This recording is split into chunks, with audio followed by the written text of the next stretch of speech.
Hi guys, welcome back to the channel. I hope everyone's having a great day. We have Blistering, we have Christopher Ty. Great to see you guys. I hope you're all having a great week. And it's a Monday and Blistering. Yeah, seriously, it's not like I know it's not like YouTube whatsoever or TikTok or I know it's just a chat thing and you can call people, and I've been on Discord. I just don't get on with it, to be honest. We have a little game here for people, and you can win a little coin. If you maybe notice it, I have a very cool magnifying glass here, actually. I forgot I had it. I've had this for years, and I forgot I had it. And I don't know if you can see this, actually. It's one of these.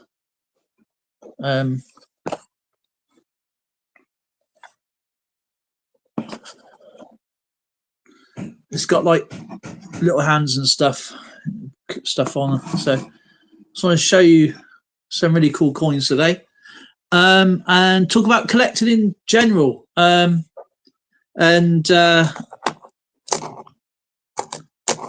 Blistering, if you want to email me, I'll email you my number so we can chat on WhatsApp if you like. It'd be so much easier. These are the only three I have left. Let's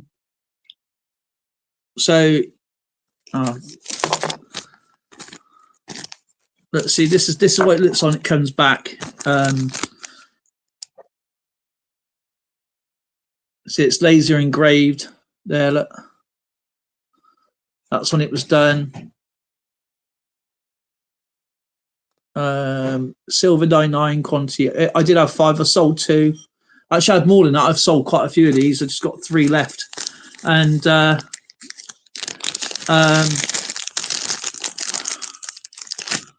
sure what the weight is. This is 0.59 grams. And what I do, the reason I leave them blank, I leave these blank for. So if you want to put a message on, you want to give it to as a gift, the laser engraving's there. Let me just take a picture. I don't know sure if it's actually going to work. Just take a picture of it.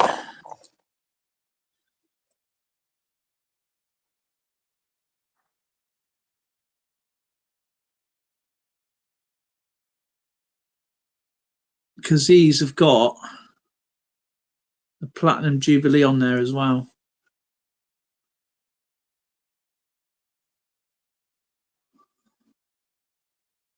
There you go. That's how small it is. Tiny. Because I sold these, people say, "Oh, I've had customers go, can you do some blank?" And it was like more blank than actually getting it engraved. So there's that one. There's, I think this is the third, well, the middle one. The second light is this is 6.03.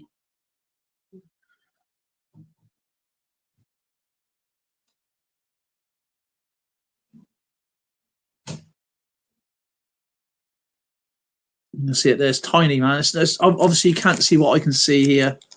I mean,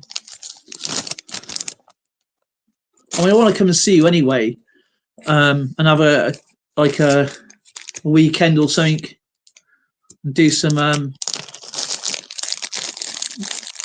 you know, the old hunting for some treasures underwater. And this is the heaviest, 0.64 ounces. Where is something when you want it? You can't find it. There it is. Just move all this stuff up out of the way a minute. I'm not sure if you're going to see this, to be honest. Yeah, it's in ounces still.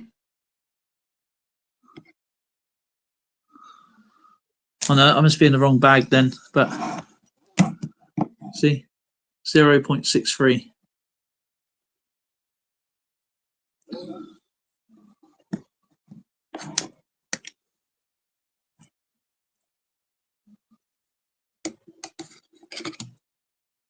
but they're all laser engraved. It's got the actually it's probably a better one to take the picture on, really. It's a bit more flatter.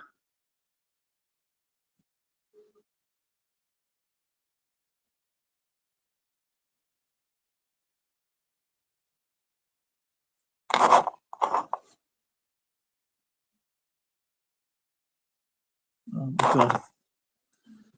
So tiny, my camera's not picking it up.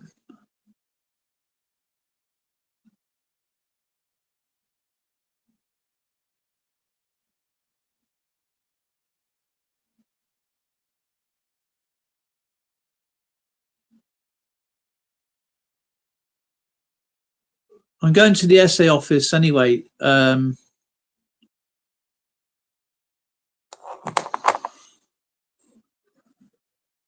you go. That's that one. Oh, turn around, you stupid phone.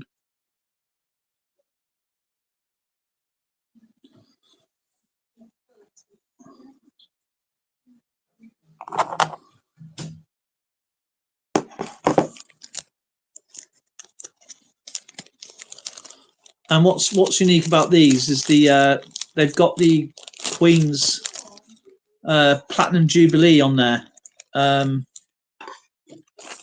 What is it? Yeah, it must be the Platinum Jubilee. And they stopped doing them, and it was high demand. They did it for another week back in 2022.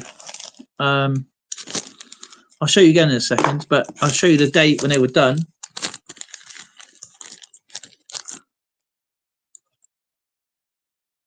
15th of the 7th, 2022. And they stopped making them, and they did it again as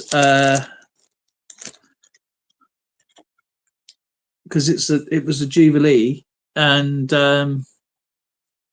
she just for a week they brought the Birmingham SA office, and I managed to get a few more in there. But when I did I think it was Skipper's granddaughter. It was the last one. It was one of the last ones to be made, and then they did it, opened it up, the thing again, the engraving again. And luckily, I managed to get some made.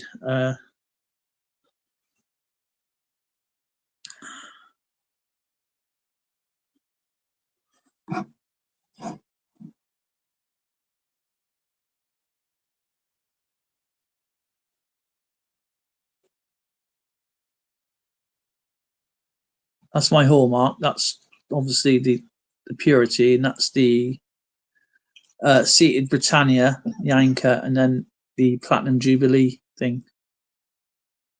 Yeah, I got my own stamp. Yeah, it's all laser engraved. I don't stamp it myself. I send it off, but now I live near. Well, it's only a little small train ride to the jewelry centre. What's it called?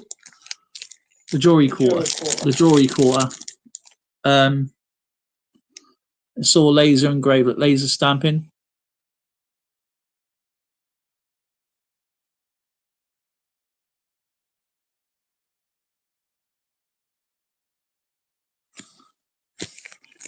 Hey Davina, how's it going?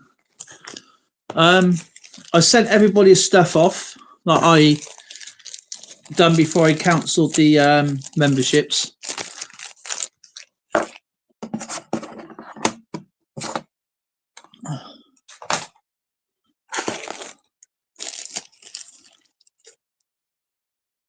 You're bored, so you thought you'd come here. Well, we're going to be playing a game later anyway.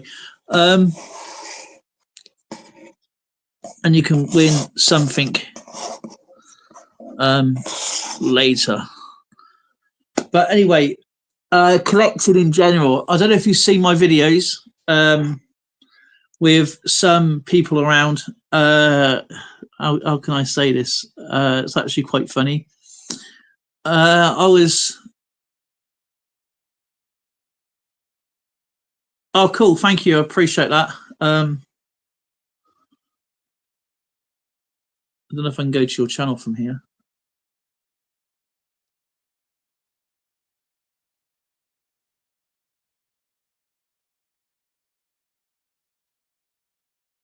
Here you go, Serviu. Let's have a look at your unboxing my winnings from YouTube. From your time is now, Gooner Girl.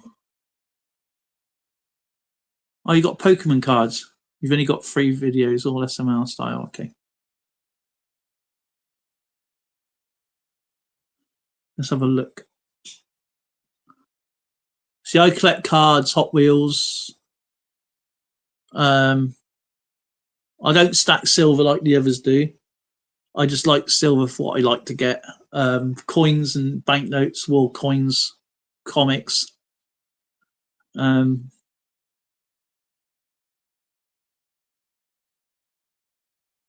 I pour stuff. You don't collect trading cards. Oh, okay.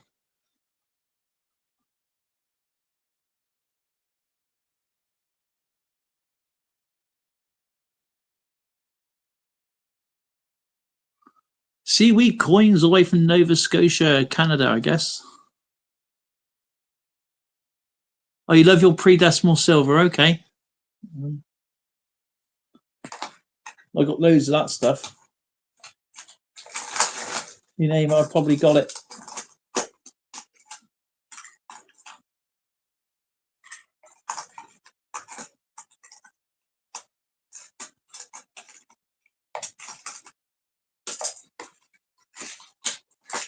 I'm in the process of sorting everything out.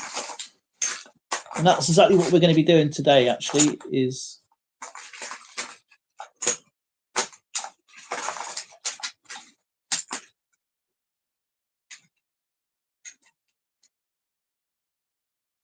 there is one. I got this mostly in books I got, so 1940, 50% silver, 2 shillings.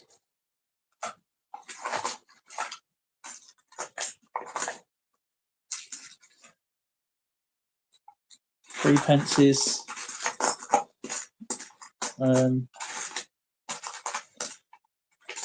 Florins.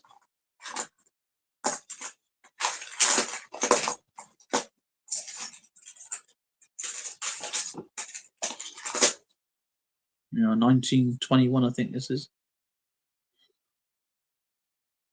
Or 1936, 1 florin.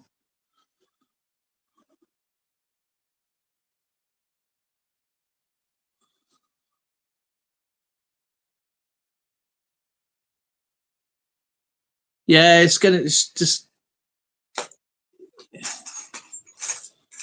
I like it. I like collecting the old stuff. It's my favourite type of collector. Going right down to ancients. I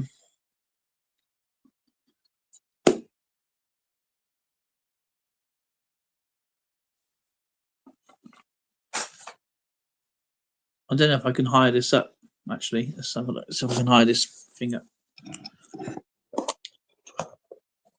I don't know how stable this box is going to be. Not very stable. Let me just see if I can hire this up a minute. I'm waiting for Skipper to come on.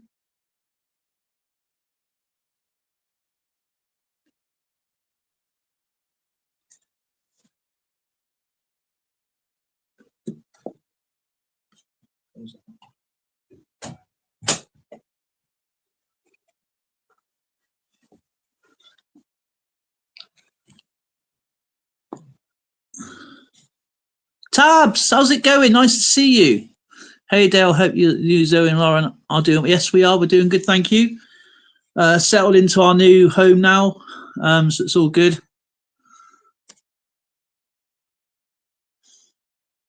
Yeah, the sterling silver it does come with a high premium. A lot of it is inflated though by people on the internet and stuff like that, whacking it high, just trying to make something ridiculously expensive. I don't know if I can get this any higher.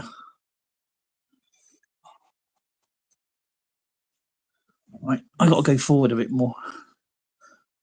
So I add this out to do the thingy. So anyway, let's move that out of the way. So how is your family, Tabs? Hope everyone's doing well. Christopher Type, you're doing great. Blistering, always around. It's absolutely fantastic to see everybody. Let's just move this stuff out of the way. This is what I'm going to be doing over the next few days. I've almost sorted out my coin collection. I've changed it over so many times. It must be about 10 million times I've done this. So these are my pre-decimal ones. And they're in order. So Queen Elizabeth downwards. These are the crowns.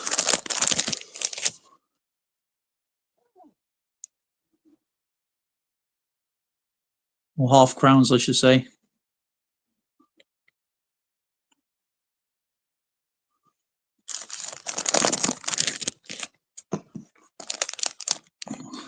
But we moved a lot of its fell out, so I've got to sort it all out. 1920 florins cost me, yeah, 1920 florins. It's not per florin, is it?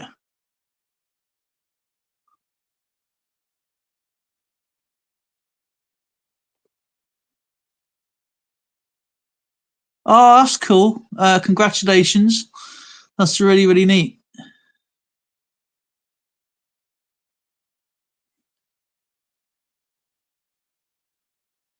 Oh, Tabs is going to be a nana. Oh, congrats. Zoe says congrats. No, for the whole lot.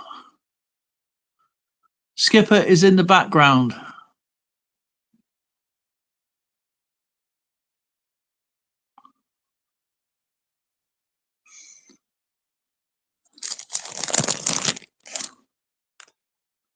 And then we go on to the 2 shillings.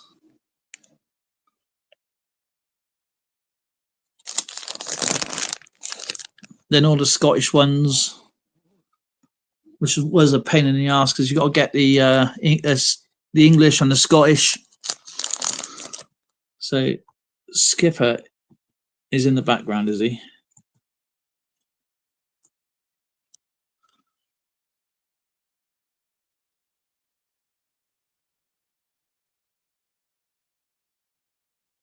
And Blistering says hi, Zoe. Hi.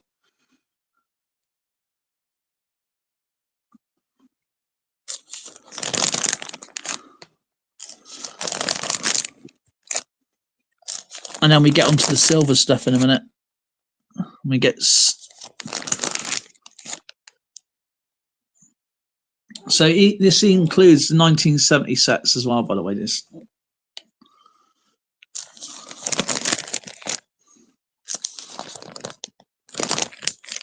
And then we got all the pennies, see, 1970 pennies. It's in denomination order. The thing is, I don't like eBay. I detest eBay when it comes to coins. I'd rather go to a coin store than take your chance. Then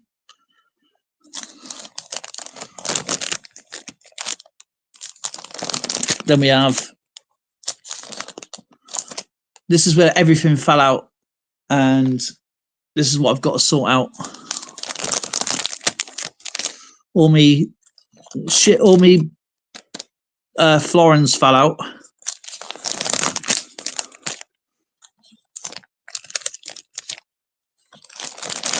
And they go right back. It just keeps going back and back and back.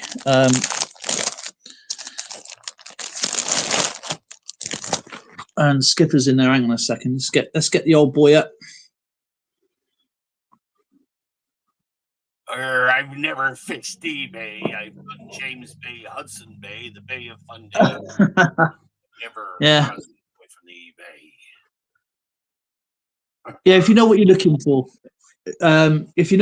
for, then yes, you will. I'm not saying it's bad. I'm just saying that some people inflate the prices, and they got these bogus sales, and then they think that's the way to go. And I believe eBay should have this more monitored when it comes to collectibles in any type of collections, no matter what you're doing. Not necessarily coins or banknotes and stuff like that. It's about everything across the board because they're allowing anything to go on there to whack any price up there. You know, you can buy an island on some of them. I ordered a chicken dinner off eBay, and this is what I got. It was pretty foul. Keep swinging back because it's foul, is it? Right, Skip, I'm going to play the game soon. You're going to like this game. Oh, what kind of game are you playing? I don't know, I forgot. Hang on a sec. That's the 3 I wanted. Right. As Davina knows old coins, and so does Christopher Ty. I'm not sure if anybody else knows. I know Tabs is up there with her collection, so I know she's into her stamps and stuff, and so she should be pretty good at this. There is all the same coins here, but you can get to win one of these if there's multiple winners. Goodbye. Right, not that one. Then we'll get you a different one. But these are proof coins, by the way. Or was. It's upside down. I dropped it. It's fallen over. And all it is, you got to choose one of these here. Like, this is later on. You got to choose one of these here. Okay. So you put a 1, 2, or 3 in the chat. Whoever has the highest number, Skipper, you have to put. You're going to have to help me with this. Okay. I know you don't know nothing about this because you ain't got a clue. Now, whoever say number 3. This is number 3. I don't know if you've ever played the price. Was it play your cards right? Do you remember that? You go high, low, high, low, high, low.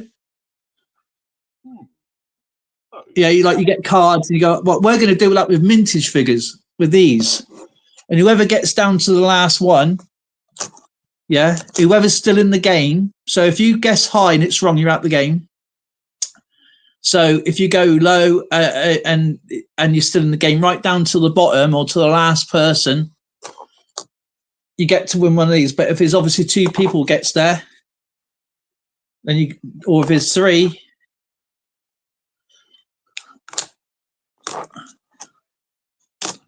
well, that's where the guessing game. It's only a guessing game. So we're not playing yet. We're playing in a little while. So we've only just started. So. It's off to guess we go. Yep. So Skip, you're gonna have to help me with that in a minute, all right? So you're gonna get like a few seconds because people may come in and start typing the vintage figures to the coin because they're gonna look at this in a minute and go, oh, 1839 farthing copper, yeah, is whatever vintage it is. Okay. But the thing is, though, this coin is not what you think it is. Can Skip turn up his volume? Can you turn up your volume there, Skip? Have you got 2 volumes going by any chance? No, just the one. It's on my computer. All right. Okay. Full. Can you hear me okay now? No, you're in Canada. You're a long way away, mate. It's a long way to shout. Yeah, be careful of those your larynx there, mate. So how do you want me to help you? Just remember who's in, who's out. Yeah. Who's in and who's out? Yeah, later. Yeah, I'll pass you a book so you can write it down. Here goes a book. Do I need a piece of paper? Probably. Stand fast, matey. Okie dokie. Making me work.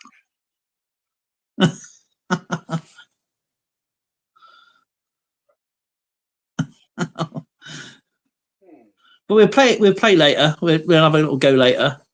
It's just a bit of fun. I want to talk about like the old seaweed coins. So I want to talk about the old coins. Obviously, we're doing British coins at the moment because that's what I've been doing at the moment. So, does anybody here? Yeah, we moved. We moved last September. So we've been here 5 months now, isn't it? September, October, November, December, January, February. Yeah, 5 months we've been here. Close enough to drive, but too far to walk. Yeah, exactly. I tried to convince. Yeah, we've moved. Well, I don't. It depends where you are, but from where I am, we moved up into the centre of the country. He's moved up. Moved up in the world, literally.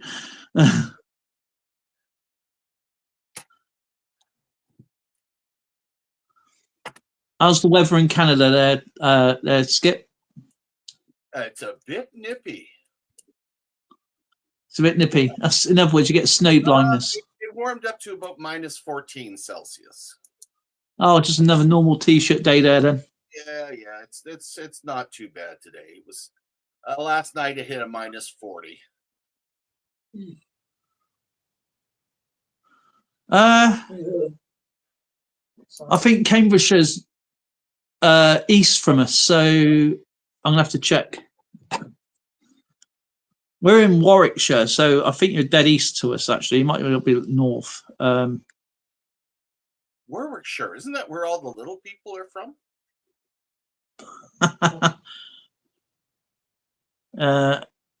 Yeah, I guess. I don't know. It all seems small to me.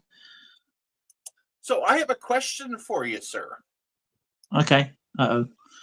With so many people in here, what's the best way to find things out about British coins?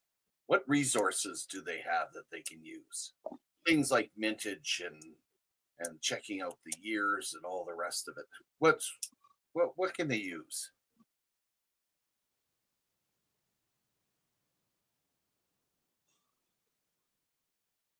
Well, there's Cambridgeshire, and we're this side. We're here. Yeah, I heard the question. He's not asking me. He's asking the chat. So we're then Royal Edmonton Spa, and then you got Cambridgeshire. So you're dead east.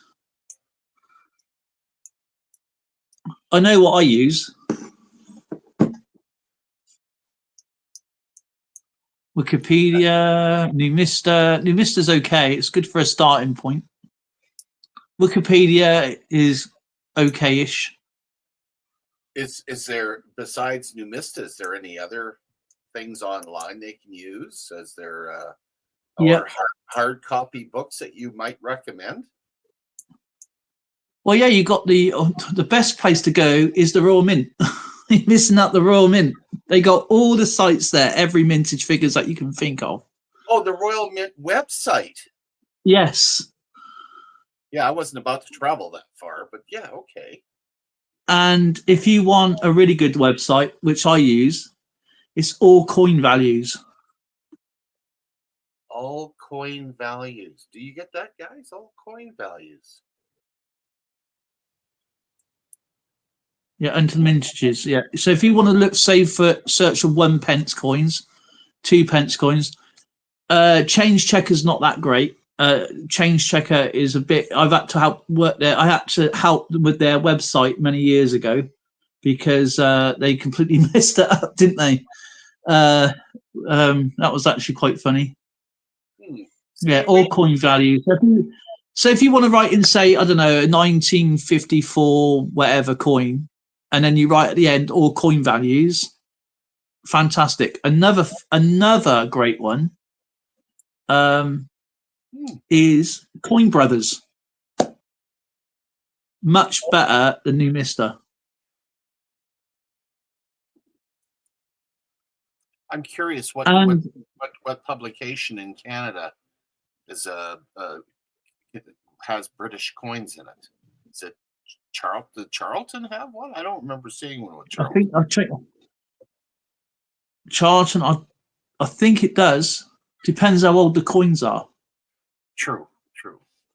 But I use all coin. I use one. I don't actually get those type of books myself. I get Coin News magazine and stuff like that. And another great idea to help out with, say you got a wall coin and you want to translate, and I think Tabs would know this, is old stamp books. They're really good for they're much more integrated with their information than they are than coin books are. They sort of stick to one thing. I have the Wikipedia World Coin Book is a good one. I believe Austrian silver pre-1948 are still in silver. Yeah, ours ran out from 1946, I think it was. There's a lot of more information out there. I mean, when I was a kid doing this, I used to, I had my grandparents, my dad, my mum, my brothers, because obviously I was born after. Or another way is finding out fantastic channels either on Instagram or YouTube. Now, did you mention coins of the UK? Is that one of the ones you mentioned for our website? Coins of the UK. No. It's coin. If you search for a coin, just write a Canadian coin in for argument's sake. Say 1962 1-cent coin, yeah, in Google, and then write Coin Brothers after it, and it'll pop up. Coin Brothers is fantastic. Coin Brothers. Yeah.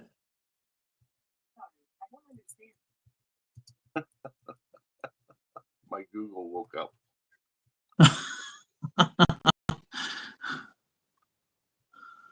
The next country, the country next to New Zealand, yeah, Australia. Wow.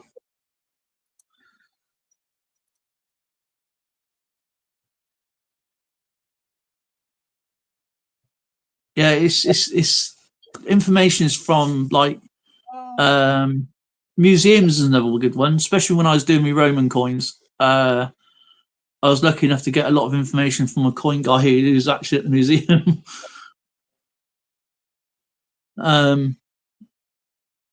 You know, I've never even looked at this site, Coin Brothers. That's pretty cool. It's pretty good. The information is amazing in there, isn't it? Oh, I'm bookmarking this one. Yes.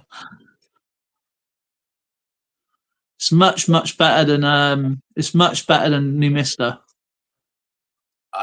The good thing about Numista, the good thing and the bad thing about Numista, it gives a block for our argument's sake, right? Of loads of mintage figures, yeah. And it will tell you an information on that one particular coin that they're featuring. But each coin has got its own story. It's all right, blistering. My spelling's knackered, mate. I tell you, with my brain, I tell you, it just doesn't work. And with Coin Brothers, it's individual.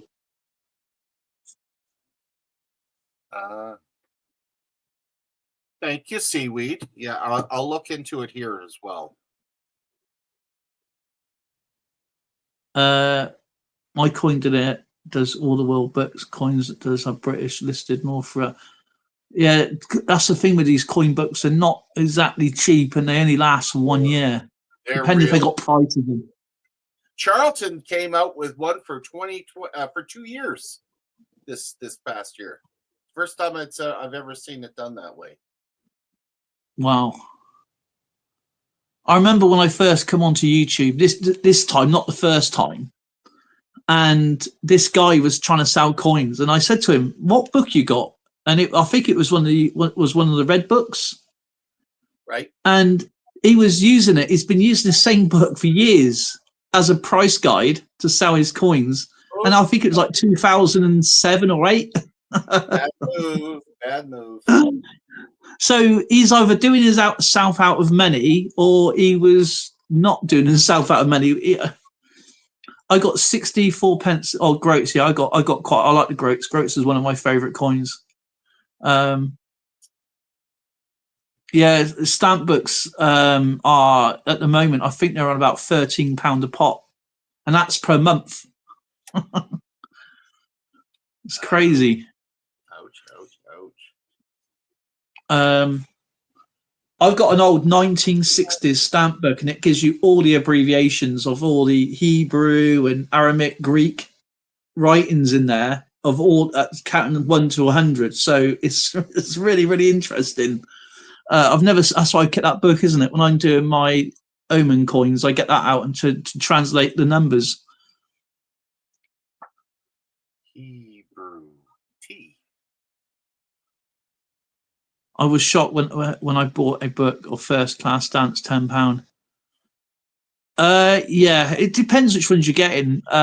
Tabs, she sent me amazing. I haven't gone through them all yet, to be honest, and I've got hundreds of these stamps, and I'm going to be sorting them out into like I've done my coins. They're safely away, aren't they, in my little box?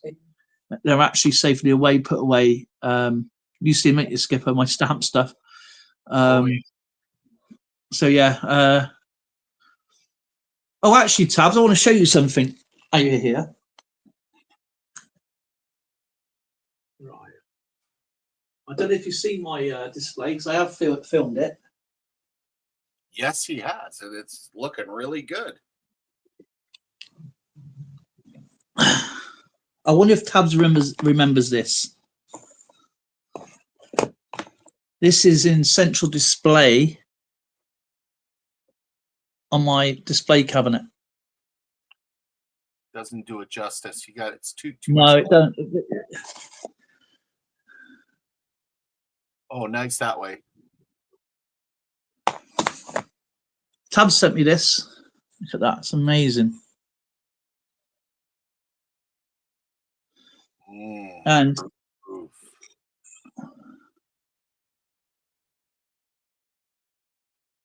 thank you.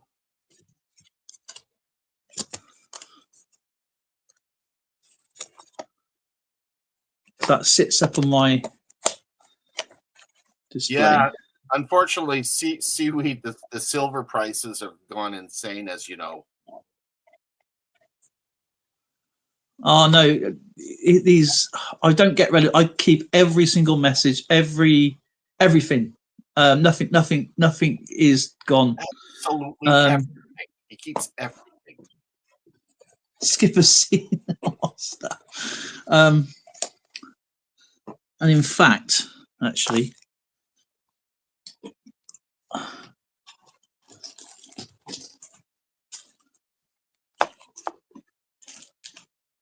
let me just get something out of it.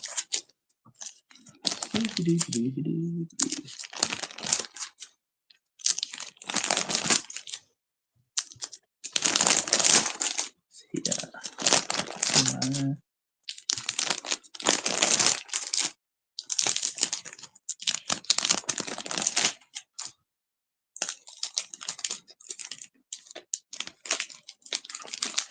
Come on.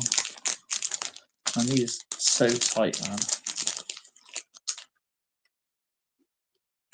There's another one Tab sent as well.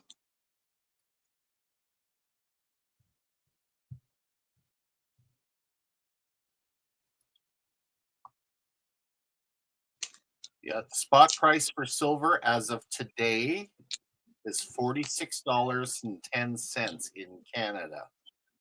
Our dollar has dropped, where we're literally down almost like 40 cents to the US dollar. Ridiculous.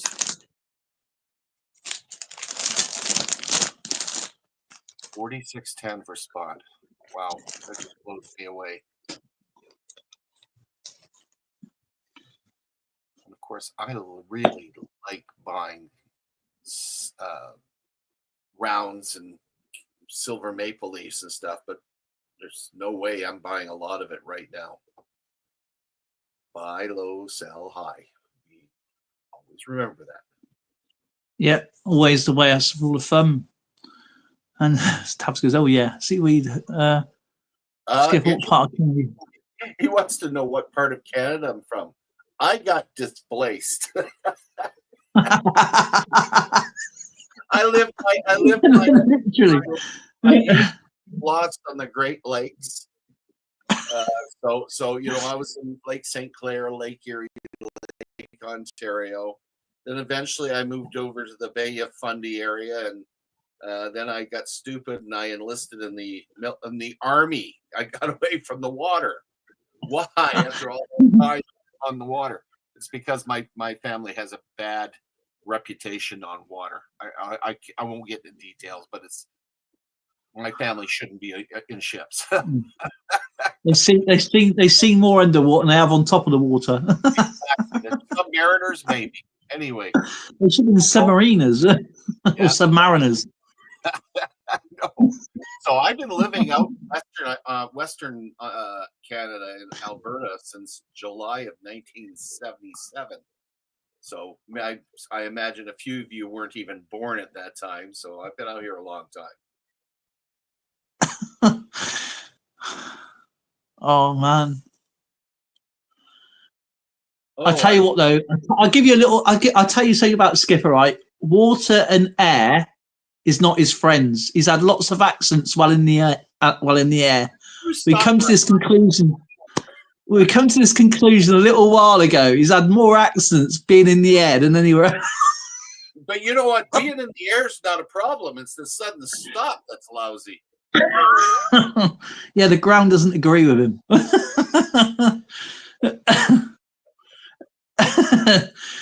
I'll tell you, this guy, I tell you what, is an action man. I mean, he's a real life super action man. Sure. Do I look it? They should paint him yellow and black with little circles on. That's called bruising.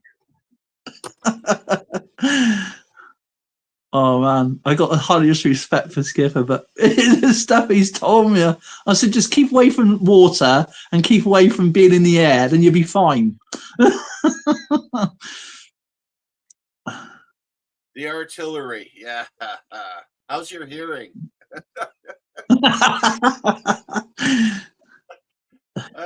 Gosh, I should talk. No, I did. Please, let me get this right now. How long was I in there? Let's see, 9.5 years. 28 years.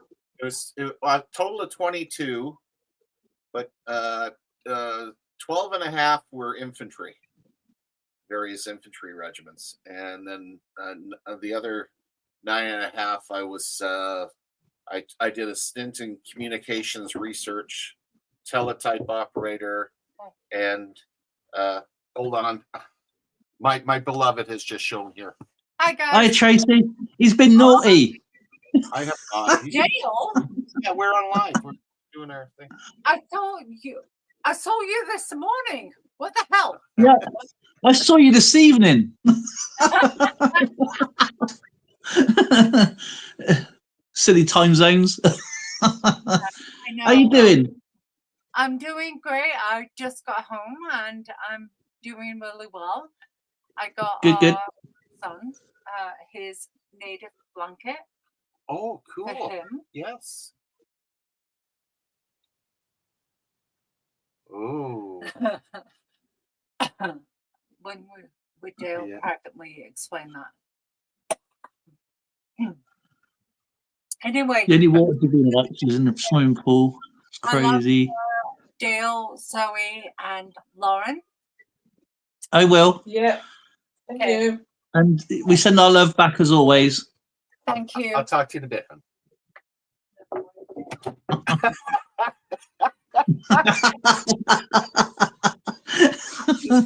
That's the humor. Then she's gonna hit me in the back of my head. Yeah. I'll never forget that day. Where was I? Oh yeah. I did a search teletype operator and a supply tech. So I bounced around a little bit after the infantry. So yeah, but you know what? 19 months, you're not firing a howitzer that often. So I can understand, Seaweed, that you're hearing. Besides, you probably, I don't know when you were in, but you probably had better ear defenders than the poor buggers that were using those plastic or rubber stoppers for earplugs. Heck, when I first started, we were using cigarette butts. Put them in there. Grass stubs or something like that. Whatever you can fit. Wood from the sticks in the tree.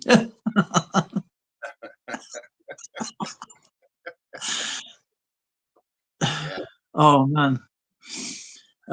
What did Tav say? Davina says she'll be right back. So anyway, I want to talk about coins. So let's get back on coins. Let me just put Tabs' thing back up on display. Something. Sure. Hey, Blister and Barnacle Adventures.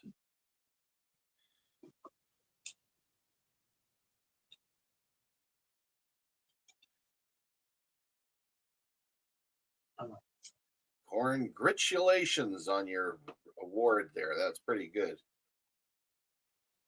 So how did he win that then? Because I've seen a trophy in that because I watch everybody's channel. I figure it's because he got it for not silver stacking. I think it was for bike riding. He didn't crash his bike as often as me.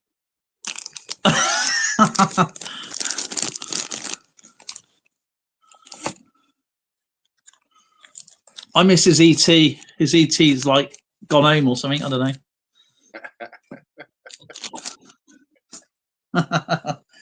Yeah. Rather than bike riding, he's gone flying. I don't know. Did Blistering Barnacles realize that Mrs. Skipper is British? That's why I'm so. What did Chris? What you got there? Oh yeah, Skipper. What am I like with Discord? Do I get on with it or? What? Are you trying to bring up Discord? No. He wants me to join the Stackers Social. Oh. Well, he could send you an invite. I believe that's how they normally do it. You send someone an invite, and that's how I got you. Yeah, but fine. Yeah, but what am I like with Discord? Sorry? Well, when we try going on Discord so many times, I just confuse the hell out of me. How can Discord confuse you? We've had this conversation. I can't even switch it off. I can't even switch it on. I'm old. I don't even remember what I had for lunch yesterday. Hold on. Let me bring up the Discord page just so I remind myself what it looks like. Let's see, Discord. Okay. My large British penny collection is from 1860 to 1860. I'm only missing 9 dates from that run. 1860 to 1967.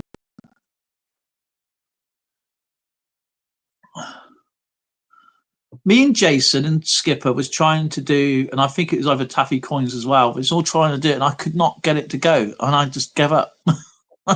Then my son had about 19 accounts. He kept inviting me to everything because he wanted to keep changing his name, and I've still got them. I can't even get rid of them. Okay, I got Stackers Social up. I'm on Stackers Social. I don't know why you're not. Because all right, I'll join it.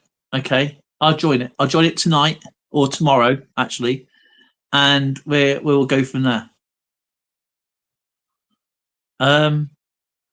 What dates are you missing? What is the 9 dates? Because there's some dates that don't exist. Are you asking me? No, I'm asking Seaweed Coins. Oh, Seaweed Coins.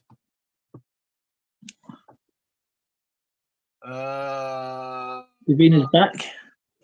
Is he collecting British coins? Yeah. Good man. We need more because they are cool. Jeez, I'm here. I'm unprepared because I should have brought out my album. Okay, I got some coins here, right?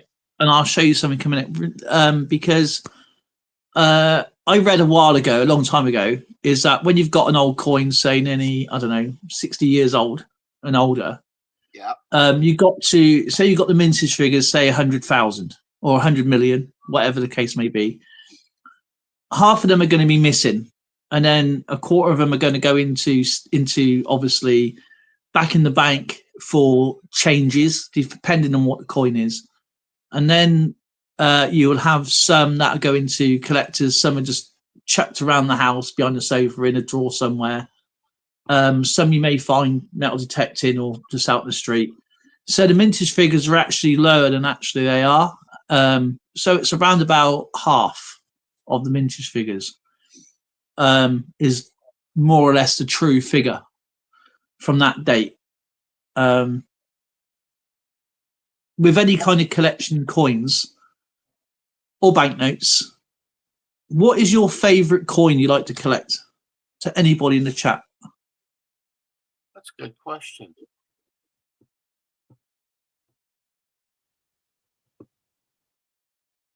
Too much cola and tea. Listening Barnacle's adventure. Yes.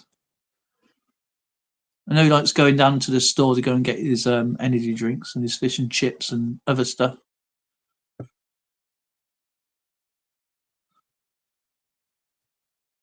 Davina loves her 4 pences and 3 pence. I like the groats as well. I think they're you remind me of a shrunken old copper penny.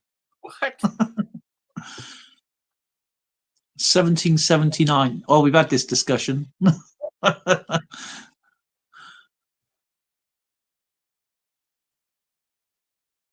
There you go. Check private chat there, Dale, and you can see the invite for Stacker Social. It's actually pretty good.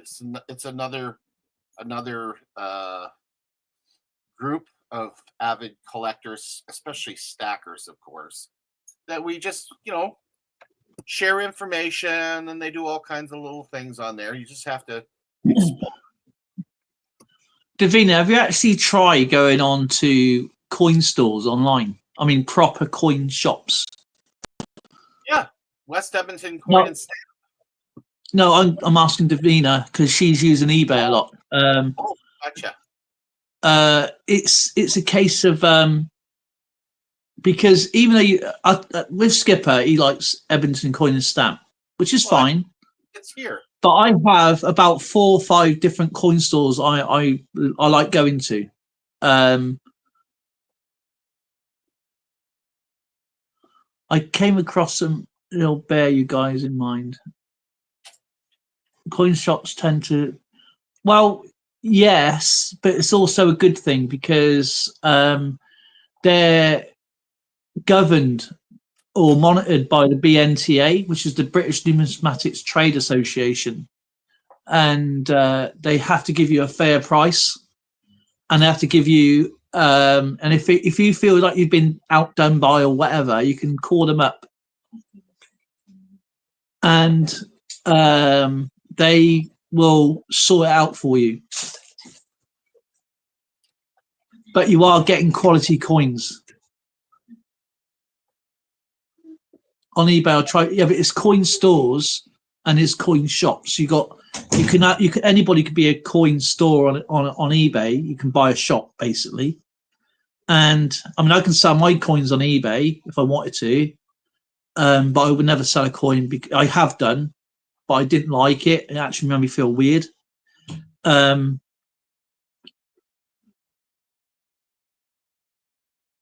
Yeah, Davina, you got to be careful with eBay though. Take some advice from my friend Dale here. He can tell you all about how some people really try to scam you on there.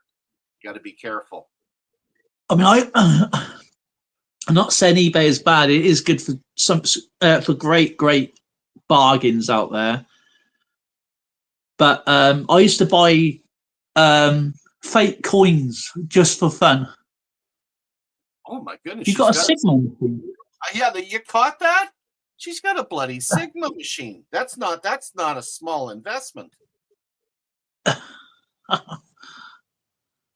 wish I had a Sigma machine. I can get rid of some of this bloody acids and stuff. I love calling out these channels so badly, man. It just makes me laugh because I'm sat there just like.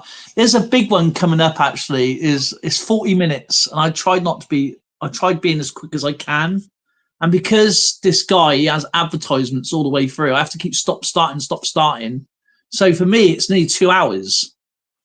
These videos take hours to make, especially when I did was it today? I did it on Saturday. Yeah, that was the day before yesterday. But I do it Monday, Wednesdays, and Fridays. And that one, I had to do about 4 or 5 takes because I couldn't stop laughing Was it one with the runny penny?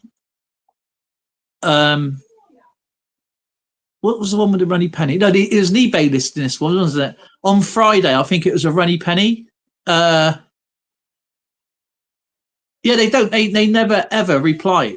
I had actually, to be fair, he did reply to me. PC Coinstar actually replied me. I took a picture of it actually. I'll just get the message because sometimes I get a message and they delete it straight away.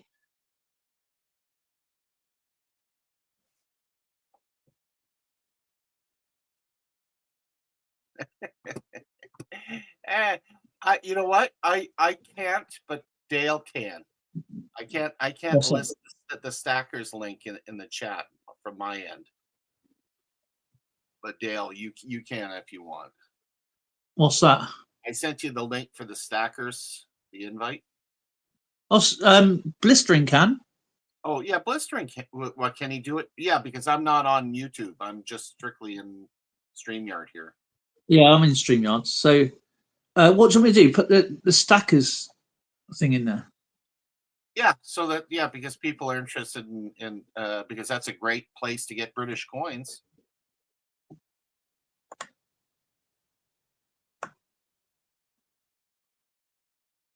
Yeah, I picked up a lot of good coins on eBay, but again, I don't know if I can do this. Hang on a minute, I'll have a go.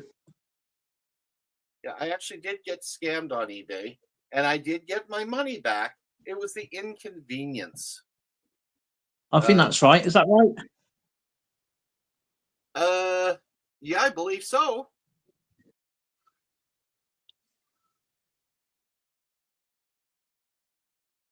You go. This is the message, right? He goes, you have this error 1p 1981, right? Yeah. And I write, oh great. My reply is the only error in your videos, my friend. I can't see what it says here. The only error in your videos is you, my friend. What the heck is that fluid on your coin? It was grim. I'll show you what it was. And I asked him, I said, I'm streaming on Monday and you're more than welcome to come up, sort of thing, you know? Oh, wow. I always give people an opportunity to come up. So yeah. Not to belittle anybody. I'm not saying not go to his channel. I would never do that to anybody. I've had it done to me hundreds of times where people's told people to come over and stop coming to my channel. That's why my channel's dipped, is because people like to follow sheep, and they've now the people that used to come to my channel don't, because they're frightened of somebody online who's still going today. Not going to say who it is, but he's out there. But he's the Skipper knows who it is.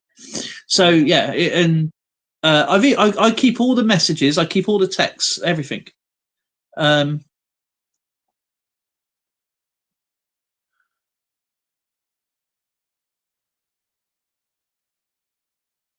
I said, if I get a problem again, I will post the email up what you sent this person to do.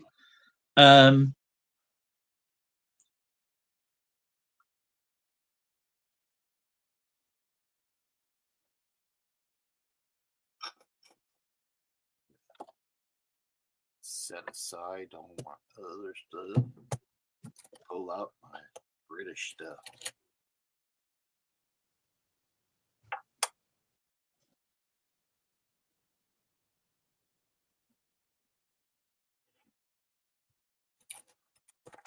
But yeah, even I got all the bad stuff on here.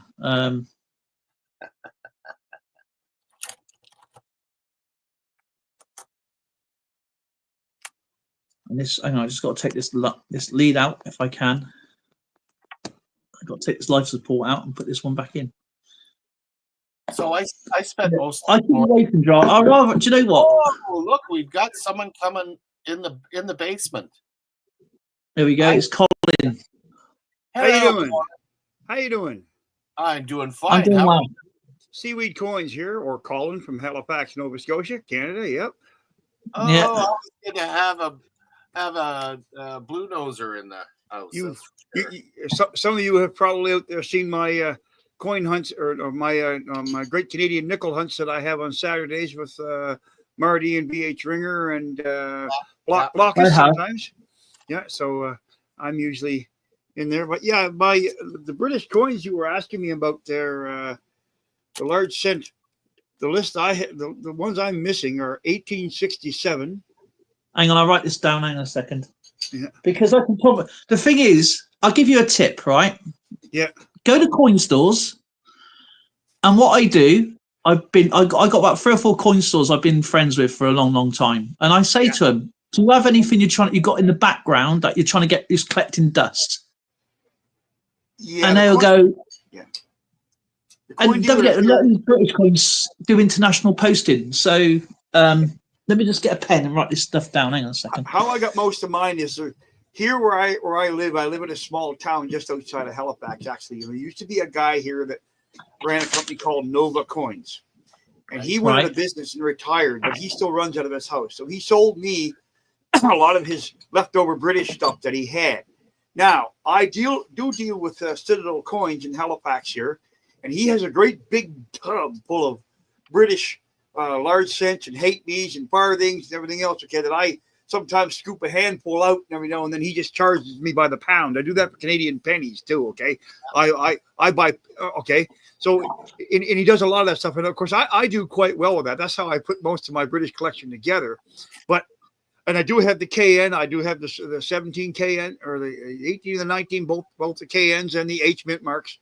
Okay, so yeah, you know, I have done well. I mean, now they're not the greatest quality in the world, okay, but the ones I'm missing are 1867. 1867. These are 1 pennies, right? Yeah, the large British penny from 1860 to 1967. Yeah. Okay. Okay. So you got 1860. Is that? That's not King's Norton or Heaton mint, is it? That's just London mint. Well, I didn't know there was. I didn't know there was. I'll have a look anyway. Yeah. We'll just do the dates, and I'll ask my coin store if they know anybody, if they know somebody who knows somebody who knows somebody. The ones I'm missing are 1867. Yeah. 1868. Yeah. 1869, of course, most of the Vicky ones, which okay, right, as usual. Yeah. 1873. Okay. I'm missing the 1875H. I have the other one. That sounds rare. Okay. 1878 is the next one I'm missing. 1878. 1893. Okay. And 1895. Now, I have all the others. I have all. Do you have an 1860? Do I have an 1860? Yes, I do. Is it copper? I don't know. I'll have to weigh it. What's it supposed to weigh? 1860 copper is really rare, and it's probably worth from about 40 grand, maybe more than that. Then I'm saying no. And the reason why is because the guy that I bought these coins off, he's too smart to let one of those slip through. Right? I never. And the 1860 penny, yeah. The 1860 penny, there's so many variants. I've got an 1860 penny myself, and I don't even bother looking for the variant because there's loads of them, and they're all different. They're all different match on pricing. So I just put one in because I had the date run. I just want one for the date run, right? So I just threw whatever 1860 in I had. The only other ones I'm missing, of course, I'll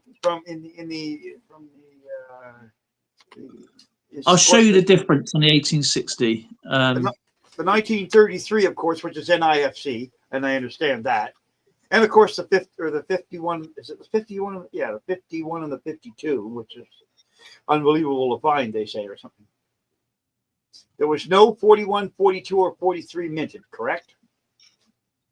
I'll have a look in a second. Hang on a sec. I'll just get back off of this because I've got an advertisement in. It's still made in. The 50 and the 51 are low mint, big money. Right, the Young Head Copper 1860. Oh, it's actually dropped, but the 1860 copper is that one, and it gives you the value. This is just their value. So, as I said, with any kind of saying it, how much is this? How much is that? Yeah. Remember, it's just a guide. It's not set in stone, because unless somebody actually wants to give you the money for it, then yeah, fine. But yeah. But yeah, this is the 1860. Even on very good, it's £375. Oh well, I doubt I have the good one. Yeah, because it's like I say, the guy I got them from, he was a coin dealer for 50 some years, so he's too smart to. Oh no, yeah, this is the guide it'd go up to anyway. So you got very good, fine, very fine, extra fine, almost uncirculated, uncirculated. Yeah, oh yeah. And that's the 1860 Young Head Copper. But then you've with the bronze one, you've got all these different variants. Yeah, I did hundreds of them. I did know there's variants, but I didn't look at the variants because I was interested in just filling a date run, right? So whatever 1860 it came, I just threw it in there, right? You know what I mean? Right. Well, that's the map of it anyway. It's the same. That is the map of the variant. Like I'm only missing 10 or 12 dates of the hate me's, and I don't know how many farthings I'm missing, but I'm missing probably half the farthings. But right, I'm just gonna have a look at these dates for you. Anyway, 1867. Yeah, but it's still just a little bit tougher to find the Vicky ones here. That's all, right? Yeah, you're looking at. I'll be right back. I'm just gonna duck out of here for a second. I gotta go grab. 1860 is anywhere from £5 to up to £500. That's almost uncirculated. Yeah. Put it this way, just something that I can read the date. If I can read the date, I'm happy. Actually, I know what I'm going to do for a laugh. I'm going to do you a favor. I'm going to do AZ Coins News numbers check. Okay. Now you want an 1867 1 penny. That's going to be £6.5 million. Holy smokes! Yeah, I'll send you a check for that tomorrow. All right, that is what it's like. Yeah, one of the channels I've been like reacting to. That's what he does. But I'll have a look through what I got, and if I've got any, I'll send you them. Don't worry, but I just send you them. Okay. That's funny because 1867 is Canada's centennial year too. That's right, isn't it? I mean, Skipper was around then. Yeah. I knew Skipper had his own centennial year. I'll be right back. Hang on. Okay. Who just come in? JJ just come in. JJ, great to see you, brother. How you doing? John Jacob. But yeah. I was blocked. I'm blocked by AZ Coin News. I can still go to his channel, but I can't get to his messages because I was in a live stream about 3 years ago, maybe longer than that. And this guy, he sent me. It was a silver shekel. He goes, I've had this coin in my family for generations. I didn't know what the coin is. And he was in the live stream. And I was trying to figure out what this coin was worth for him and everything and that. And obviously, there's so many different numbers. I said, look, I ain't going to give you a value because it's not my place to say. You know, I'm not a valuer. I'm not a grader. I'm just a collector, a humble, fun collector. That's it. This is a book I got for nothing when I bought those coins off him. He happened to have this book, 1964, a guidebook of English coins by K.E. Bressett. 3rd edition. Look at the condition it's in. Handy book to have. That is really good. These old books are better because they're more in depth for the information. Yeah, they are. They have this list of varieties and everything. Yeah, that's what I mean. They're all in depth for the information because they used to write properly. Now it seems to be a bit lazy today, the up-to-date ones. But I mean, I was in there, and this guy had this coin for generations, and this AZ Coin News, he was going, "I'll buy it off you for." I mean, it was worth a lot. I mean, the lowest price I saw was over £100,000. Oh, wow. That's how low it was. And I said, "Look, I ain't going to give you a value because it's all different. Depends on obviously the quality of the coin, whatever." And he was showing me. He had his face, and he showed me this coin. So it was definitely him, like. Yeah. And he goes, because he had it like that. He had his face up, and he was doing this like that. He was like that. So he showed me it was genuine. It was his coin. I can see the person. Mm-hmm. And so I was on Instagram. Well, I was on YouTube, you see. And he was going, "Is this guy for real or what?" And I said, "I don't believe anything he's saying because he's just flicking out numbers out the sky." And I said, and he was trying to go, "I'll give you $1,000 right now for the coin. Give me your PayPal. I'll give you $1,000 for it right now." And I said, "Mate," I don't know. I said, that. "Don't do it. Yeah. Don't sell your coin to him. Whatever you do not sell your coin to him. It's not about the coin. I goes, it's been handed down to your family, so that's worth more. Sentimental value is worth more than you'll never get that coin back." He's trying to take the poor guy. Yeah, and he was going. I goes, "Don't do it. Whatever, please don't do it." You know what I mean? And he goes, I'm not. Oh yeah. And I was in a chat one time with a friend of mine in the States, Copperello Coins, and there was a guy there that was stating that he would pay a roll of Sacagawea US dollars for a 1940 for all any 1945 Canadian V nickel that he could get his hands on. And I sat there and I said, this guy obviously doesn't realize how high the vintage those are. I said, so I try and back to this fellow. I said, listen, I said, how many of those do you want? And I said, don't bother paying me for them. I said, because I said, I have literally hundreds of those things here. I got hundreds. Too. You know what I mean? Yeah. It's like, I don't understand why he'd even put that up, but maybe it was a scam. Maybe he was looking for something. Maybe. But I said, I mean, I've been in coin auctions before now, and someone's selling something, and I've gone. I'll just send it to you. I've got loads of these. I'll just send you the coin. Don't buy it. Yeah, it may have annoyed the seller, but what I don't like is people being ripped off. Exactly. I didn't want this guy ripping himself off either, right? Yeah, well, if I've got plenty of them, I mean these coins here, yeah. I got quite a few of these, yeah, and these are proof coins. Yes. But the thing is, in the mail, I had the roll split. So what I've done is given the split roll away. I've got quite a few of these, so I'm just doing this as a game in a moment.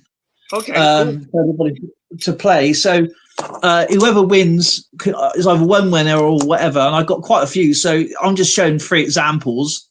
Did you buy those on eBay? Or you? No. I got them.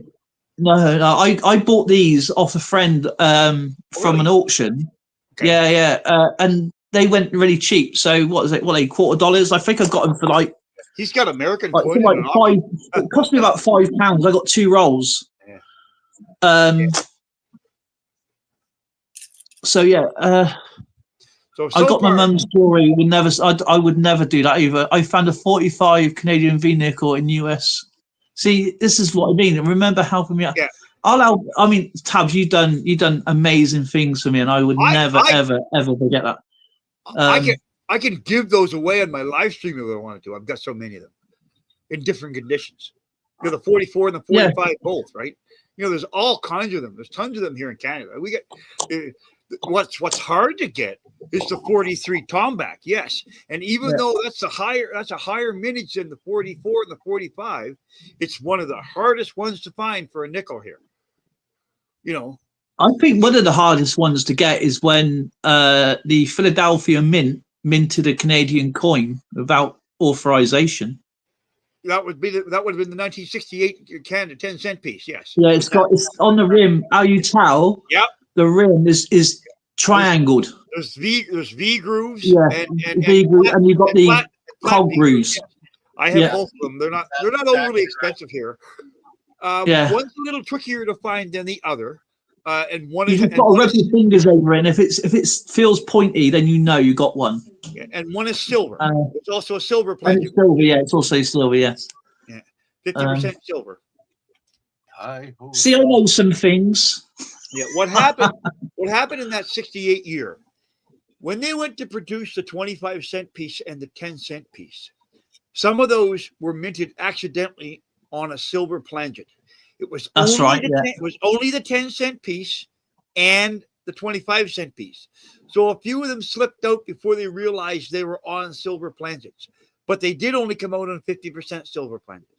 So yes, you can find them. In fact, if you're hunting for silver here in Canada, the 25-cent piece and the 10-cent piece are about the only things left you can really find in silver that our alloy recovery program doesn't pull out, because the machines are not designed to catch 50% yet.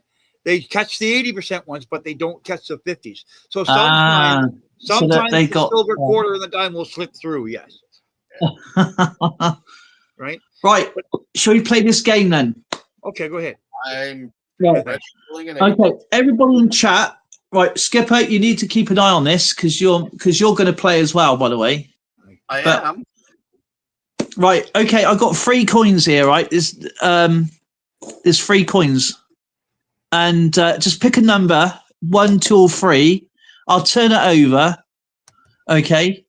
And we're just doing this on the whim, by the way, so I might even mess up myself, and I'm sure I normally do, but it's not a live stream unless somebody messes up, right? And so we got 3 at the moment. Tabs has said 3. Davina said 3 twice. What number do you want to go? 1, 2, or 3? So 3's in the lead at the moment. 2. Right, 2. Okay. I'm not in the chat. So we got 3 3s, 2. So whoever has the highest number, that's the one we're playing with. Then whatever. 1 says blistering. 2 says JJ. Oh, there's Jacob. So right now I'm putting together my British coin binders are so far the farthings, the halfpennies, and the large pennies. I haven't started. Yeah, there's one penny you can't get from Queen Elizabeth. I think that's in 1951. Oh yeah, No, 1953. I think it is. You can't get the 1953. I watch Coin Patrol. He he's quite smart on knowing what you can't get, and what you can get. What number did you pick, Colin? I picked number 2. Okay, so how many have we got so far? So we got 3 3s. I got Davina with 3, Tabs with 3, Blistering with 1, Paul with 2, John Jacob with 2, and I'll put myself down as a 1. Okay, so who's the winner? Which one's the winner so far? Well, so far we're tied. Oh, okay.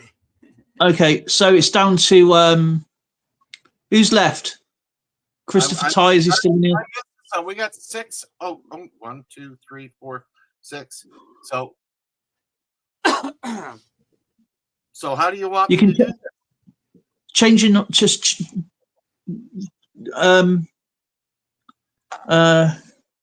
Babe, pick a number between 1 and 3. Oh crap, she said 2.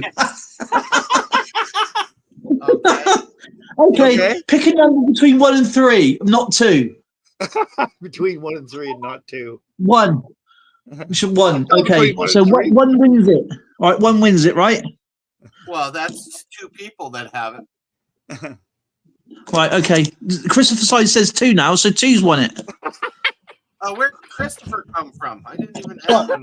Right, okay. Number 2. Okay. Now this is the mintage figures for this coin, okay? 66 million and a bit. Yeah. Okay. So right, now you just gotta say H and L for high or low. So is the next coin higher or lower than this one? Oh, okay. So lower. Then it's anybody that's picked 1. That's picked 1 gets to guess. No. Everybody can guess now because that's the start off point. So 66 million. I'll just throw it away. Hang on a minute. Oh, okay. Boy, oh boy. I'll say lower. Right. So we got a lie. Right. Blistering says H. Higher. Right. Davina says lower. Tab says lower. Christopher says lower. John says lower. So it's got to be lower than 66 million, right? Well, what's Colin? What do you want? Lower? I had said lower, yeah. Okay, I'm gonna say higher. Right. Just okay. Right. So Blistering and Skipper is out because this has only got 4.3 million. Well, it was a 50-50 chance, I guess. So. Right. Okay. So now the next coin, higher or lower than 4.3 million? And Blistering and I are out. Yes. I'm gonna guess higher. Higher. Davina says higher. Christopher says John Jacobs says higher. The reason why in Canada 4.some million would be a low mintage here. So who says? No one says lower. No one's actually said lower, right? So it's got to be. Everybody says higher, and it's higher, 4.5 million. So 200,000 higher. No, Okay. only 200,000 higher, and a bit. Okay. Right. So the next one, next mintage. I know you can't see the coins. That's the point. Yes, I know. You only get a few seconds to do this, so you can't because some of these coins, yeah. I will say. So is it going to be higher or lower than 4.5 million? I will say higher. Again. Higher. Tab says higher. Christopher Ty says higher. It's all I guess, but. Davina says higher.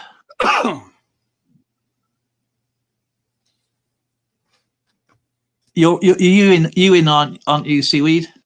John. Oh yeah. I said higher. Right. Okay, this is the 1885 Farthing. Uh-oh. It's actually lower. Oh well, no, actually, higher. That doesn't that everybody's out. Right. Okay, we'll start again. We'll take these away. Oh, good Lord. Right, we'll take these away. So that is the last one, 4.442 million. Okay. Didn't I say higher? 5 million is higher. No.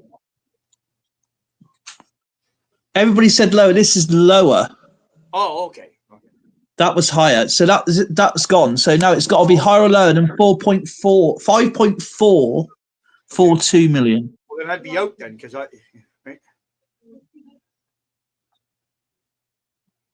The other one was 5.47. This is 5.42. So this is actually lower than the other one.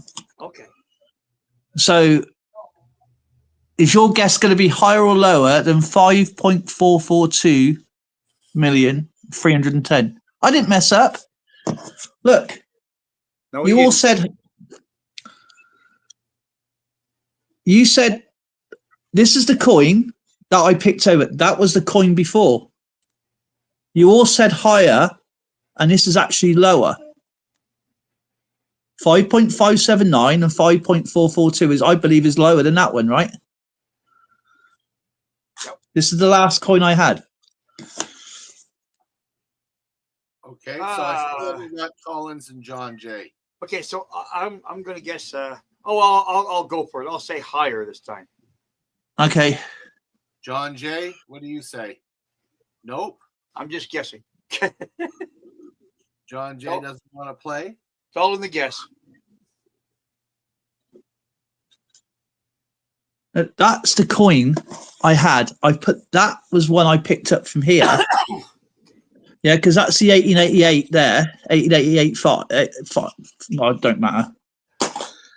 We're all back in anyway, so it doesn't matter, does it? Right. I can't remember which coin I had now. Oh, Oh, just throw it away. That's we call that old timers disease catching up. That's what we call it. I am old. Not right. We call that the old timers disease. Yep. Oh, we'll put this one back because I've messed up. So we're gonna do Okay. Yeah, everybody's back in now until we get down to the last one. Alrighty, cool. Right. 4.579 million. I think I put that one back on top. So is it going to be lower or higher than this number? There we go. I'll hold it up. Tabs is higher. So we got not right.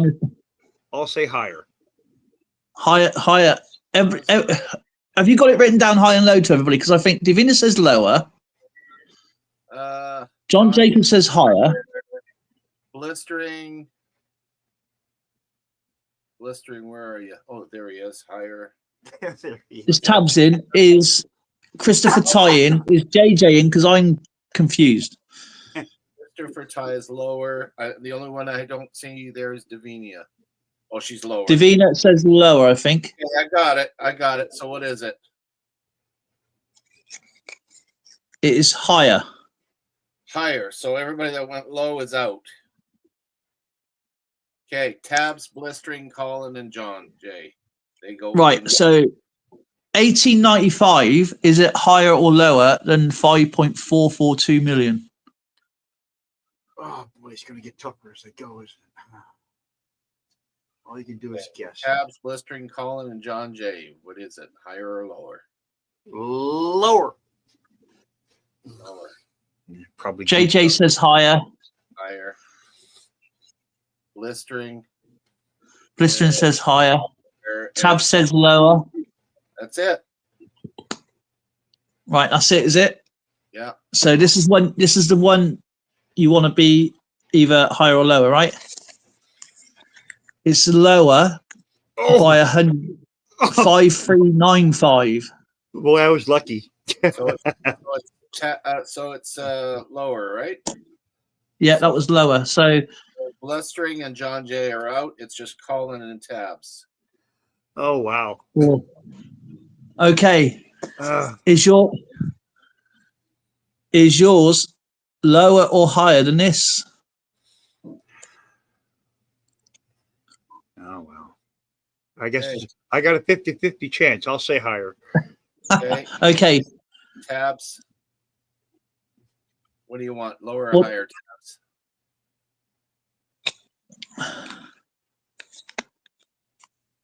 Higher. They both picked higher. They both picked higher. And it is just by 30,000. Okay, so they move on then. Yep. So now we've got the 1964 Scottish nickel, 1 shilling. Is it higher or lower? No looking. You only get a few seconds. Higher. Higher. Tab says higher. No, it isn't. It's lower. It's only 5.2. Great game. So still everybody back in then. Everybody's back in now. Oh, John Jacobs. I didn't notice him. How you doing, John? JJ's in there. JJ's a great guy, man. He's a familiar name. Yeah, he's everywhere. He's about like Bliss. He's everywhere. Yeah. Yeah, you see. You can see some of these postmodern coins are a lot lower than you think. Okay. Now, is the 1884 farthing lower or higher than the London, England 1 shilling? John Chum. John Chum, how you doing? And I'm going to say higher. Higher. Right, so we got John Jacobs saying higher, Colin saying higher, Tab saying lower. High or low, John Chum? High or low? Blistering says higher. I'll say lower. Skipper's saying lower. Christopher Ty, I didn't see him. Where is he? Oh. Of course, I always recognize Christopher Ty. he was in the chat when I got in. Never good one. Yeah. Christopher Ty, is it lower or higher? Oh, lower. Okay. And you added something Lower. else. You got Who else is there? Davina. Is it Davina in here? She's chosen yet? yeah, and now we got John Chum in there too. No, you start again. Is nobody won? You got to get down to the end. Oh, so he gets on the next game then. Everybody's in the game now. Everybody's in the game now. It's all started again, isn't it? Time to play the game. All about the game. Oh, Lord. There he is. Okay, got everybody. Right, you got everybody. So there we go. Ready? It is higher. Oh, wow. That wipes out a lot. Okay. Blistering moves on. Colin moves on. John J moves on. Right. You know that was a guess. Eh? Yeah, good. I've been wiping out every time. Okay. Let's see if Skipper can get past the first round. I'm already out, so it doesn't matter. Okay. Higher or lower than the 5.782 million? Davinia, you're out, so don't bother guessing. We'll say higher. Higher. All right. Okay. She's still putting her name in. JJ says higher.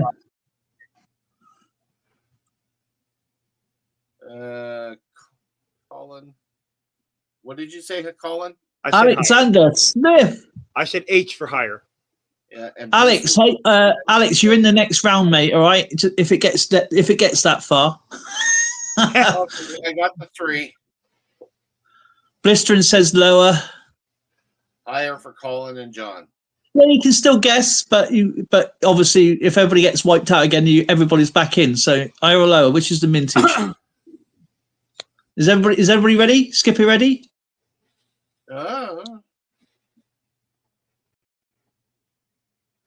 Ready?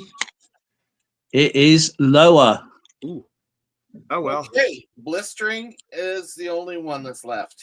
That was a swift tick in the. Blistering's won. Right, okay, Blistering's won. He's actually won something. So Blistering's got this. All right. Good. Everybody's back in then. If Blistering was the last one in to play, then he's won down. So Yeah, all right, awesome. Won that one. Right. Now Those we're on this one. Those American quarters that you have, what are they? Are they just as good question. It's been a long time. Are they an eagle back? That's a good question. They are. Do you know what? I can't see. You want my glasses? I'll hand them to Yeah, go on. Mount Rushmore. Okay. 2013, South Dakota. Okay, so that's a park quarter and a state quarter, by the sounds of it. Yeah. Okay. Yeah.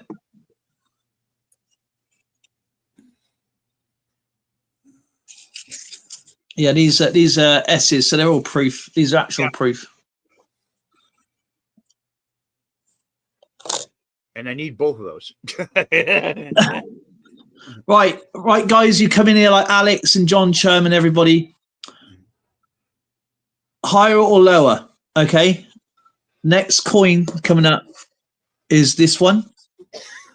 And don't forget, this one here has got the colon. And I'm not being rude. The colon is next to the DEF. So Lower. Alex says lower. Just because it's a Vicky. Is that one of the ones you need? Actually, no, it's not. I do have farthings too, but I don't know. I haven't checked my farthings in my hat. Okay, a lot of people saying we got Davina saying higher, Blistering saying higher, Christopher Ty saying lower, Tab saying lower. What do you say, Skipper? I'm going higher, but Tabs, where's Tabs there? Tab says lower. And Blistering said higher. And I got them all. Okay. Oh, wait a minute. Okay, ready? John Chum, where are you, John? Where's John Chum? Where's JC gone? Is he going to guess?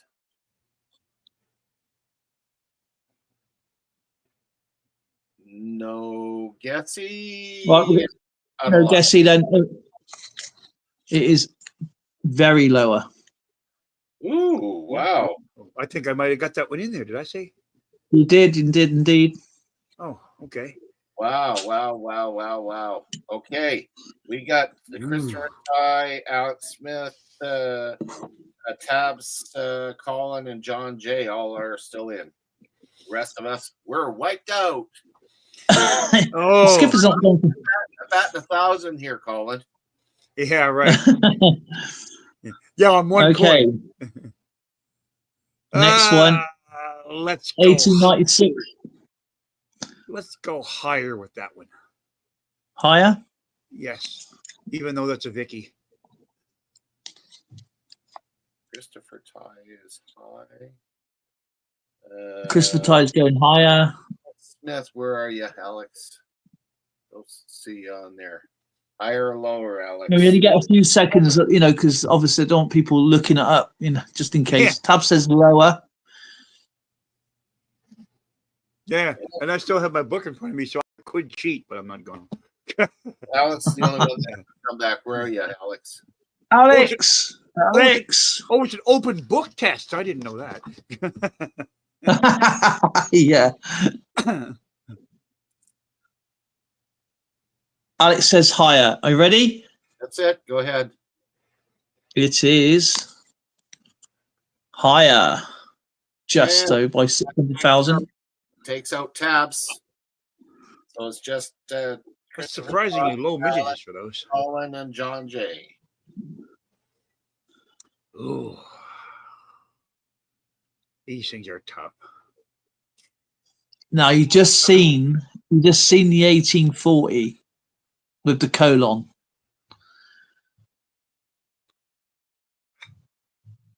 Look at John J. just jumping in there. I know I'm probably going to be wrong, but I'm going lower on this. I'll go lower on this. Lower. Yeah. Yeah. I just only said because everyone said hi. I just so don't. she went low. I just don't know enough about British coins, right? Alex, where are you, Alex? Oh, hi. Is that him? Yeah, it's high. Okay, got him. So that's obviously a variety of that one. Yeah, these two are varieties, yeah. So you just got to figure out which one's the lower of the varieties. How low can you go? How low can you go? All right. Is everybody in? Everybody's saying lower. Alex saying higher. Yeah. Tab says, I only said low because everyone said hi. Hi. I did too, Tab, so Sometimes it's, sometimes you've got to follow people. Sometimes, process of elimination is, Right, you ready? Yeah. In fact, it's the same coin. So it's actually lower, 310 pounds. Sorry, 3. Alex is the only one out. We still got Christopher Ty. A lot in there. Okay. Right. Class 3 here. Now we got an oldie here. 1831. I remember that year. Why don't you just make it tougher as we go?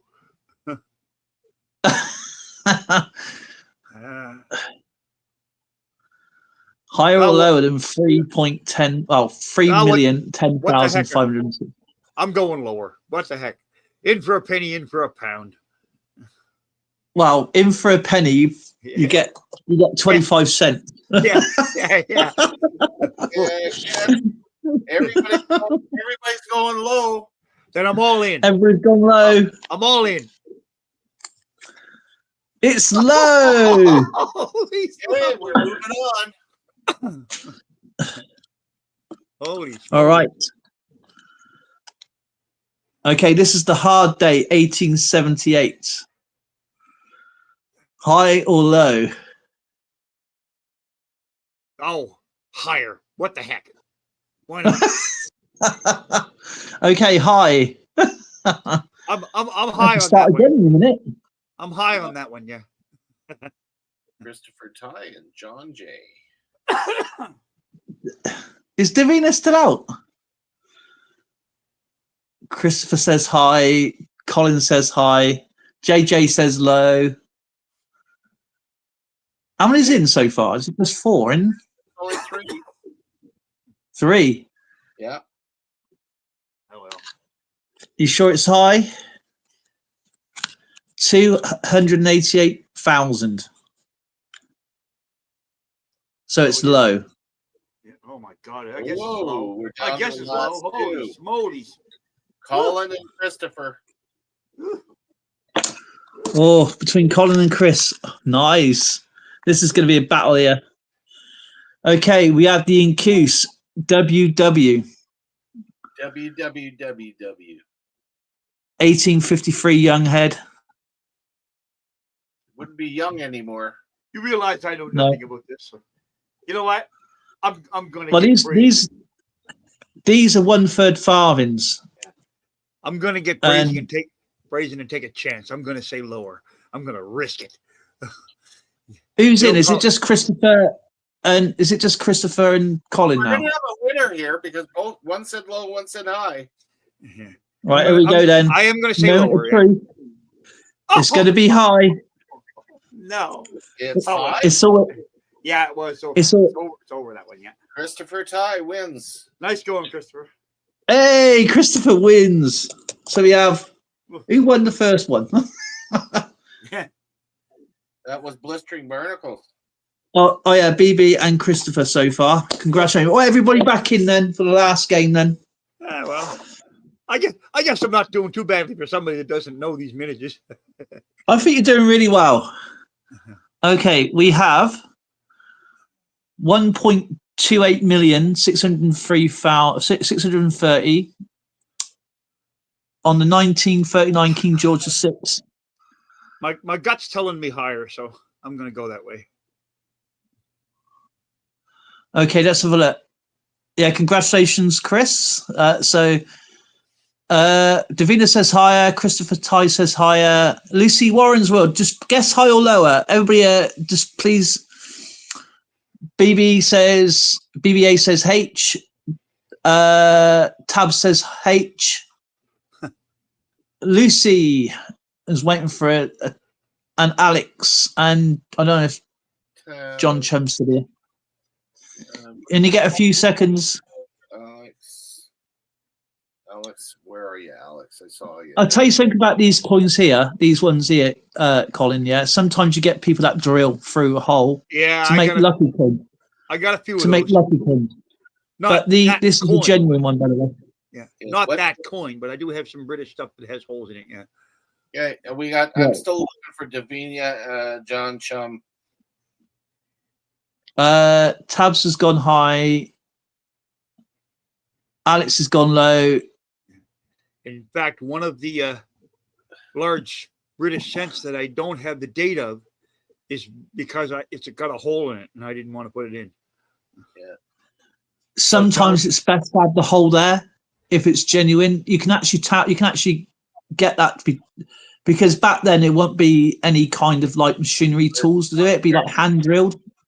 Yes. And it will have like a I don't know, like some kind of like blowback at the back, like a bullet wound. It'll be bigger at the back than it is at the front. Yeah, this was drilled through with a modern drill.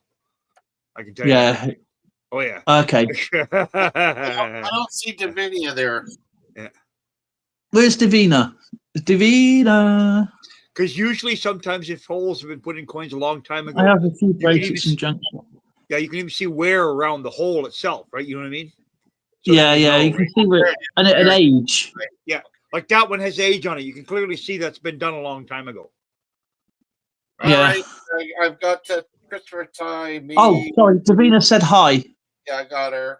Chum, Tabs, Blistering, Colin, and John. That's right, Alex. Some were done with horse nails as lucky coins.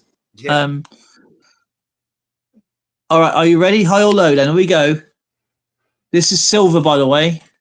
Oh. And it's higher. I think I got that right. I'm not sure. Well, no, I got it wrong again. All right. Well, there's only two out. That's me and Alex. Well, all right. I'm gonna say. Golly gee whiz, Jiminy Crickets. Lower. I don't know. I know I'm not. I'm not. 1853 increased WW. I'm saying Christopher says higher. Tabs is going, yes. She's bounced around the room and I go, yes. JJ says lower. Davina says higher.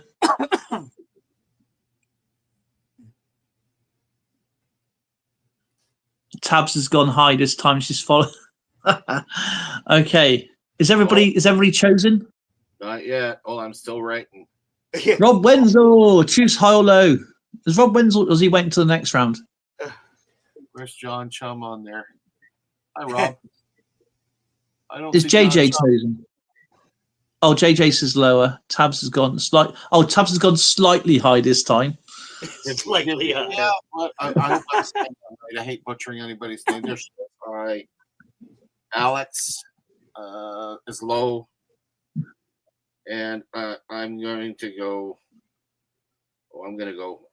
I'm not going anywhere because I don't freaking play. Neither. Hey, Alex isn't playing. Alex, well, you can still guess. You're just out. That's all. that throws me off. Yeah. Okay. And John Chum, is he around? No, I don't think so. Mr. Chum, are you out there? Right, here we go. Okay. It is lower. Oh, wow. That wiped out almost everybody. I can't remember what I said. Did I say low? Alexander said low. Oh, wow. Alex, low all he wants. There's only two left, John Chum and Colin. Oh boy, I lucked in on that one, didn't I? I got lucky. John Chum chose it. Okay, this one here is the 1841 REG colon variant. So it's a far variant. Do I risk it? I never heard of that country. Do I risk it again? I'm going low. What the heck? Lower. And John J. JJ's in, not John Chum, isn't it? Okay, there's only the two. And they both picked low. Right, they both picked low. And it's low. It's 913,000. Wow, they're both still in the game. My. I never would have thought that was lower. This is a chunk of metal though. This is heavy. How many more times will I get away with this? I probably won't. 1931 WW. This is without the dots, this one, if I remember rightly. I'm going higher anyways. Ooh, higher. Yeah, What does JJ say though? I don't think I'm going to get away with too many lowers. They're both saying higher. We're going to run out of coins in a minute. Yeah. Hey, Oh It's my God. lower. Lower. they're both out. Holy schmolies. Okay. Wow, now I need another sheet of paper. What, you guys are killing me here. All right, everybody's in.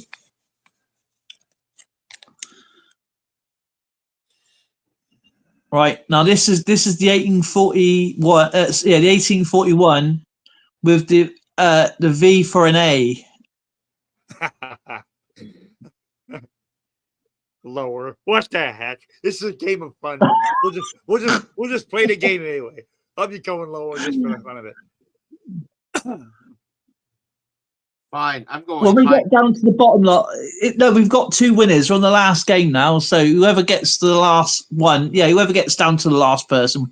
So we got Blistering saying higher, John Jacobs saying higher, Davina's saying higher, Tabs has gone higher, and anybody going to go lower? Don't take my word for it. I did. Oh, what are you saying, Skipper? Oh, I said higher. Okay. All right, are you ready? No, where's Christopher Ty? Where's Christopher Ty? He hasn't chosen yet. And same with Alex. If I get this right, those guys are going to lynch me. Because That's 806,000 is a pretty low mint, let me tell you. We've already had a few games, Alex. So Alex has gone low. Hey, Christopher. Alex, To guess low on that, I must have had my head examined, but do you know what? I'm going to check. I did. No, that's okay. And John Oh. Chum's No, John Chum's not here. okay, he's gone. It's John Jacobs. It is. And Christopher John J. I got John J. Christopher Ty. Is he here?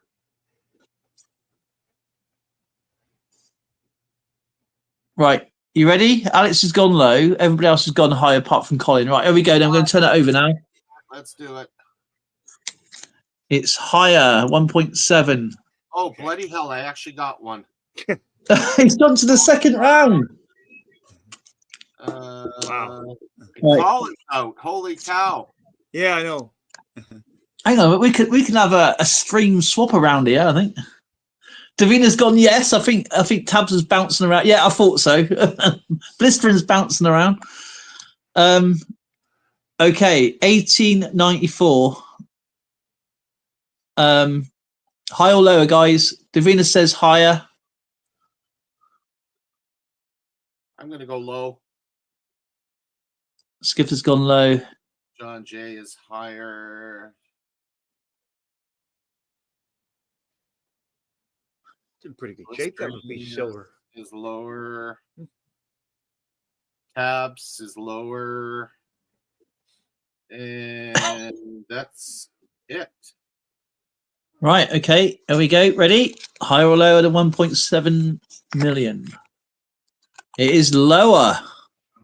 All right. So Davina's out, and so's John J.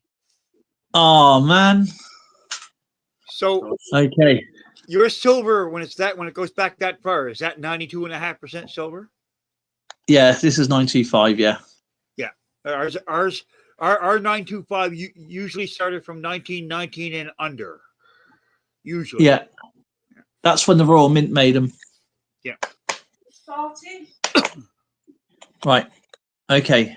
See, I was desperate for flips. That's why I stuck that in there. It's like a big, it's like some kind of cartoon eyeball. I thought you were trying to put together the 3-coin set, and you hadn't finished it yet. You hadn't put the other one, the other 3 in, eh? No, I was just desperate to put them in. So, yeah, these are. I don't normally. This. I've changed my coins around millions of times, Yeah. and if you notice, I don't use staples anymore. We usually get those little fish scale 5-cent pieces, and that's what we get a big one and put the 3 of them in it, right? All right, okay. I got a few of those fish scales now. Yeah. Okay. Because they're tiny enough. 1959 Scottish Queen Elizabeth II. So who's 1 all in? shilling. Is everybody in, or? Yeah, there's No. only 3 High of or us. low? 8 tabs and blistering. Okay. So is it higher or lower? I say high. Skipper's gone high. Who's in it again? Tabs has gone high. Tabs is high, and we just need blistering. Right. There you go. There's the 3 of us. Right. We're So all you've all high. gone high. You've all gone high. Wrong. It's lower by 600,000. Damn. Surprising, isn't it? How low this is? Yeah, especially for the date, eh? No, says Tabs. All right. So everybody's in then. Want me to be out right quick? I'm saying lower. Lower? Yeah. Says Colin. Okay. I'm going lower. Ooh. Says Skipper. Who else is going to follow? Right. Okay. JJ said, that's it. I'm going high. That's it. I'm not listening to Colin anymore. Blistering's gone high. He's smart. He just waits till everybody bids. Tabby's gone high. John Chum, Davinia. I hope I'm saying that right. No, Davinia. John Jacobs. John Chum's gone. He's left. I think he just popped in to say hello. John Jacobs. Okay, so John Chum's gone. Yeah. I'm surprised that 1895 a little bit of silver is in that good a shape. Wow, that's you can see the outline of Vicky quite well there. Alex, That's a good look. And a veil, and the tiara is really nice. I know. I can see that from here. That's okay, we got Tabs is high. We got John. Okay, we're High by this much. He's missed it by All that right. much. Are you ready? Here we go. Is everybody chosen? Are you No, ready? Davina hasn't put hers on yet. Uh-oh. Davina, are you playing? Dun, dun, dun, dun. And I don't see Alex or Christopher Ty. Come on, Christopher. Put a guess in there, bud.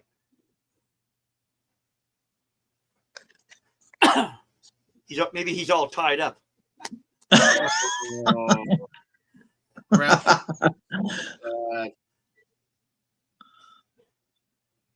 The toilet went Davinia. Come on, Christopher. Tie one on for us, buddy. Tie one on. You poo, you lose. Oh, gee. Okay. Lower for Alex. Good, I got one. Alex, we wait for Davina to come back. Okay, and Christopher Ty, where is he? Well, he's won something anyway, so it's all good. Yeah, he's won with a tie. Oh. Yeah, he came with a tie. Yeah. He came with a tie and left with a Chinese. Yeah. From the Yuan Thai dynasty. That's Taiwan. He's got a good old channel. He has. Oh, Davina says, hi. Right. If you drink too much sake in Taiwan, will you tie one on? Yeah. Right, are you ready? No, because there's Davinia. She showed up. Yeah. Yeah. So we're going to turn it over anyway, because obviously Christopher may be busy. Are you ready? Let's do it. It is higher. Oh, for Pete's sake. Okay, that leaves Davinia, Tabs, Blistering, and John J. So much for me following Colin this time. That didn't work. You're looking at a man that knows nothing about British coin mintages. You got a whole cheat sheet there you can work with. No, I'm not. I don't. Listen, You know what I'm doing in my head? I'm going, let's see, further back, they didn't mint as much. Yeah. You don't learn by cheating. You don't learn by cheating. You learn by reading. That's true. Okay. So, right. Okay. The two soldiers are out. Okay. We have Blistering. JJ going low, Blistering going low, Tabs going low. Dale is Dark Truth because you cannot tell lies because of the long still on your community post. Absolutely. Davina goes low. They're all low. They're all low. Okie dokie. Low. You're going for broke. Is everybody chosen? Yeah. It is lower. Okay, we go to the next one. Great guess, guys. Whoops. Yeah. You know, here's the deal. They're guessing right when it counts. We just weren't guessing right. Not that right. I'm gonna pull some more coins out if it gets down to this. All right. Okay, is the next date 1868? Queen Victoria bunhead with icing on, lower than the mintage 4.3 million. What? So we have Tabs is going yes. Oh yes. Tabs says head. lower. You say that's a bung head? Yeah, it's a bunhead. A bung head. A bung is what it's the little cork that you put in the barrel. A bung. Yeah, that's true. Good grief. Yeah, this is a bunhead.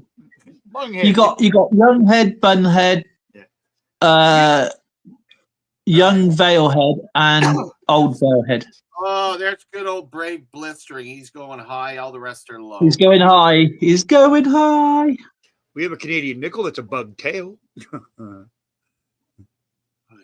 Oh, sorry, Alex. Are you ready? Is everybody chosen now? Who's actually playing? Yeah, that's it. Okay. I believe this is going to be lower. Nope, it's higher. Even I'm out. Look. Higher? You're out. That means Blistering Barnacles wins. The host, BBA wins. The host is out too. Okay. And there's the last ones here. So that'd have been 3. That'd have been 2. Look.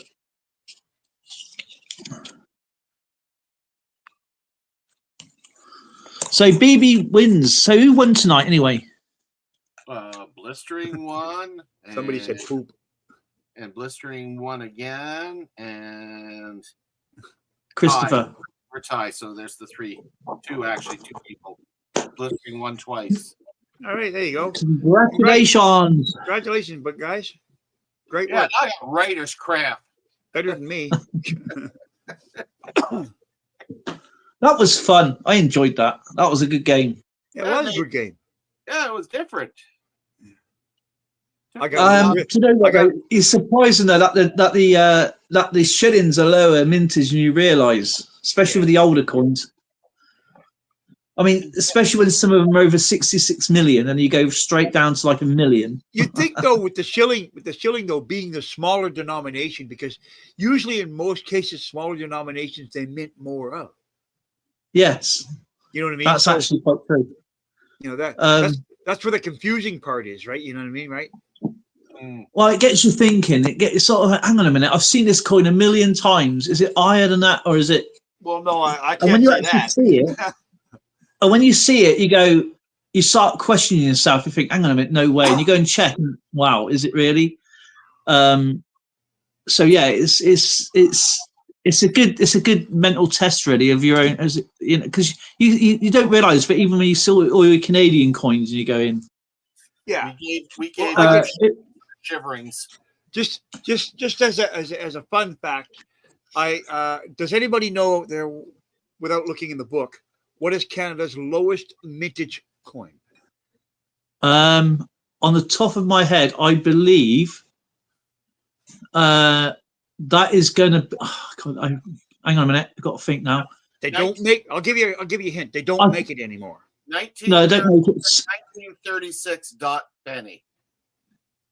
That's the most expensive, and it would be the lowest mintage. But actually, the lowest mintage that you can still get.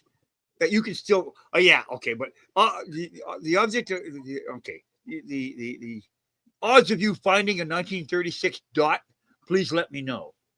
Yeah. Okay, because let's rephrase that. Canada's lowest mintage coin that can still be found if you have the money for it. Yes. 1973 large bust quarter. Nope. No, it's got to be. It's got to be. You know, try to. Find I think it's a fish scale. I think it's got to be like a 5 cent. Actually, it is silver. Okay. Oh, okay. And they only made 18,300 of them. Really? Yep. Oh, that's got to be a dime then, isn't it? Nope. Silver. Not a dollar, surely. It's not a dollar. It is a Canadian dollar. Yes. Oh, it's a 1948 silver Canadian dollar. Voyager silver dollar. Correct. Yes. Okay. That is Canada's lowest mintage. A little over 18,300 of those were minted. That's only. In other words, 2 I'm missing. Yes. Now, in other words, and that's a few $1,000s there then. Few thousand. Put it this way. I've seen one go so worn it just shows the date, okay, for over $500 US. Yeah. Really? That's now I've only ever witnessed 2 uncirculated 1948 silver dollars in a collection in my life. I've only ever seen 2, and one of them's not in mine. Okay, but I've seen 2 in my lifetime. I've been collecting for 50 plus years. I've seen 2. That's uncirculated. They're very. That is special. Actually, to be honest with you, they're actually harder to get in a lower grade than they are a higher grade. But if you want a higher grade one, it's going to cost you. Yeah. Premium right now on a 48 silver dollar, I'm guessing would be between $5,000 and $7,000.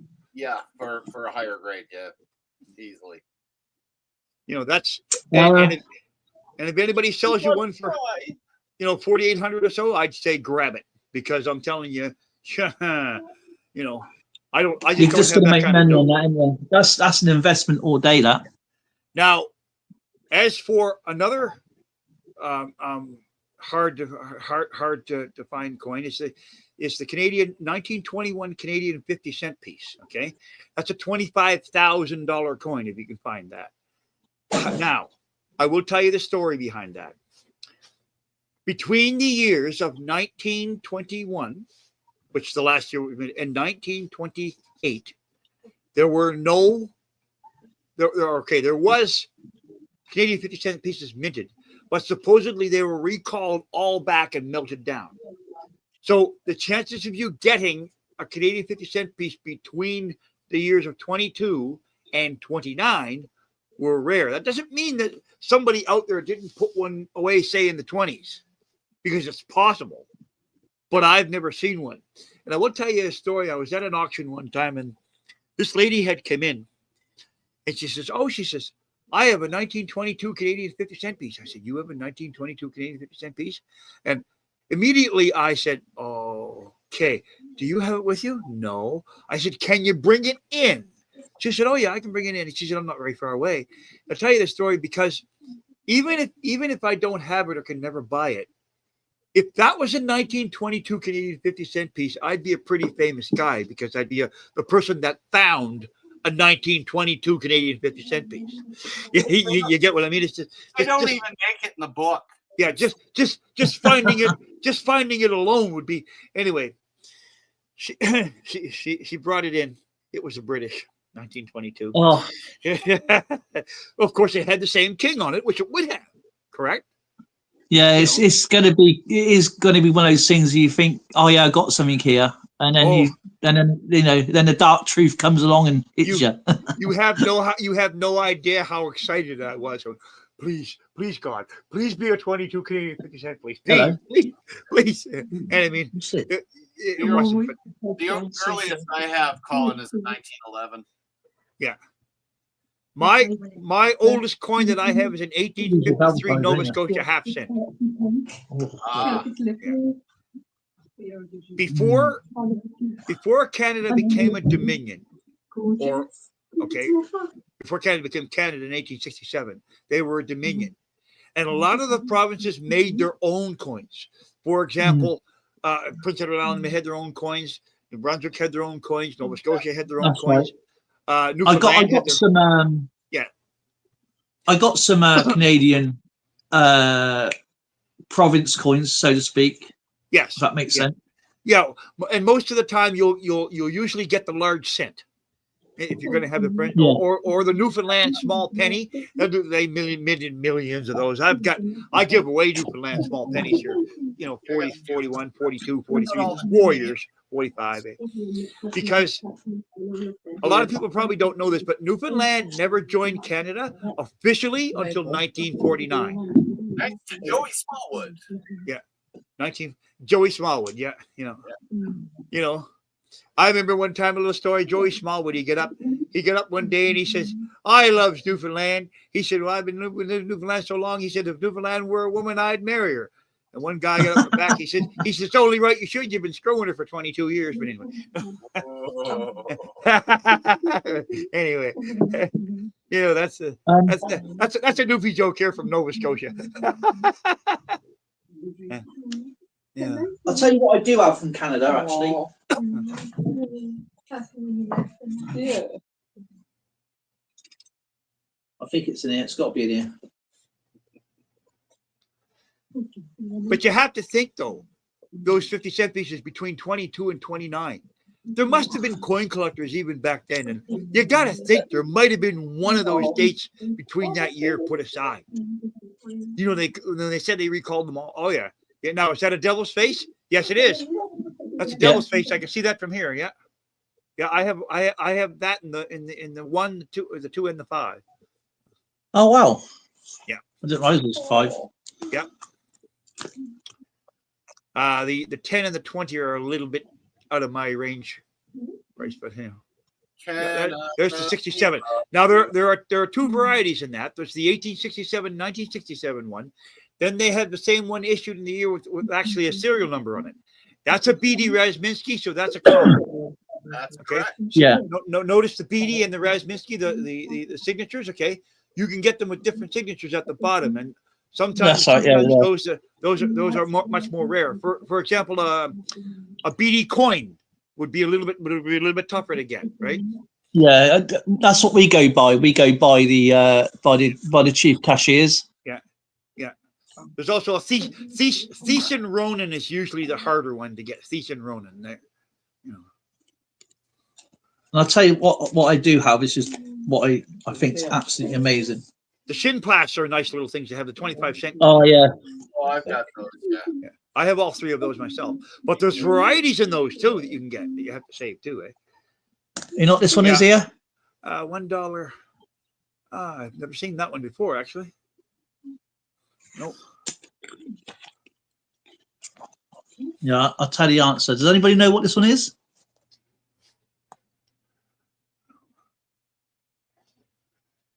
Well, so far it's the corner. Yeah. Antarctica. Okay. Yeah. To be honest with you, I'm not a person who saves a lot of Royal Canadian Mint stuff, nor do I buy that stuff, because I will tell you this.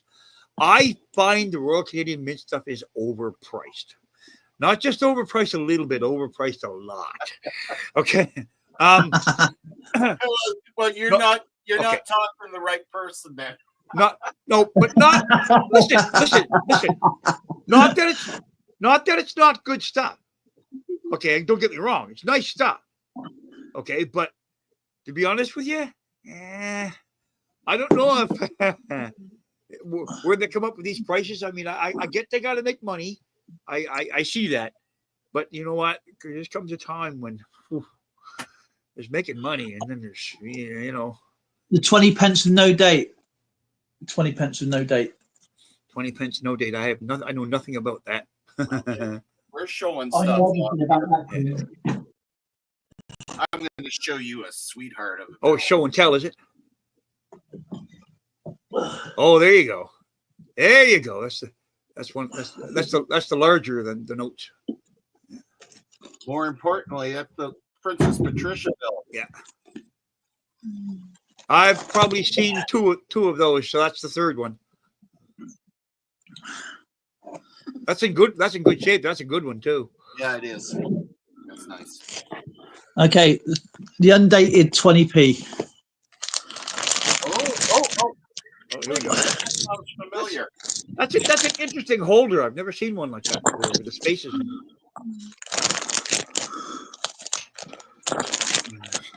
I like the way Dale puts his coins in his problems.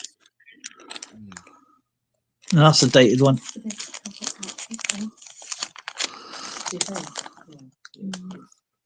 There it is. Yeah. Excuse me. Yeah. The undated 20p. That's awesome.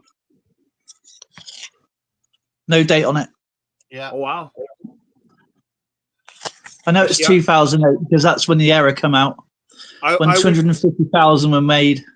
I wouldn't be familiar with any of the varieties in the British. Like I know there's some varieties in the British pennies. Like I have the High Tide, and I have I have the KN, and I have the other KN. There's two KNs, and then I have the H. What else do I have? I have the. You're on about the 1954 farthings? No, 1954 half pennies. You got the Horizon one and the Low Horizon, or whatever the hell they call it. Yeah. I got that one too. But yeah. And I'm going to backtrack real quick here. As far as the Royal Canadian Mint coins, I collect the ones that have a military theme. Yes, and you know what? They are nice coins. Yeah, I have the Veterans one. I have that Veterans one, the single one. Yeah, very nice one. Oh, and I do love the way it's pretty cool the way you put so much space in there. Yeah. This is all my Roman stuff. Now, do those have individual pockets? Because how do you get them to stay where they're at? Or you're Oh, yeah, using they got a pockets. yeah. Yeah, I see. just it is the first groat. Route. Oh, that's Um, great. Have you heard of these Jetton coins? I have. Almost looks like one of those those old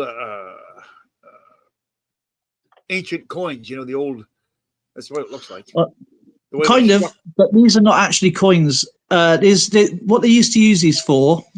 Say I don't know, you're an old soldier back in the day, and as you know, a lot of soldiers waiting around, isn't it, doing stuff, doing your own free time, whatever. Yeah, well, we get plenty of that. So, for example, what they would do with broken armor is break it up and make their own gaming pieces. Ah, yes, I remember that. That's and also these were also made for accounting. So if it's like taxes or money being owed to the soldiery or whatever, they would use these and they would count so many spaces and then put one of these there. Oh, yeah. So that one says Nuremberg. Is that what I think that is? Yes, it is. Okay. There's quite a few. The French one. There's French, Nuremberg, and English types. It's a lot of it I got to sort out. This is one of the cool. You can't see this very well because it's like in a flip, but yeah. I'll tell you what I can do. What I've been trying to do is this. I've been getting this up, but I've got to hire it somehow so you can see it a bit better. Oh, that's a cute little rig. Yeah, they've been around for years. Those things, jewelers have had those for 50 years. Here, somewhere to them. So I can get this up to work a minute. Hang on. Yeah. Good old glass magnifying glasses. They don't, you know. Yeah, see if I can actually get it to work. Glass ones are tough to find these days. That's great for us old farts that have tremors. Oh yeah, I can see that now. Yeah. There you go. Well, this is Emperor Valens. Yeah. Wow, that's in pretty good shape. Those would have been hammer minted, wouldn't they? Yeah, those are hammered coins. Yeah. That's actually quite good for a hammered coin. Dale, is Emperor Valens' first name Rudy? Rudy Valens. Oh God. Ah. Well, I'm going to go up to him and ask him to chop my head off. Yeah. You see what Blistering's saying there, Dale? He wants you to send his prize to Vinia. Okay. Oh. My email address I just popped in, so whoever won, email me and I'll get it out as soon as possible. And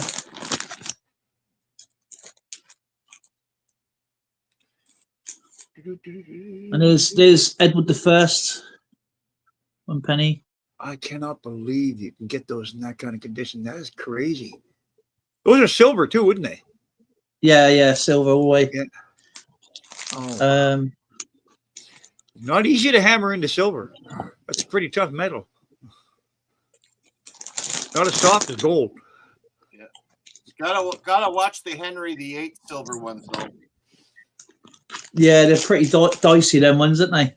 Yeah.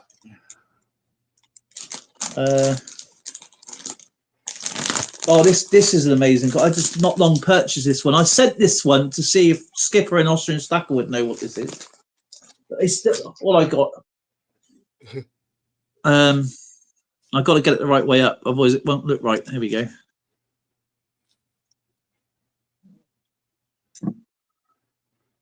I think that's the right way. I'll actually get it out and show you. It's easier.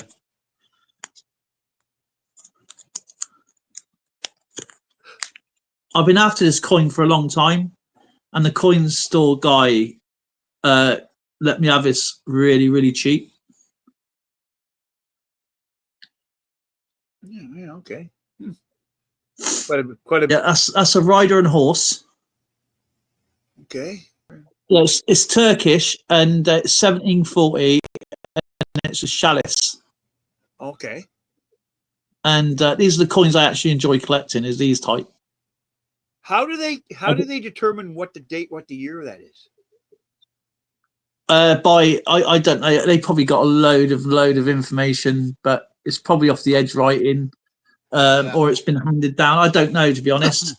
Colin, I use the site Wild Winds to try to identify those ones. Yeah, but unless like a lot of those ancient coins, I can see them struck with the emperor. Okay, if they have the emperor, well, approximately what time that emperor reigned, right? So you can that's easier. But that one there doesn't have an emperor of anything kind of, so you kind of gotta guess, really. If you get into classical numismatics, you got to have a lot of patience.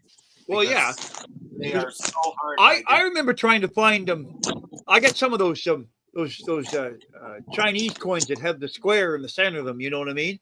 Yeah. And of course, like the Qing dynasty and stuff like that. Unless you know the dynasty and the emperor, and you could have a coin that's worth $2 or $200,000. You don't know, right? Well, if you got a Chinese chippy, like a Chinese chip shop, that's right. My Chinese coins. Ask the lady. So I know exactly what my coins are. Oh, you keep bugger. I never thought of doing that with mine.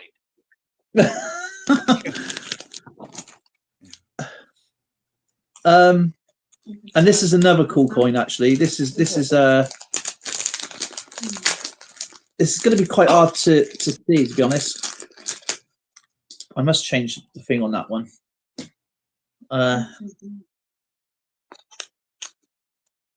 Now this is kind of hard to see. This is actually in really good condition. These coins are really expensive, but this is 1763. Oh, wow! Wow!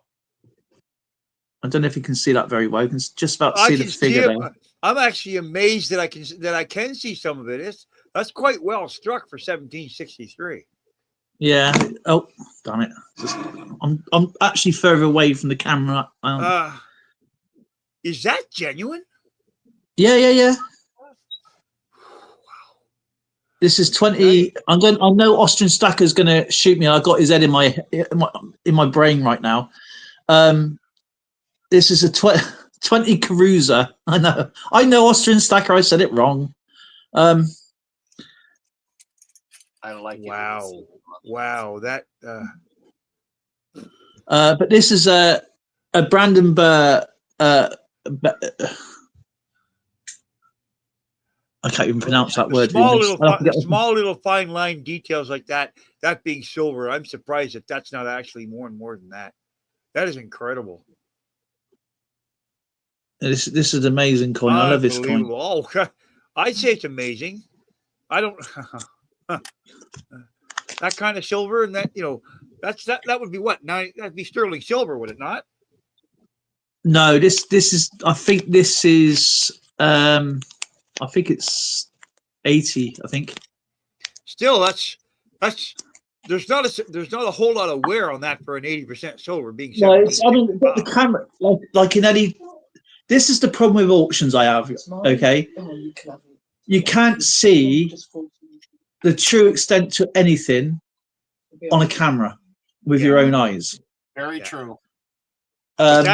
Even what I could see of that was in good shape. That coin.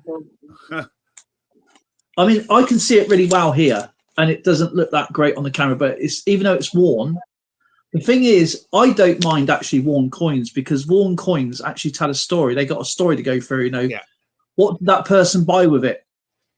What was they? What was they buying it for? What items were they buying? One of my paper notes I have was a 1917 1 million German marks. Okay, and now it's ratty and torn, but all those bills in that time, all those paper notes, they were all handmade. So each and every line had to be hand drawn in. They didn't have copiers to you know what I mean. So a person had to physically do that. So you have to wonder where that bill. How many hands has that bill changed? And where has it been? Has it been in the hands of kings and emperors? And what I mean? You're talking 1917 here, right? So over 100 years, how many hands has that been in? And where has it been? What part of the world? I mean, I know it's in Canada because it's in my hands right now, right? But There's another one. Look at that. Beautifully struck. How old do you reckon this coin is? Any idea? 1600s, probably. I don't know. Maybe more. Well, you're right. It's 16th century. That's a guess. Oh, upside down. Hang on. I forget you just turn these around. I couldn't tell you whether it was downside out or right side in or upside sideways.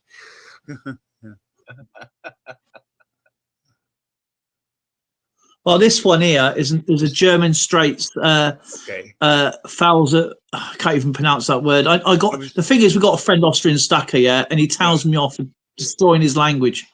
I was going so yeah, to this is a true. This is a two cruiser. I just got his voices in there. You're destroying my language. Stop it. That's Cruiser. That's Cruiser, isn't it? I thought Cruiser. No, he doesn't say like he told us off, didn't he, Skipper, the other day? The first one you had there, I thought it was a Russian kroner when I first looked at it. I got a lot of Russian coins. Did you know? I don't know. I don't know if this story is true. 1585, that one anyway.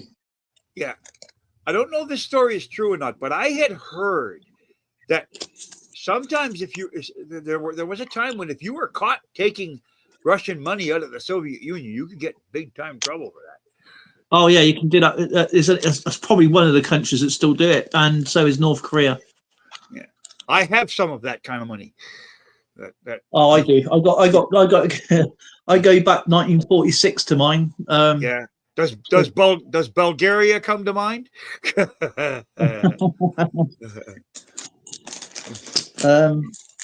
could get some of this coming out of the Soviet Union around that area. You could get in big trouble for taking money out of the Soviet Union. That's at one time. Labor camps. I don't know if it's still that way now, but it may be in some places. But. And this is my old channel name that you might remember me from. I had this made from a really nice guy, Floyd Detectorist. No.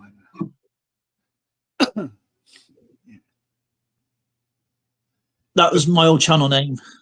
The first person when I started subscribing to UK coin channels, the first person I found was Christopher Collects. Oh right. And then from there on, I kept I just kept on going, right? I haven't heard much from Lafta anymore. I used to subscribe to him. I'm still subscribed, and I haven't heard much from Caledonia Coins. Oh, Caledonia Coins is a nice guy. The thing is, I watch Coin Patrol all the time. I know them. Yeah. See, Christopher Collects. Before I moved, he lived in the same town as me. Oh yes. Yeah, he's a nice lad, but he works for Britannia Coin Company, which is in Royal Wharton Bassett, which is literally 5 minutes away from where I used to live. I lived in Wharton Bassett. We just call it Bassett. Oh yeah. And it's just a little town. The Britannia Coin Company is so frigging expensive. They don't even answer their own messages. I answer them for them. And I said, look, let's go to Chards. It's easier. You got answers at Chards. Okay. But Coin Patrol, I watch a lot of. I watch a lot of his videos. You know, Coin Patrol. Yeah, and Rick H. Hunts. Coin Patrol's a nice guy. He's very comical. Yeah. Sunderland Coins. And Dave from Northeast Coins, he's been down on our channel. Northeast Coins.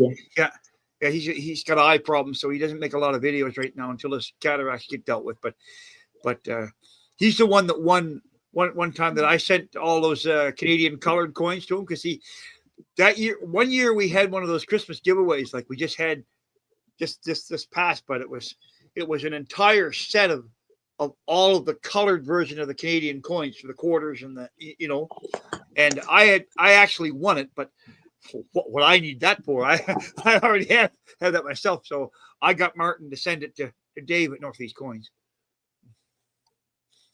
So he Yeah, now his, there's a lot of nice channels out there, but there's a lot of channels out there that just do it for clicks and views. yeah. But he seems to be in every now and then when he gets a chance to get in. Sunderland's in. I see Sunderland come in too. He'll come in, Sunderland coins. You know. But I get it. Your time difference is a little different than ours. So yeah, 7 hours. It depends where you are. I get the fact that I'm in Halifax, right? So I'm okay. So you're literally on the East Coast then. So I would be Atlantic Standard Time, not Eastern Standard Time. Oh, there you go. Yeah, so you're about 5 hours then, aren't you? Yeah, probably. Of course, it never fails. I get in the middle of a live stream and the phone rings. Oh. What else to know? It always happens here. If you're trying to get my email address on my, if you're trying to get my email address on here, it won't work, because the reason why I'm calling out those channels is because that's where they get my email address from, or Instagram, and I've had loads and loads of messages and pictures of coins. Well, I will give you my email address. I don't have a problem with it because I do it all the time on my, so I have no problem with giving out my email address. Oh no, I haven't that. It's not that for me. It's just that I get these people who night everyone, had a great night, much love to you all, stay safe, see you next time, Dale, and very much love. And you too, Tabs, always wonderful to hear from you, my friend. See you later, and Tabs. say hi to your family for us. It's nice to catch up again after all this time. Change finders. And Tabs, you've got to start doing videos again, please. That's something. She had her channels up there. She had her videos up there, but she took everything down, unfortunately. That's something that I haven't done in a while. This whole laptop's starting to lag behind now. They're changing, aren't they? 7 years old. So I can't complain. I refurbished mine as well. I could upgrade this one, but the problem is I can no longer get Windows 11. I only have Windows 10, and they don't recognize Windows 10 anymore. So, and I only have a 6800, and I got to have a 7200 in order for it to recognize it. Now, I don't know if I can go from 68 to 72 in this one anyway. I know this can be upgraded. They did tell me that, and then I never found out if I could, because if I can get it to 72 or better, then I can run Windows 11, right? So I don't know. I got your emails, guys. Thank you. Awesome. Just for the record, it doesn't matter. Mine is Colin Whedon at hotmail.com. So that would be CO1LIN Whedon. That's WHEA for Donald ON at hotmail.com. Okay. No letter, no caps, no spaces, no. That would be mine, but yeah. Oh man, I don't think I put it in my channel. I should have, but I didn't think when I created my channel. Well, hopefully they stopped it anyway. I mean, because there's a guy on here I call out, I react to, PC Coinstar. Yeah. And because he blows out these exaggerated numbers of millions of dollars for his coins, and they're terrible, they are absolutely disgusting. And on one of them, he had fluid. It looked like, I don't know what it looked like. Me angry. It looked like it was disgusting anyway. And I'll try and find the video and I'll show you. Then if I go to my post, you see it.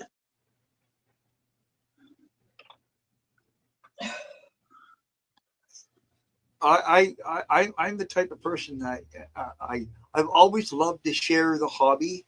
I have no problem with sharing the hobby, because as us older generation gets older, there's a lot less of the younger generation that are into this now. You know what I mean? So yeah. And this guy here. Oh man, what is that? This guy here.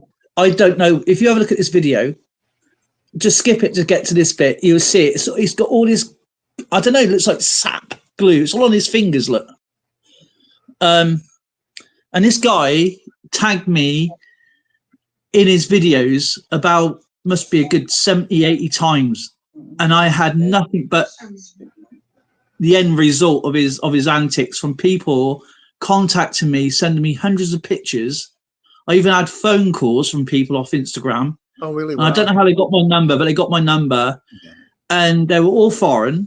And they were going, I got these coins, sort of thing. And I said, look, what coins? Why are you ringing me? And DM messages.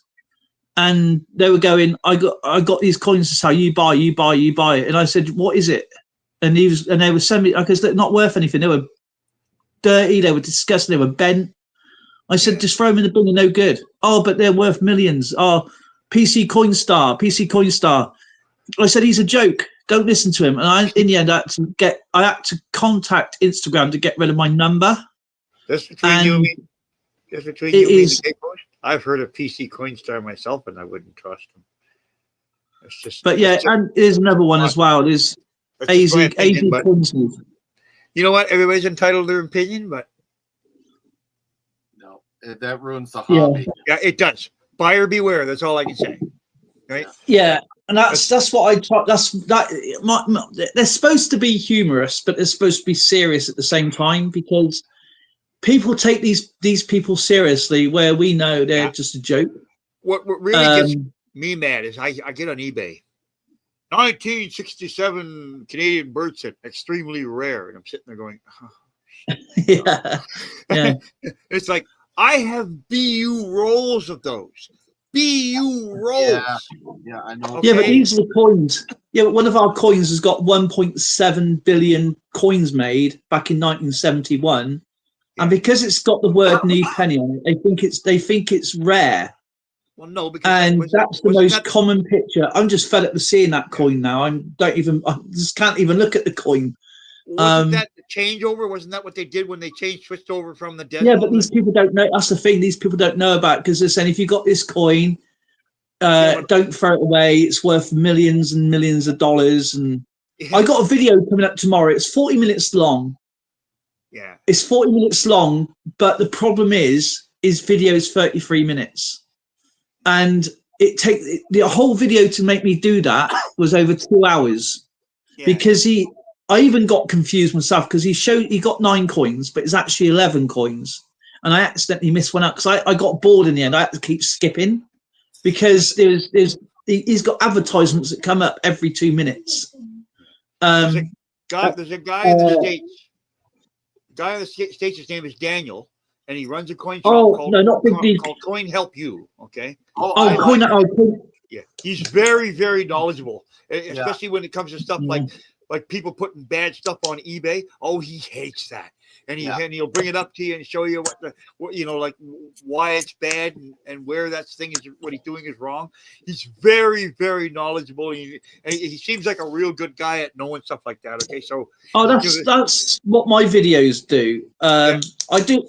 My channel is like a database. So if you look at my coins, it's got all the information there. It's in the playlist which country it's from. But then I started doing these videos where I'm reacting to these people, because I tried getting YouTube to stop it by using my name. This is my second stint on YouTube.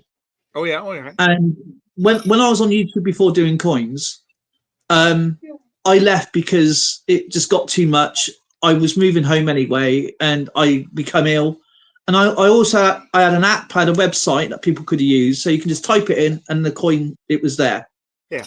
And the app, everything was free. You just literally type the coin in what you wanted, and it was there. It took me months to do it. Oh, but I deleted it all. It just got on top of me. I deleted everything.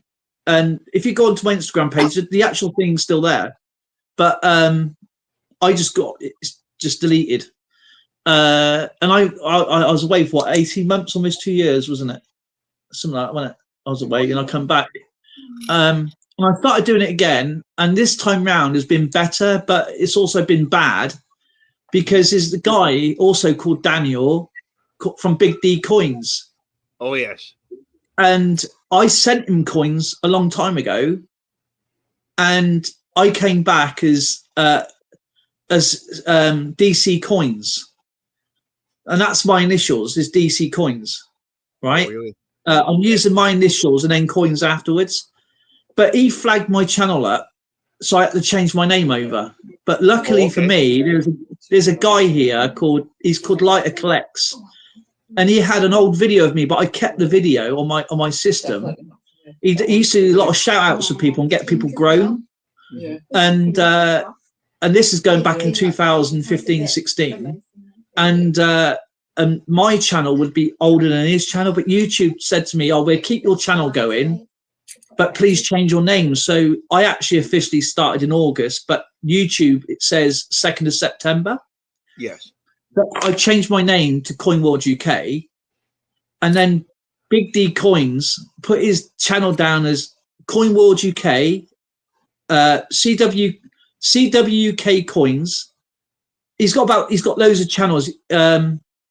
United Kingdom Coin World, something else Coin World, and then in the end I had to interact, and he's taken a lot of the channels down, but he's taken a lot of my, not bothered, but a lot of my audience I had before onto his channel.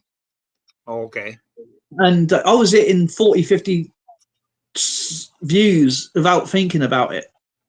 And then when I started doing live streams, I only do this pure for fun, sharing the hobby, learning on the job. You're always learning as you go anyway. Yeah.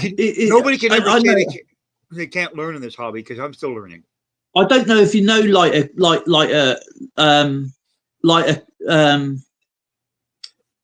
don't know if you know Lighter Collects. It's not who you think it is. It's somebody else. I don't think I've heard of it. Careful mentioning lighter. Jamie collects lighters. Yeah. There Hang on a are minute. some lighters out there that can fetch you a pretty penny too. Yeah. If you're a lighter collector, I've seen some nice lighters. If I collect one more thing, my wife will string me up by that. I used to collect coins and hockey cards, but I gave up on the hockey cards. I just had way too many of them, and I said, you know what? This channel here. It's one or the other. Lighter collector. Yeah, he's a really, really cool guy. He's ex-army as well, actually. He does a lot. He does. I don't. But yeah, he saved my channel basically, because YouTube was actually going to cancel everything, just literally delete everything I'd done, and I just got fed up with, like, I thought just go on with it, carry on with it, you know. And then people were sending people over to me and threatening my channel. And there's a channel, like, it's not a very big channel, but he's got a big influence. Okay. And I'm not saying he's a bad person, but what he did was pretty, would you say it was pretty mean in a nice way. And he sent his henchmen over to my channel, and they basically said, if you go to Dale's, you're not involved in this, basically. And then he started on a friend of mine, and I went and told my friend of mine about this, and then he went and told him, because I said to him, you know, if you're gonna, and I was in his auction, because he's an auction channel, by the way, that's a clue. And he was really selling these coins for $60 a piece when they're only worth about £4 from the Royal Mint. Okay. Wow. And I wrote a message on my thing. I said, look, this guy you don't know who he is. I go, he's a nice person. I would never said not go to anybody's channel. I would never do that to anybody. Yeah. But exactly. I would say my only word of warning is do your blinking research before you buy these coins. Or as I say, buyer beware. Yeah, right. So if you can't, yeah, I'm quite happy to buy the coins if I can afford it. I'll buy the coins, for that person. They send me the money and the shipping, and all they have to pay then is the shipping. That's it. And then you've got to sit in an auction over it, because this person wouldn't give a damn. And I tell you now, you wouldn't give a damn if you couldn't pay your rent next week. Well, I've had people ask me advice about things too and coins over the years, and instead of giving them an opinion, I know the opinion. I know the opinion that I could give them, but my way, like I said, of sort of saying, well, buyer beware means you might want to do your homework before you purchase this. You understand what I mean? It's like, I can't. I'm not allowed to say whether that person's bad or good because I won't bring drama into some of the thing. So because I say it's my problem. Yeah, it's my problem, not somebody else's problem. I mean, I would never tell anybody if say me, I was on Skipper's stream, right? Yeah, for example, and say me and Alex had a problem, right? We don't, but say we did for argument's sake, right? And Alex was on his stream. I wouldn't go to Skipper and go, oh, if you have Alex up on your, this is exactly the email, right? If you have Alex up on your stream again, I'm going to make sure you don't get no subscribers and you won't have any views. Oh, that's not cool. That is the email I had. And that was from not from me, but I sent somebody over to say that. I sent somebody over to say that for them because they were too chicken to tell me themselves. So I went to the source and he crapped himself. But it's worked on his occasion because, you know, my views have gone pants. Yeah. And his views have gone up, but his channel hasn't grown. But what I don't get, when this guy was only at 700, people were sending him money and, you know, they were sending him hundreds of dollars and you don't know whether he's going to get your things or not. But he was also on my channel. He was on my channel for his own personal gain. Yes. And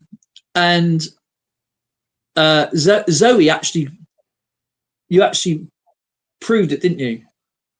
Because I was saying, no, this person's a really nice person and all that. And he goes, no. He's too nice. He's too right. He's too nice. He's too nice. There's something about him and he's just too nice. And then the next thing I get this email from him and he goes, oh, I don't like this person. And he goes, I don't want to come over to your channel because I just don't want the people there. I don't get, you're not my type of people. And I think, hang on a minute. It doesn't matter. I've been on a lot of channels where this person doesn't go to this channel because they don't like this person, or that person doesn't go to this channel because they don't like this person. I always go to this. I will go to the channel. I will say hi. I will be polite. Okay. Basically, I just try to get along with everybody if I can. Yeah, I try and get along with everybody, but when they threaten your channel, like, you know, exactly. all I do is collect coins and show what I have. Yep. And I learn from other people. It's not it shouldn't be a competition. You're in the hobby for the fun of it. That's why I'm here too. Like, if my channel grows, it grows. If it doesn't, it doesn't. I'm not in this for the money. I'm not in this to sell coins. I'm not in this. I'm in this for the camaraderie, the friendship, and the enjoyment of having a coin family around me. That if I should get stuck on something or I should need information, maybe there's somebody out there that can help me with it. You know what I mean? I have no problem with anybody from any country if they get a Canadian coin. Please. No, I have no problem. I don't have a problem. I just wish this person would, with a bit of a spine, come over or privately email me or whatever and tell me what his problem was. Yes, because you know what? Right? He done it. I don't know how he did it, but he got a lot of people from my channel to go to his channel, and he's used that against me, and it's like it's been a knock-on effect. I don't know what influence he has over people. I don't know why people need to be a sheep. I don't tell people not to go to his channel or go to someone else's channel, right? Because I mean, I wouldn't buy off of him because he's too expensive. But he's a kind guy, but it's for the wrong reasons. Yeah.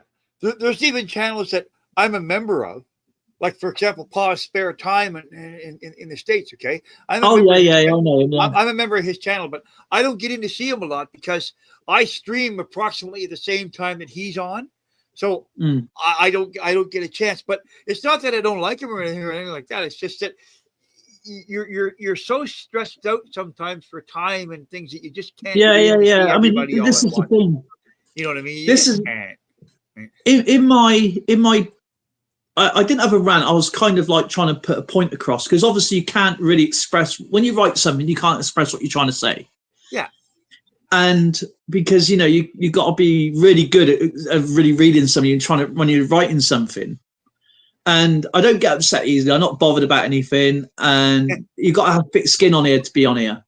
Oh, no but kidding. what I don't, my pet hate, right? My pet hate is say you're streaming or Skipper's streaming or Alex is streaming or Davina's streaming or whoever, right?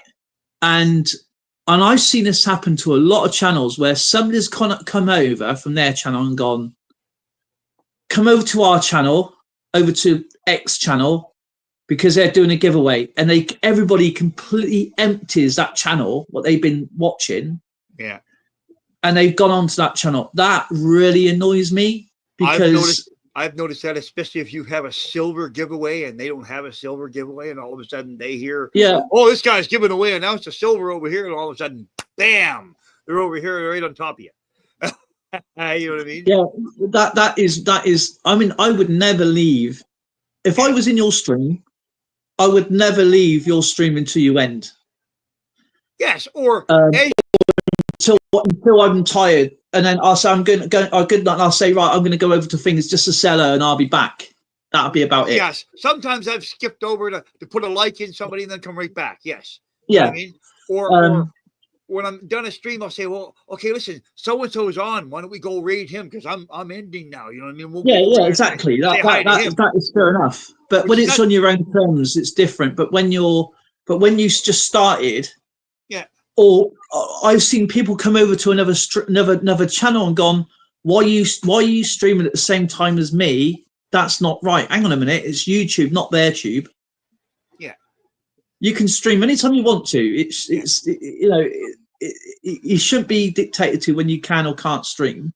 Unfortunately, I missed Pa's channel, or most of it, because I happen to be streaming my live stream at the same time. Now, he's not upset at me or anything like that, but hey, that's just the way it works. I mean, sometimes you just can't get everybody's time in. That's life.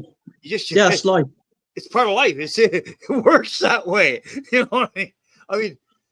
Dale's absolutely right. I used to do a Saturday. This is what Alex just said. He goes, Dale is that I used to do a Saturday night stream, spin the wheel, so not to stream over others.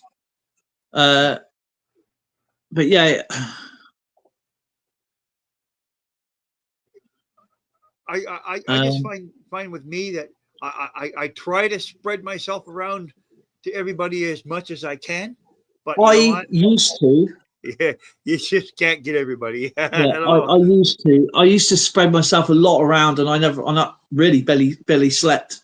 But the thing is, what I used to like watching was the actual coins, coin, like the actual coin, not the auctions, but the coins itself. Oh, I thought, well, that's interesting. I've not seen that before, so I'll note it down. You know, I'll note that down, and so I'm going to look for that coin, or just trying to get some information. If it pops up, all right, I need that information. Right, I'll write that down. But not that, and then suddenly they turn into these amazing auctioneers. You think, well, what's the point? Yeah. I will say to you, listen, if you're stuck on anything Canadian at all, I'm sorry for that, Davina. I'm sorry for your loss. I'm not a full-fledged expert, but I've been collecting Canadian coins for 50 plus years. I do know some things about Canadian coins, not everything. Nobody knows everything. I can't ever claim that. You know what I mean? But it's not enough time in the world.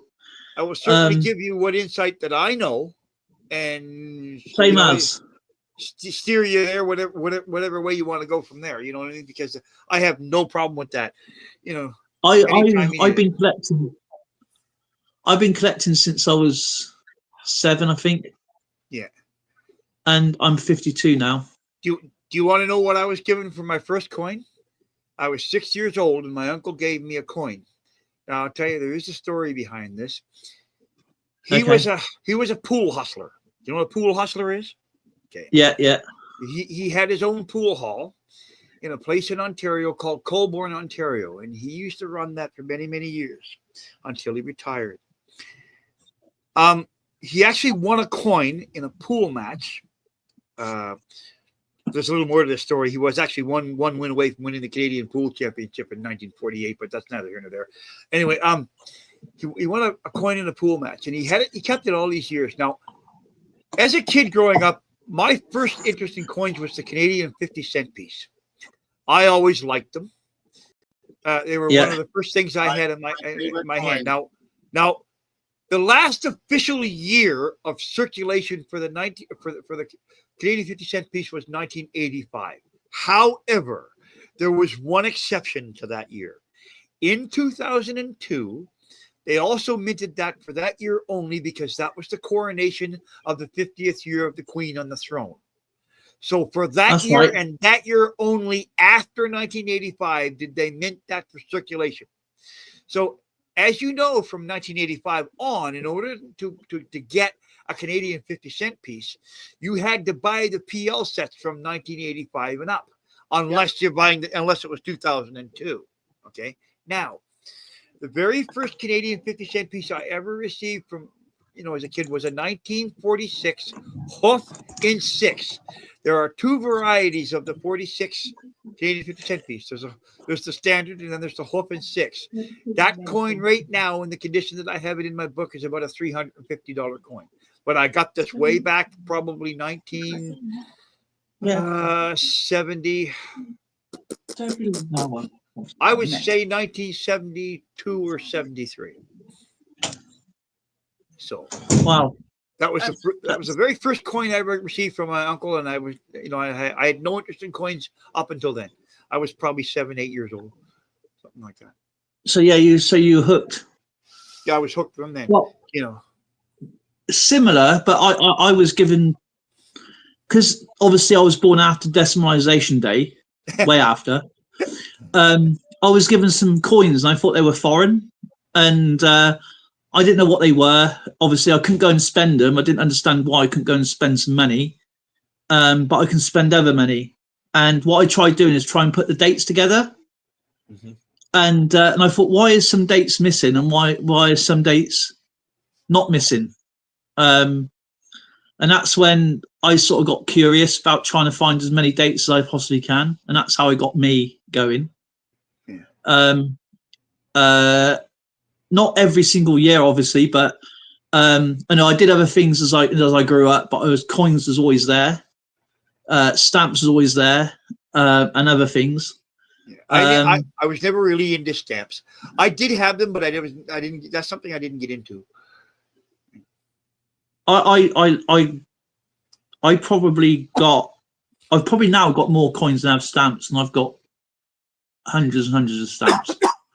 Well, I do have stamps. I don't have hundreds and hundreds, but I do have. But yeah, it's an amazing story how people get in. Like Skipper, he's not been doing it long, but he's got a lot of knowledge. I started when I turned 65. Well, that was just a year ago then. Oh, I wish. I'll be 62 in May, so. Oh, well, you're almost the same age as my son. Yeah. I have for your information, I have a 37-year-old son. I have a 37-year-old grandson. Oh, okay. That beats me. So Davina says 74. So you were born in 74 then, Davina, is that right? Yeah, so you can spend up there until 92. I'm one of these people that I can actually say I've spent silver coins. I used to have jars and jars of silver dollars. Yeah. And I went out, and back then to buy Is it Seaweed's birthday? to buy a model, it cost me less than $2 for a nice model. Yeah. So I spent all those coins on models. Yeah. Then I got bored and I used firecrackers and I blew them all up. Revel used to make a good model. Revel model company. Yeah, I used to do model. I did models. I did actually. Listen to Dale. My collection was mostly vintage aircraft. Oh. Yeah. Same as mine. Do you know what the last model I got rid of just before we moved was? One of my oldest models I ever did, and that was a Guy Gibson Lancaster bomber. Oh yeah! Wow. I had that for 20 years. I hit my head on the top of the freaking Lancaster. Last one I had was a German Stuka. Space in it. But I had over 1,000 models, and it wasn't so long ago I sold them all, apart from my Lancaster. Wow. I had die-cast ones and obviously plastic models. Everything was hand painted.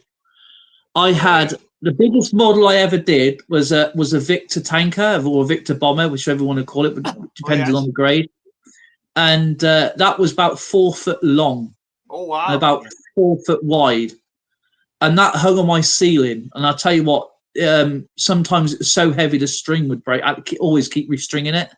Oh yeah, but I don't know if some people know this, but they actually made collector trading cards of planes. Oh yeah, that's right. Yeah, yeah, I have a few of them still. Just reminded me of something. Dale, did I show you that it looks like a bronze that was done with a 3D printer? Did I show you that? Yeah, that was really cool. I'd love to get a 3D printer. Maybe I spent 50% silver without knowing it. Maybe. I mean, I when I was in America, when I first went to America, the first genuine coin I had from there in my hand was $50, and that's why my favorite coin in America is $50. Kennedy hat, yeah, and so ever since then I've got all the Kennedys. Okay. Kennedy. And Kennedy. Yeah.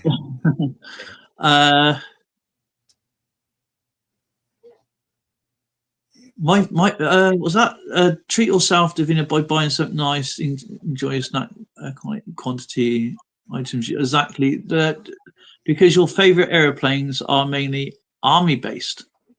Oh yeah. No, Air Force based. No, he'll be back in a second. Oh yeah. I haven't gone anywhere. He's gone to go and get a model. He's gone to go and get his free. But yeah, I'm very much into aviation. He's showing the model, is he? Yeah. The model. Yeah, I've got some. I can show you some of my models if you want. Yeah. Some Moxie models, eh? Here you go. What do you think of this then? What do you think of this then, guys? Oh, yeah. Red arrows. Oh yeah, that was cool. Is that a red arrows? Are they like Canada's? Oh, okay, that's a watch. Oh, all right. I wasn't. I thought it would be a coin. Yeah, it looks like it has the multi times for different time zones on it. Yeah. No, that is the cockpit to the red arrows. Oh, is it okay? Oh, okay, cool. So you have the altimeter and the Yeah, you got the dive. You got the altimeter, the dive indicator, the artificial horizon. Oh, cool. And I think that's the bank. Yeah, you got the banking dial there. I've never seen a watch like that before. And this has never been used, but this has got a serial number on it. Oh, okay. Wow. Nice. I'd be scared to use something like that anyway. That is well, this here now. because what they did, they messed my order up, and they gave me the much better one, because the one I was supposed to have was digital, but they gave me the analog one. Well, that's not such a bad mess up. I can live with that mess up. But I've never. The battery's out of it for obvious reasons. Oh, okay. Yeah. But, obviously, because of a leak otherwise. But yeah, that's that one. And my friend at Christmas, he come down, and there is a story about a red arrow with me, actually. Oh, Royal Air Force. And he bought me this calendar because he knows I always wanted to be in the Air Force. Oh, yes. And I was a pound away of actually going into a red arrow. Wow. I did a Battle of Britain charity run when I was a kid, and I raised close to about $5,000 back then. Oh, wow. And I had a bit of a cheat mode on, because what happened was I knew the owner to the cinema, Okay. so I sent all the collection boxes in the films. And this was in 1986 when Top Gun came out, so it was perfect timing. Oh, really? It was Wow. Top Gun, The Evil Dead, and Alien came out at the same time. Evil Dead. And there was over 100 seats in each one. So I would send all my Battle of Britain pots down these corridors of all people, and they were putting in loads of money. I made over $5,000, so close to 6,000. But when I was in the cadets, apparently there was a guy there who was in the SAS. One of the lads, his dad was in the SAS, apparently. And when it came out for the scores, even though I took in, these big blue collection boxes, Royal Air Force Association, Oh, yeah. and the Battle of Britain Association, they added it all up. And apparently, even I must have took about in 30, 40 pots a day, easy. Oh, wow. And I did it for a month. Top Gun was on for 16 weeks. Yeah, that was a pretty good movie. Yeah. Right. And of course, it was perfect. And another thing I had, my uncle at the time, well, it was my brother's wife's dad. I used to call him Uncle Keith, and he was the regional manager to KFC. So in all the shops he went round, I took a pot round in every KFC, and that was in England and Wales. Right. So I had every pot there, and every time I would go out with him and go down to KFC, I would take a pot back, and I would take it to the Air Cadets hut and take him in daily. And apparently I lost by £1 to go into a red arrow. That is a true story. I saw my mum and dad's grave for that. That's a real kick in the pansies. That is. All because one of the instructors there was former SAS. His son was in the cadets. He was so snobby. He got a few punches in the nose. This lad, and he won by £1. And he said, "There's no way that Corporal Crane then would have lost by £1 because he was bringing them in daily, and apparently I don't even remember him doing any collections. That's the funny thing about it. Wow. I don't even remember him taking in a pot, but apparently I raised so much money they ended up taking me. Do you know what trip I ended up in? A crappy chipmunk. Oh, great. Right, a crappy chipmunk. I've been up in a chipmunk 500 times. I said, "They were going to go up for an hour in a chipmunk." I said, "Why? I go up there anyway. I go down to Lynham and go in them, or I can go to RFL Abington and go in them."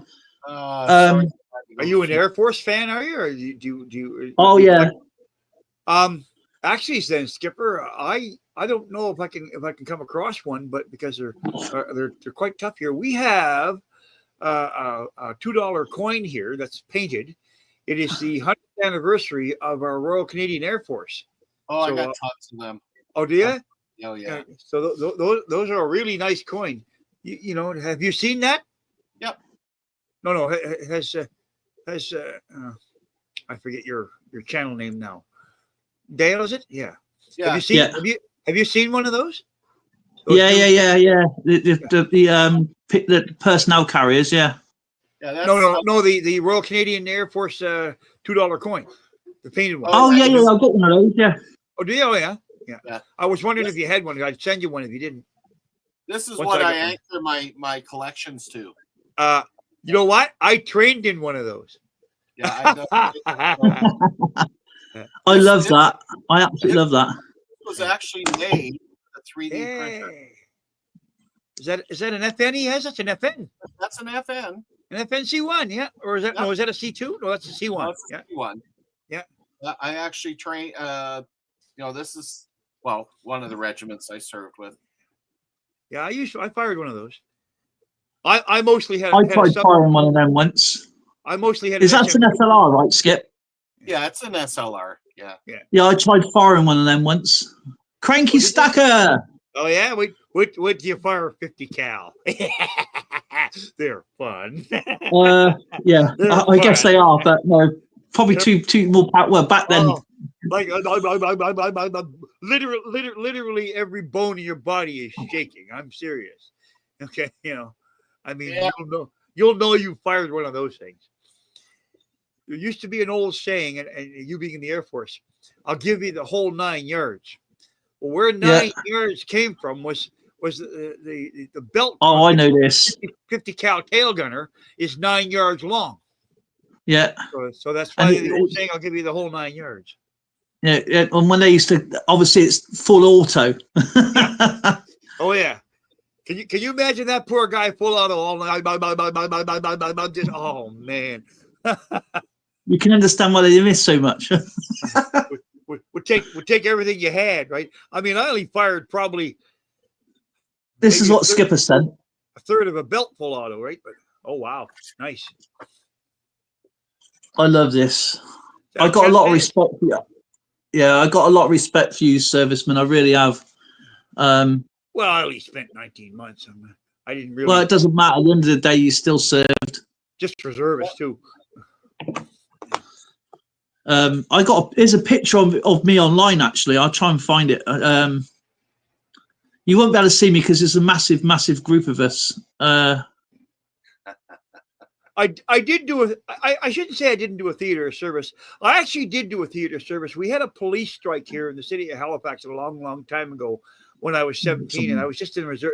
And they actually used some of the reservists to help police the city of Halifax. So I was part of that. So setting up sandbags and stuff like that. So I guess you could say it was kind of a theater or service. I never fired a shot, but but there was times. Do you know what? Close. Well, actually, I still got my. I sent Skipper my VRT. Was it my VRT badges, Skip? I sent you. Yeah. Yeah, my voluntary reserve training badges. They're they go on your epaulets and stuff.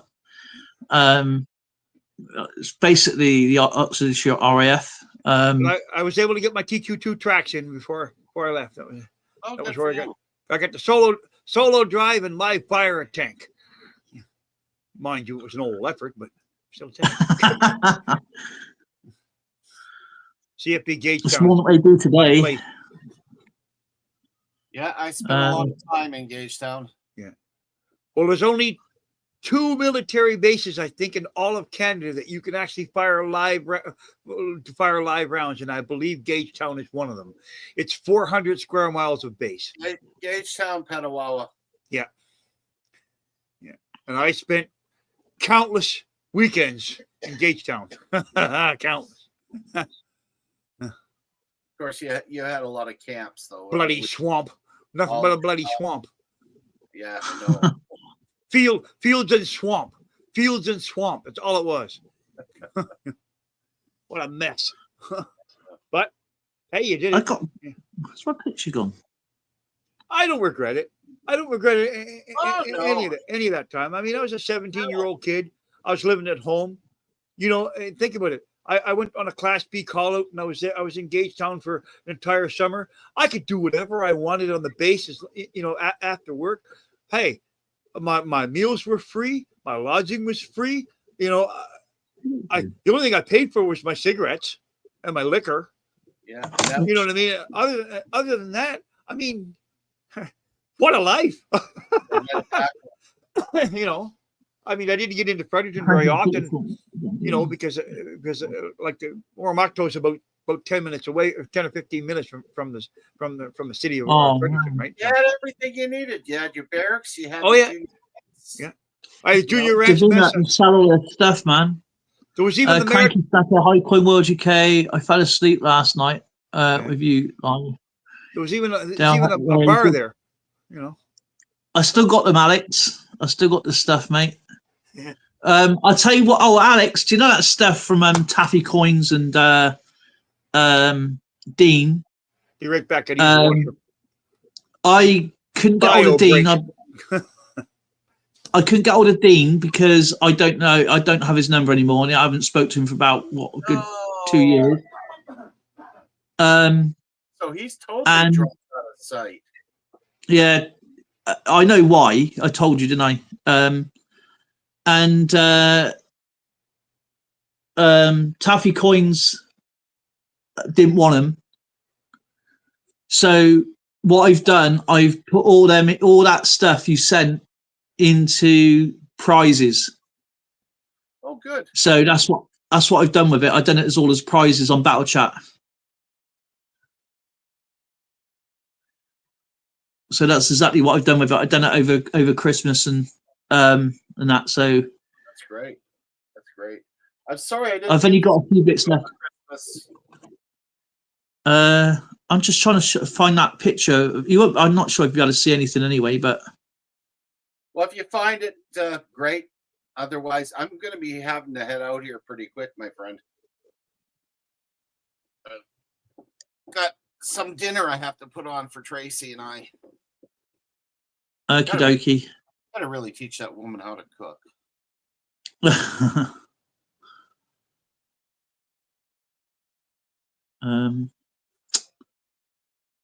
Does Zoe cook for you? Oh yeah, she cooks. Oh, she cooked today. Lauren cooks and bakes. I baked a huge last night. She's doing a Sunday dinner this weekend.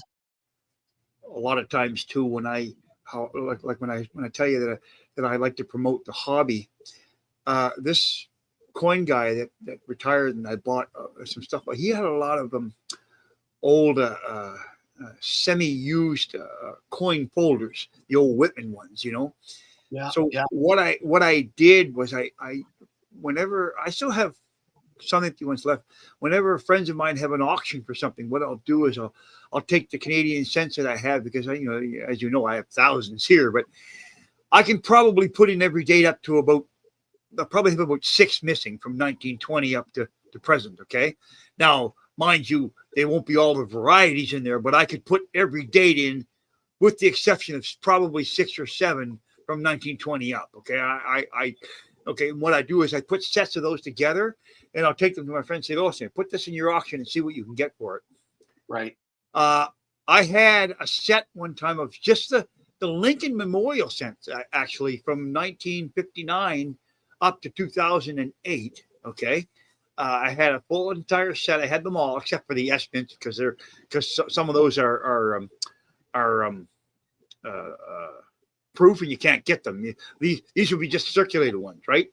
So I was able to fill an entire set, and he actually got $20 to $25 a piece for 2 sets of those, which isn't bad for U.S.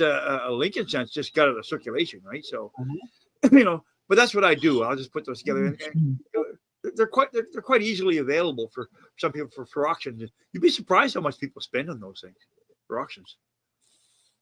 I can do that with nickels too.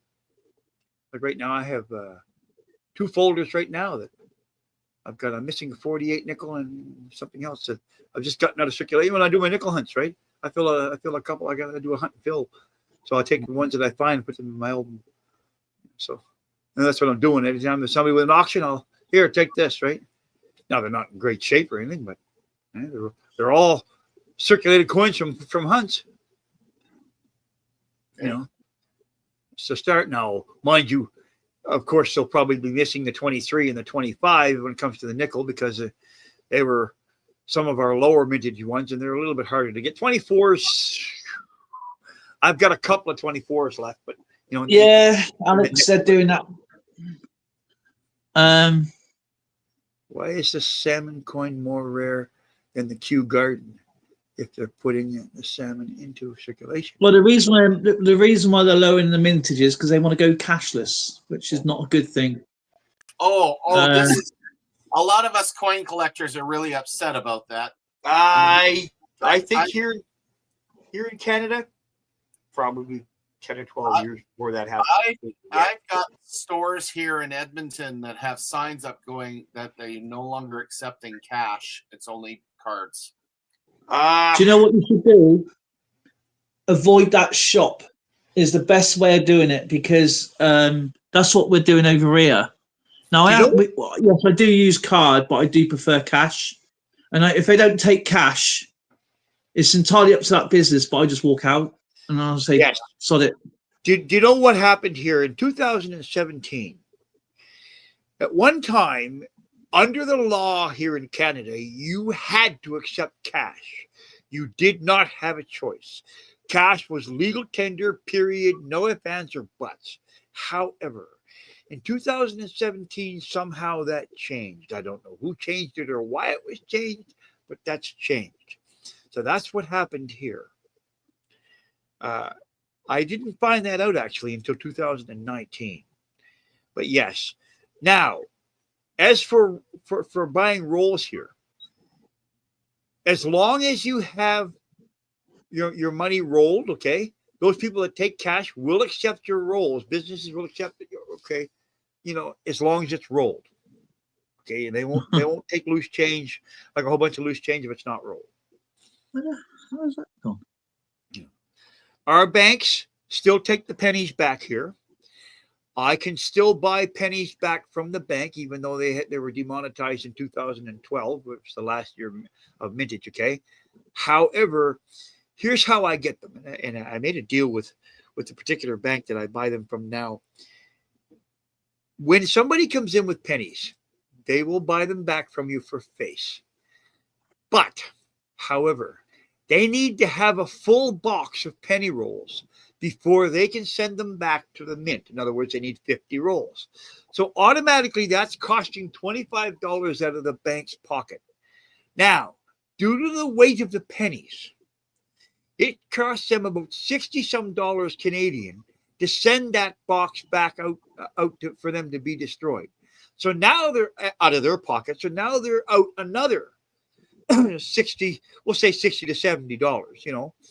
So what I do is I say, well, listen, here's the deal. If you sell me those pennies, number one, I won't bring them back to you. I'll dump them on somebody else. And number two, I'm giving you back the face that you've paid for the pennies, plus saving you the shipping.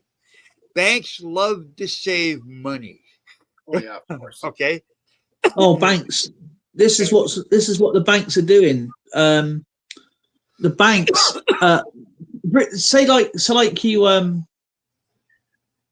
right, okay. You got let's just do it in layman terms, say with US and Canadian, yeah. You got a £50, you got a $50 note, yeah? Yes. And you pay $50 for something with $50 worth of cash. Yes. Yeah, it's $50. You pay on a credit card $50 on a credit card. You get charged, say, $2.50. Yes. The company has to pay to get that transaction. Let's say another $2.50. So that company has made $5 already on nothing. Correct. So that $50 is diminished to $45. And then once you use your credit card again, that's another $2.50 you have to pay on the charge. Yes. So that $50 is down diminished again. Yeah. And that's why they're doing it, because they're making money on things. They can't make money on cash. Yeah. Every time you spend that $20 note, everybody gets a little piece of it. Right? Let me answer this to Blister and Barnacles. Last year, I had Julian Chamberlain up on my channel, because what he was doing, and Skipper was there, what he was doing, he was going around, and I will get the coin what he was doing with. Oh crap.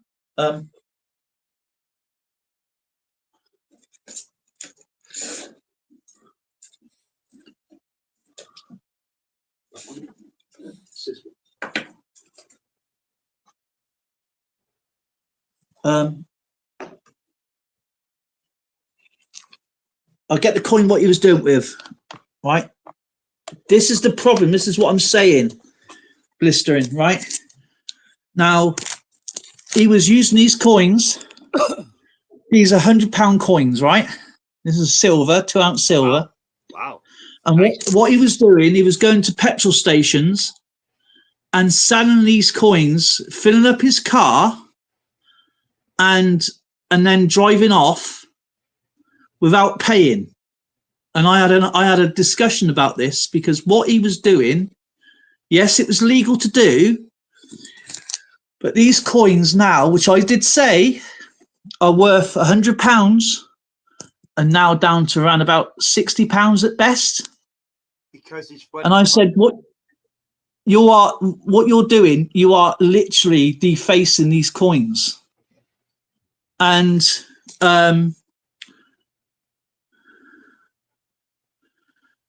that's right. You're absolutely right, Davina. And I was getting to that. And what I was saying to him, no business in England don't have to take money, credit card, or check. If they don't want your business, they don't have to. Yeah.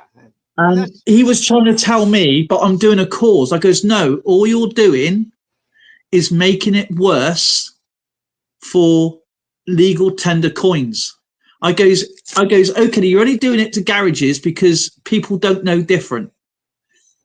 And now these coins now worth basically next to nothing. Now this is a Christmas present for Zoe. She obviously paid £100 for it, and now it's not even worth half its value anymore, because what is him his friends have done with the £20, the £50, and the £100. And what he does, he goes around, buys them off eBay for whatever, and he goes to petrol stations. As I said, he fills up his car with say £20 worth of fuel and expects to get £80 back. Now, Zoe used to work in a garage. And the thing is, because of theft, they're only allowed to have £25–30 stock in the till.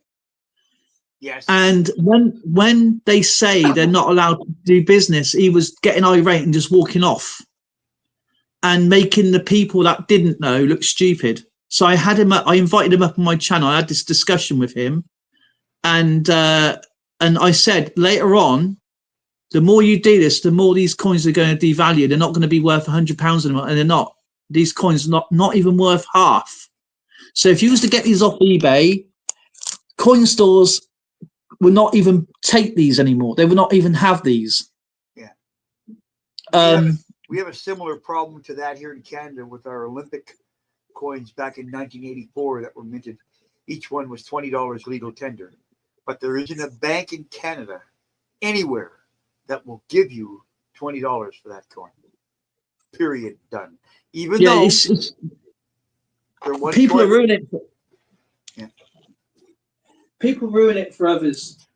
They think they're doing a good cause, which is I get the idea, but the execution is wrong. Because another thing, if you say you had a painter and decorator come round, yeah, and you paid him with this and say that this, you've done the work for £100, and they go, this is £100 coin, and I'm paying you with that. Yeah. The banks want even that these are classed as commemorative coins. Yeah. Right? Even though they're legal tender. See, legal tender doesn't mean that you can pay people with it. Okay, legal tender, when you're in a court, legal tender means anything. So say, for example, you can't afford to pay with money, or you can say, right, I will work for you until I pay the debt. That's legal tender. Or I will pay you in peanuts. If you agree to, that's legal tender. It's only legal tender if you agree that that's legal tender. Yes, in a court of law, that is. But if I was to pay this person £100 worth of work with one of these, and he goes, oh, thanks, that's all right, okay, thank you. Don't know any different. Of course, I've got the work. This person's got a coin. He takes it to a coin store. Yeah, you take it to the coin store. He's only going to get what, £30 at best Yeah. of these. Yeah. So he's lost £70 worth of Yeah, and work. unfortunately, the gas stations don't know that because they think Yeah, it's a exactly. £100 coin, so they're going to take it as £100 legal tender, thinking that it's £100. So that, but when it's cashed in, they don't get that. That's correct. Yeah, Skipper's watching, but he's cooking in the kitchen. But yeah, it's the trick. That Julian guy. He goes around now filming inside, or he used to. I don't know what he does now. Julian Chamberlain, sorry. He goes around filming, annoying people, trying to do what DJ Audits does, but he does it in the wrong way. He actually walks up to things, filming inside a private premises. Yeah. Filming and telling people, oh, he shoved his computers around, trying to do whatever people are doing. Shops will not legally take these because these are classed as commemorative only, not for general purpose. And they're nice coins, beautiful collector. They're a lovely coin. But if you go to Charge is like Baldwin's, is like the biggest coin deal in London. I've actually and they will just walk you out the door and say, we're not interested in these. We don't take these anymore because they're the Royal Mint. The Royal Mint they should have put on here, these are only commemorative only. They didn't do it. So I phoned the garage up and I said to that young lad who was on his video, and I said, put up on your things right now, we're not accepting silver commemorative coins. Yeah. And that's exactly what they did. In fact, he probably might have got more for it last year. Last year, because there's no such thing on here that this is only for commemorative coins, but the others have got the other packages has got these are only for commemorative purposes. So he was buying these off eBay and trying to get in the cash back. But he was doing it. I goes, right, now try a corner store where people do know. Try and go to a shop that people, so that actual coin store who knows these things. They've been burned by that more than once. Yeah. Yeah, he got away with it because they shouldn't have arrested him because it was not an arrestable offence. But what he should have done, he should have paid. He had the means to pay, so that's why he got arrested. He had the means to pay with other ways, right? But he wanted to be awkward and pay with these coins, it's now a year later. These coins are now deemed worthless. Even though it's 2 ounces worth of silver, they're deemed worthless. They're not worth. I mean, the silver itself is not worth £100, even though it's got £100 on there. They're not worth £100 anymore. So if you see these off eBay, ignore them. They're not worth £100. You can get these off coin shops for about 30, 40, maybe 50 quid. It's the same thing with the Olympic coins. You know, they're going to tell you they're $20 legal tender, but I'll tell you the story as to how a lot of people got burned, and I tell you, I was one of the ones who got burned when the '84 Winter Olympics were issuing the coins, when the Royal Canadian Mint was issuing for those. Okay, they came in a set, nice green, beautiful velvet green holder, but you got 2 coins at a time. There was 10 coins that came, but they sent you 2 at a time. Now it was almost $700 at that time to buy that entire set, okay? Although they deliver the 2 coins to you when they were made. Now, they were supposed to have a limited edition. Now, what they mean by limited edition is they came with a certificate of authenticity. However, they never told you where the end of the limited edition was. They said they were limited edition. So, in other words, if they had only intended to have 500,000 orders, but they got 1 million orders, they take that 1 million orders because they're trying to make money. So this is of course.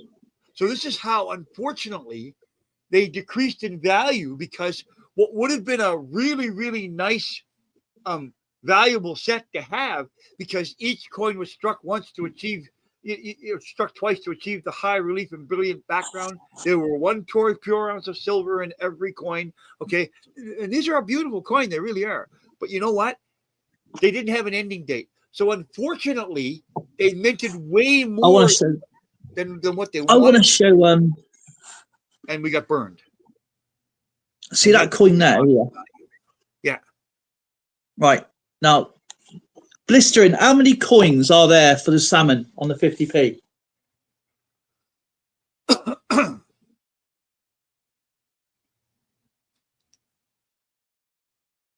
don't know what mintage would that be. Blistering knows this. Less than 600,000. Yang! I think the mintage for the salmon was less than 600,000, wasn't it, or something? Oh no, it's about 100 and something, Oh, yeah, okay. 200,000. So well under the queue then. Well under the queue gardens. Yeah. Well, this coin here, yeah, is only 100,000. Oh wow, that's incredible. Um, Can you imagine somebody breaking that open and spending it? they do. That's the thing. They break them open and sell these for about, I would say, £300. Here you go. I don't know if you can see that very well, but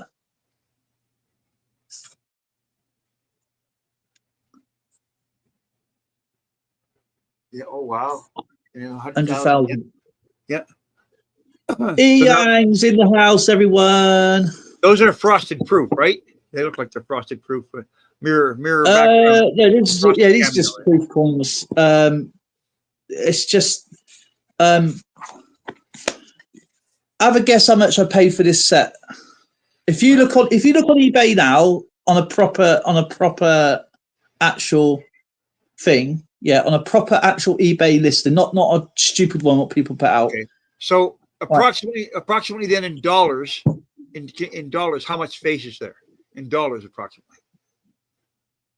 I think it's 180 something. And I might be able to guess, but I probably gonna £1, be wrong. £2, 20, so 5. What's two, a British? Hang on, I've got £2, 40, £2.48. Oh, thank you. That's really, really kind of you. So, thank you. £2.48. What's that about? $5 Canadian dollars? Yeah, more or less. I don't know. Let's say half. Okay. Yeah, let's say half. $5, $5 Canadian dollars. Okay. So I would say you probably paid Yang. 65 so yeah, pounds, 70 pounds? No. Okay. People are selling these only £400 a pop. Holy mother of Pete! I'll show you. Hang on a second. Holy mother of Pete! Well, of course, then again, you know what? With a coin that only has 100,000 mintage, that might be reasonable. Then again, I don't know. Oh, great! I don't know how to do that.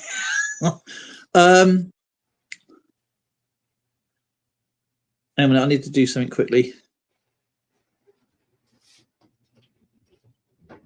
Oh, the old wind is blowing here. Where we've had some nasty old weather here.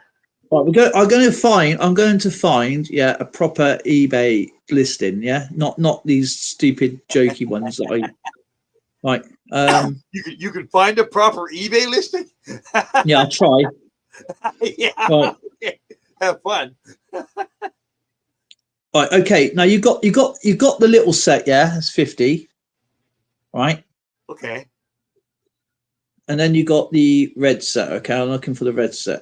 Okay, so you guys use our specimen set. Do you know what? I stand correct. Some of these are going for £50 actually, in genuine sets. Okay, there you go. Don't forget, sometimes though, that I did buy a set once and it didn't have the 50p's in it. I didn't read the description. Okay. That wasn't on eBay. That was somewhere else. I think it was Etsy. But luckily, I took it back because it was really, really tiny. Like stupid things. Right. Okay, this one here, the same one I got is 57. Right there, okay. Which is not bad. I'll pay that. I'll pay that. That's not a problem. Is that the same set you just have there? That's exactly the same set, right? Yeah. So when I guess £60, I've had my set. I've had my set a long time. Remember, so I've had it for a very long time. So, but we'll find the coin, which is the EC coin.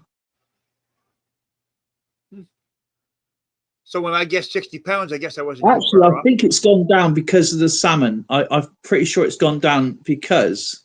Yeah. You know, that salmon coin's a nice coin. But these were going for nearly £400 or £200. I think the premium set with the £2 coin in it was more. Yeah. So how is Elang doing? Check out Elang's channel, guys. You'll love it. She's actually been an amazing friend of mine for about 2.5 years now. Yeah. My favorite coin of your 50p is the Battle of Britain. Oh yeah, they're one of my favorites as well. And in the £2, you like the D-Day landings as well. Oh yeah, and then in the £2, I like the Navy Centenary and Trinity House. Those are my two favorites. Oh, the Trinity House. The Trinity House is a lighthouse. Yeah, and then you've got the Navy Centenary, that big bruising ship. Do you know what? These coins, well, they're all different prices now, but they're around about £50 per coin. Yeah. I got this for 35, and that was a little while ago. Now, obviously, this is before the Kew Gardens, so yeah, that was not a bad price, to be honest. So when I guessed £60, I wasn't too far off because it looked like that listing was 57, was it? Yeah. I'm actually quite surprised why these have gone down, because the other ones are going for one with the £2. Is it the £2 coin? It might not be. What was Alex? What was the £2 coin? Oh, what was it called? Was that 94? Was that 94 set? We've got a rare £2 coin, yeah. I think it's 1994 £2 coin. Hang on a minute, I'll try and find it. I know it's got a ship on it, but I can't remember what the ship is. What the ship is called? The £2 coin, the Mary Rose. That's the one you think? No. This is not a current run. Okay. Let me have a look a minute. It's funny. I remember the names of all these. I watched those hunts so many times. It's really rare. It was I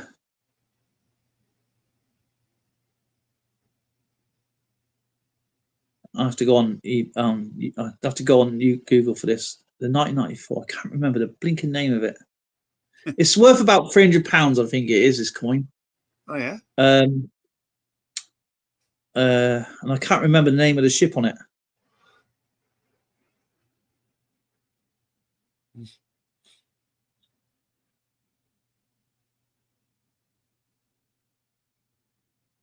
That's not it.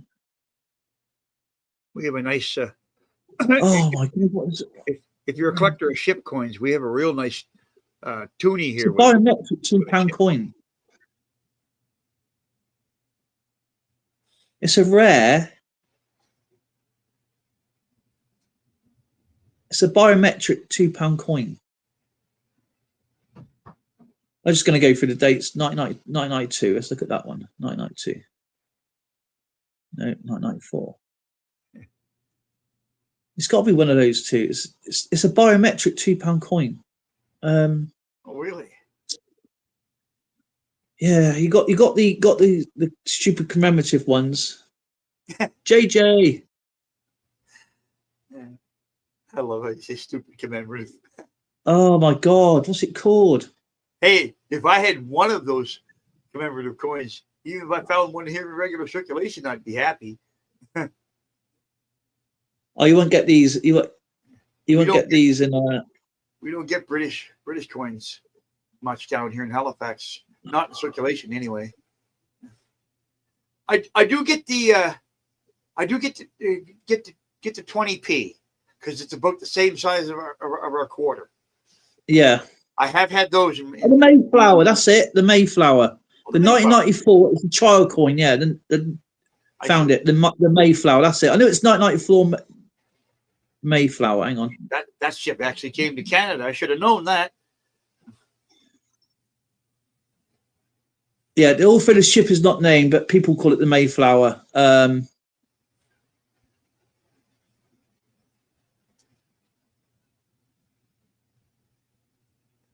The ultra rare, blah blah blah blah, as they say. There you go. £115 it is. Wow. Oh, great. It's obviously a lot of things gone down. That's not it. That's not it. It's not the right one. It's this one. There it is.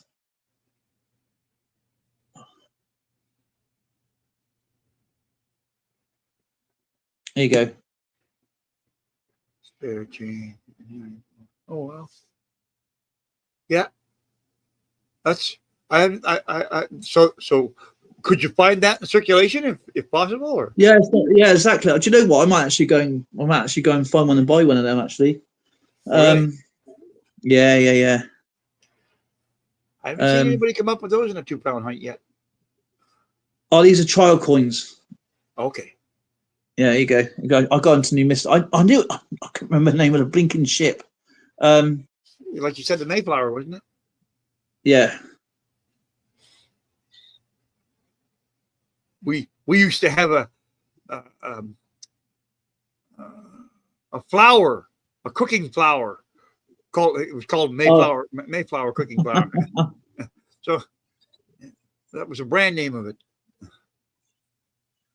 Yeah, it is. It's one of those coins that you do that does pop up, doesn't it, Alex? I knew there was a £2 coin. I couldn't remember the name of it. But a lot of the prices have actually quite dropped.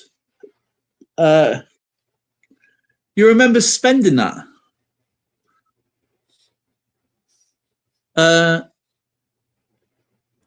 Spending it. Yeah, I got the 86. I got to get these coins out again. See, I got all these. I got all those the other £2 coins. I got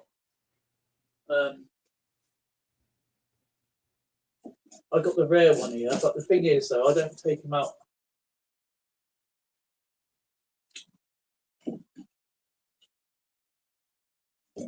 That's why if you see my sets, sometimes you see like little numbers in them because I don't break these sets up. So I write a number in there, so I know I definitely got that coin.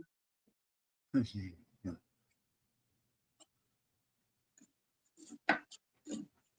if I don't have a number on, I know I got to get it. Numismatics. I like the 1980 Canadian code that celebrates Canada's Navy belly button. Oh, I love Skipper, man. He's just nice, Skipper. Okay.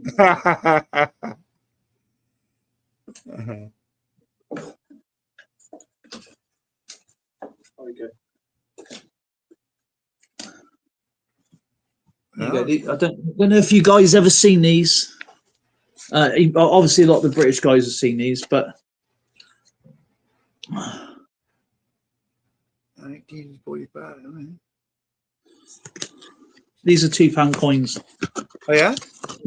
Yeah. Oh wow, those are lots of detail on that. Yeah, this is the 50th anniversary for World Peace. This one. Oh yeah, wow. Now see, they should have made that in color like Eli. They should have made that in color like our coins. Yeah, they probably didn't think about it back then. Yeah. See, I like collecting stamps, so that's why. Yeah. Alex like this at Royal Bank of Scotland. Oh, cool. It's a big stamp. So I get the first. The first day covers. These are. Oh, okay. Still using these are the old £1. This Alex likes the old £1 coins. I don't have that design. I've got a £1 coin, but it doesn't have that design on it. I have a £1 note too. Okay, that's what Skipper was on about earlier. The old gold coins. These gold coins from Henry VIII. They weren't worth jack. They basically Henry VIII ruined the Royal Mint because he sent off a load of dodgy coins, and the traders found out about it. Okay. Well, I love this Scottish design. It is gold, though, is it? Those coins? They are gold. Though. No. These are just normal. Oh, okay. Brass coins. The problem with these coins, though, they're so soft they scratch really easily. Oh, really? Yeah. Yeah. Oh God. Oh yeah, I got the Gruffalos. I got see, they're nice coins, but I like unique stuff, you know. Yeah.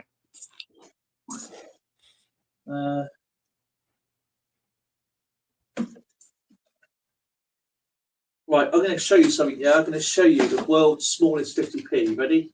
I'm going to get them all out. I ain't going to get them all out because they're a pain in the ass to get in. But I'll tell you what I got here, just to show you. Yeah, I ain't going to get them all out because it's going to be a pain in the ass to get them back in. I don't know if you can read that. Battle of Hastings. Yeah.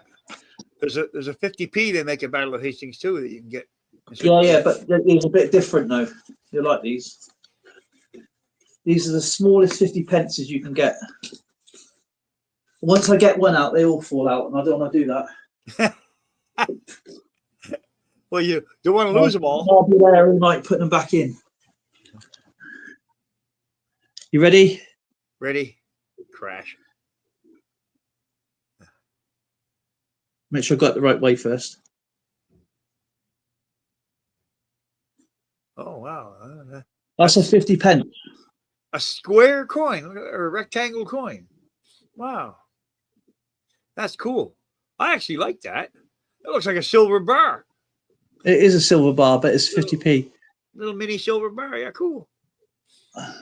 Yeah. But it's the whole story of the Bayeux Tapestry. Oh yeah. So that's a I proof love these. too. Was a proof. Yeah, I love these sets. That's neat. I like them.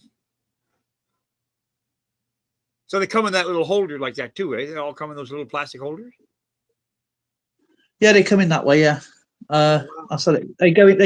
The set goes into slabs, and it shows you the story of the Bayeux Tapestry. Oh yeah, those are cool. I like them. But once you get one out, they all fall out because the set's not very well made. Well, yeah. Holders are not very well made. Or the book that holds the holders in. Yeah. Yeah, they're terrible because they're so thin. You pop one, the other one pops out. You pop that one back in, the other one pops out. It's like playing whack-a-mole all night with them. I got lots of sets, and this is probably my favourite stamp set I've had. Apart from a Game of Thrones and that from Tabs and Zoe. This is where we live now, here. Battle of Edge Hill.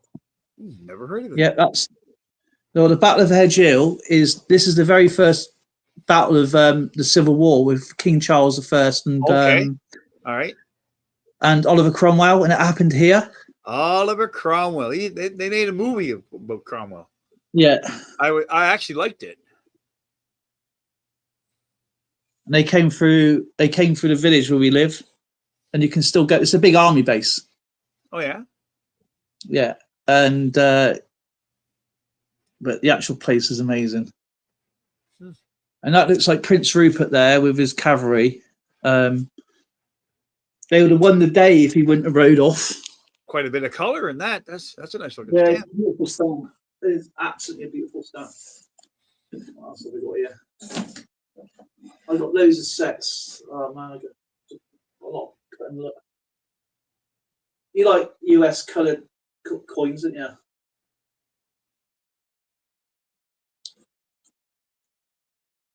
Oh yeah, you got a painted Kennedy, did you?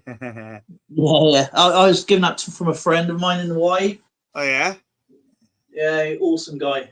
Oh man, I miss that guy so much. Good old Sheldon. And one of the most expensive coins I have. This is an invitation from the Royal Mint. Mm-hmm.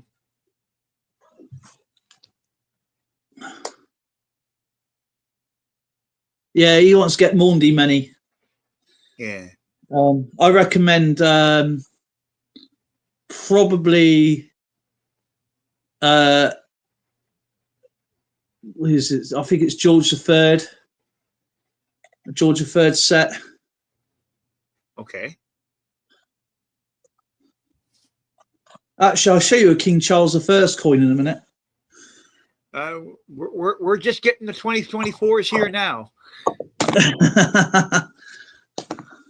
I've seen the nickel.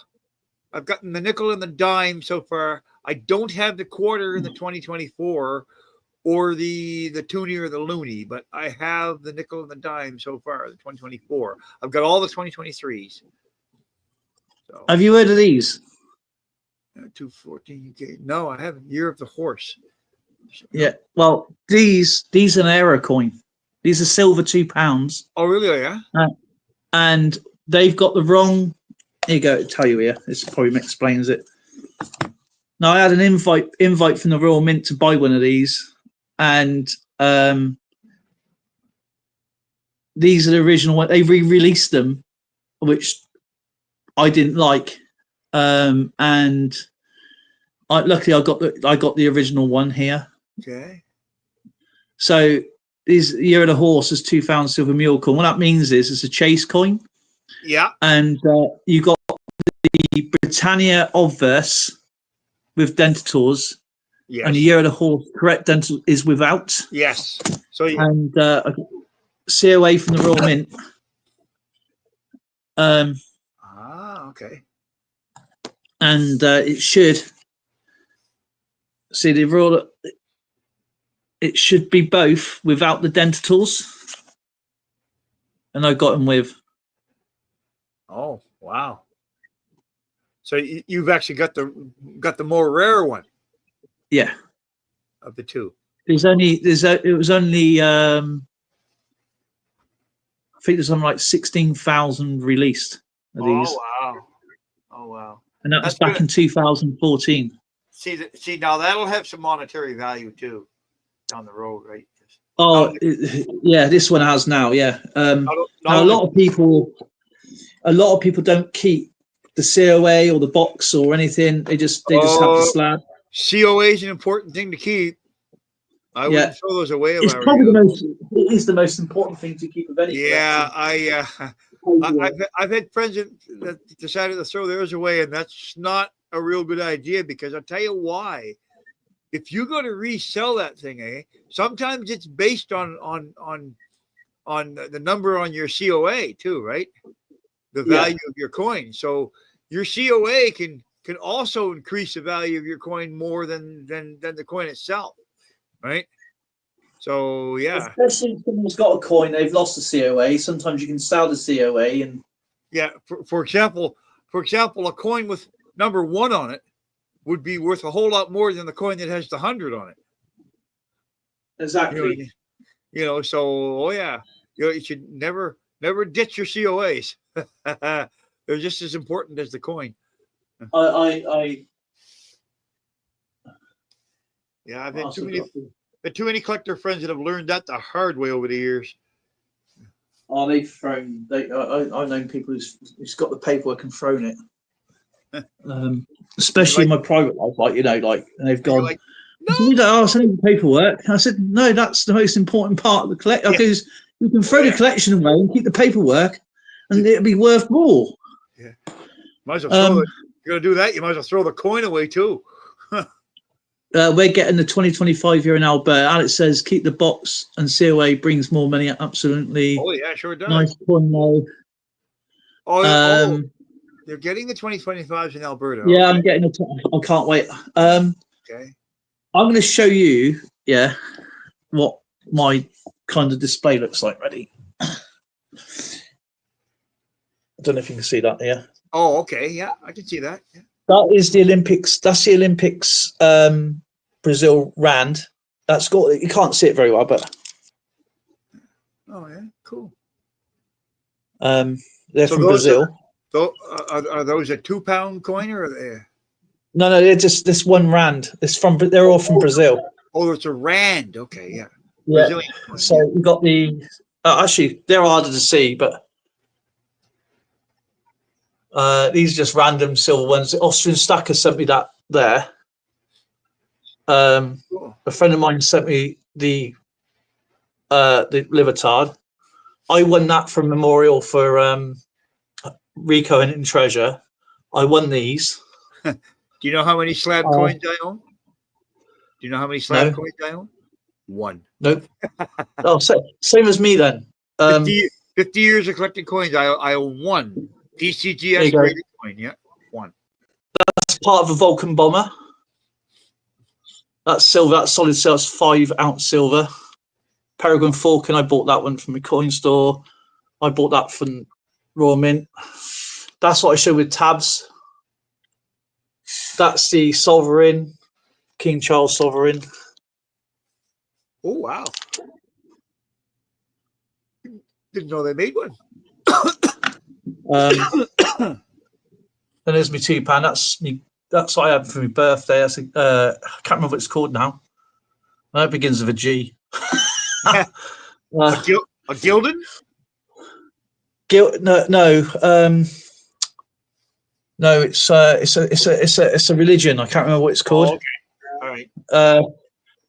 Melusitania Death Coin. Okay. 1902 medal replica, but stamps. That is actually from the Boer War. I did have a COA of that, but I actually lost that on transit at some point. Not good. This is all the war stuff here. This is linked to the Falklands, and you got Margaret Thatcher there. Oh, God.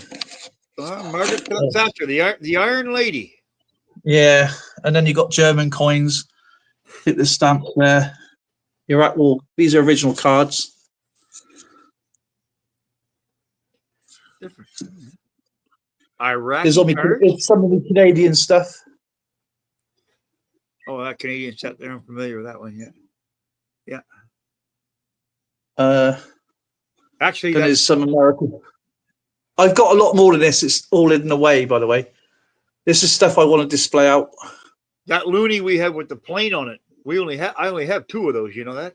They're hard to find. Oh wow. Yeah. And then there's some of me sets there. I got tons in here. There's lots more in there. There's books and everything in there. That's all American sets there. There's more stuff there. There's more books down there. More stuff in here. And this is me. I love Only Fools and Horses. My favourite shows. Oh, yeah. And that's their cars they've used.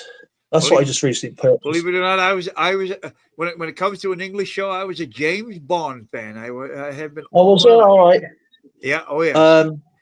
Then I got Hot Wheels. And then more Hot Wheels of me Batman stuff. Then I collect these old stickers this is from 1979. Oh yeah. These still got the gum in it. Oh God! Look at that. We had a company called OPG that used to make them here in Canada. OPG and Tops. Yeah, Tops. I got a Canadian one here. Yeah. What is the Canadian one I got? What's it called? It might be OPG actually. Probably Pro Set. OPG. We had Upper Deck. We had Tops. Tops was the American version of the OPG. OPG was Canadian, and Tops was the American version. Yeah. There's more of me. I was changing my stuff over today. There's more Hot Wheels. Quite a few. Hot Wheels. Then you want to see football cards, do you? I say Matchbox Superfast. That's what I say. Ah, there you go. I've got thousands of them. I bet I've got cards you haven't got. Yeah, I bet you, and I bet I got cards you don't have. Yeah. We have a donut shop here called Tim Hortons. And, yeah. They're quite a popular card. I have 150 packs of last year's Tim Hortons cards, not even open. They're still here. Never. Yeah, Nick Monar. You remembers that then? Oh yes, chips. The California. I've been to Fort Worth. Dallas cards. You know what? I've never seen Dallas cards. And you? I have all the series. I've been to Southport Ranch in Texas. Oh, really? Yeah. I've actually been there. Yeah. My brother lived in Texas, and we went over there to have a look. These are all rare cards. This pack 2 is really hard to get hold of. Still sealed. More cards in there. I love. Where is it? I think it's. Yeah. Canada made CFL football cards. I bet you don't have those. I got a couple. I got some here. Oh, I did have some NFL ones. I have CFL ones. Canadian Football League. All right. Yeah. There you go. Some wonky. Oh, Playboy. Gotta have the Playboy ones, of course. Wouldn't be a card They're collection. probably all old ladies now. Wouldn't be a card collection without the Playboy ones. Yeah, they're probably all dinner ladies now.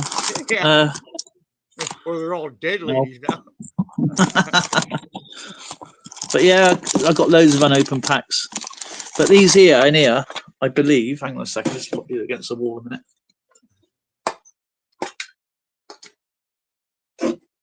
Some of these cards in here are worth about £50 upwards. Oh, really? Oh, yeah. Yeah, these are rare in here. Some of them are steel. Some of them are actual real chrome.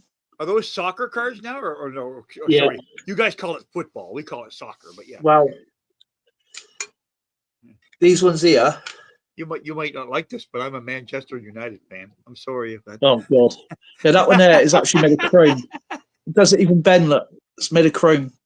Yeah, we not it wasn't quite that. Tim Hortons has experimented with that type of a deal too. Or actually, who makes it? Proline. Proline makes them. Oh, Proline, yeah, that's it. Yeah, I knew there's another one. Yeah. Nick Molnar, he's a massive card collector. He's have a comics. Nick's a pretty good guy, yeah. Oh, I like Nick. Nick's just amazing. Yeah. He keeps giving me a dodgy duck though. And then here, I told you I collect all sorts of stuff. Oh yeah, you're not kidding. Comics. Yeah. Do you remember that? $6 Million Man. Oh, of course I remember $6 Million Man. Oh yeah. Oh yes. Gentlemen, yeah, all these are filled up. All these are filled up with comics. We can rebuild him. We have the technology. We have the capability to create Skipper. The world's first bionic man. Steve Austin. Yeah, his name's Skipper. He's been rebuilt. Yeah. I told you, Skipper's the Terminator. In here. Oh man. The funny thing is, I don't even read them. I just like collecting them. I did have a favorite TV show, but you know, mine was a TV show. You might not recall it. It was called Magnum PI. Oh yeah, I know him. Yeah, Tom Selleck. Yeah, that was my favorite show. There you go. These are signed. These ones. Yeah. Oh, it's not good. Everything. Comics. I read a very rare comic. I liked military comics. And Canada made a comic they called GI Combat. Yeah, I know that one. It's very hard to find here, and I've only read probably half a dozen. And in the States, they made Sergeant Rock or SGT Rock. That was the other one but you can still get those. But GI Combat was very, very hard to find here in Canada.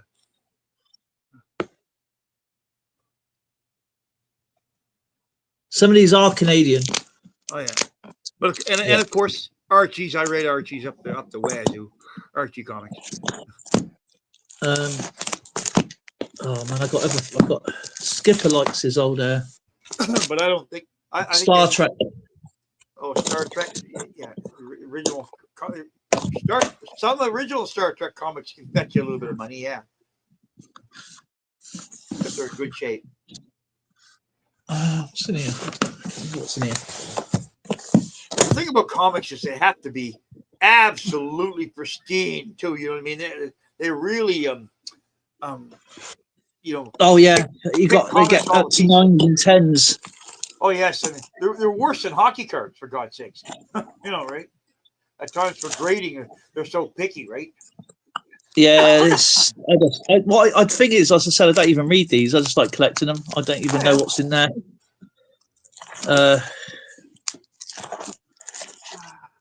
I just pick a bunch out and I just keep them. Put backings on them and that's it. Just keep them as they are. Inheritance. So you have the Superman #1. No, I don't have anything like that. My brother was given loads and loads of comics, and he just threw them away. Oh. And they were rare comics. Roger Rabbit. What's rare now are the old vintage Mad magazines here in Canada. Mad, M-A-D. Yeah, yeah. I used to like collecting Mad. Yeah. Grew. The old ones with the fold-ins at the end. There you go. Star Trek, yes. Oh yeah, there you go. There's some the older original Star Trek, yeah. No, these are the next ones up, aren't they? Oh yeah.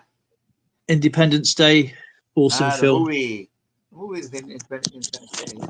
I gotta get me one of these. Yeah. Yeah. Interview with a Vampire. What? Not Bela? It's not Bela Lugosi? I don't think anybody really wants to read this one. I don't know. I don't think so. And then you got the classic Star Wars. You know, at my work where I work. I think this one's Canadian, if I remember rightly. Star Wars is still fairly big, and I got to tell you, I work for an office product company here in Canada, and we actually sell a Darth Vader toaster. A toaster that if you put the bread in the toaster, when it pops up, it has the head picture of Darth Vader on it. Oh yeah. I've seen the ones with the you got C3PO. Yeah, there's we also have a Darth Vader coffee maker too. There you go. This is pretty cool. Wonder Woman, Linda Carter. Oh my God, she used to just bat those beautiful green eyes at me, and I just melt. These are the best books to get because you see what comics you need to get. Oh, yeah, it's got snippets in there. Nice colored pictures in them. Holy smokes! Yeah. So what I go by. And this is actually talking about that.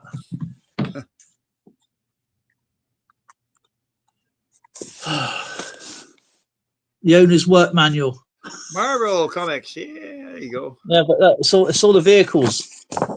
Shows you how to fix them. Oh, yeah. If they break down. Let's see. It's just getting the parts is the problem. Did you know I got a broken X-wing TIE fighter here? Been looking for a filbert flange for it for many years. Yeah. A flux capacitor. I need a flux capacitor. Do you happen to have one? They fit a DeLorean. Oh man, sorry's away from there.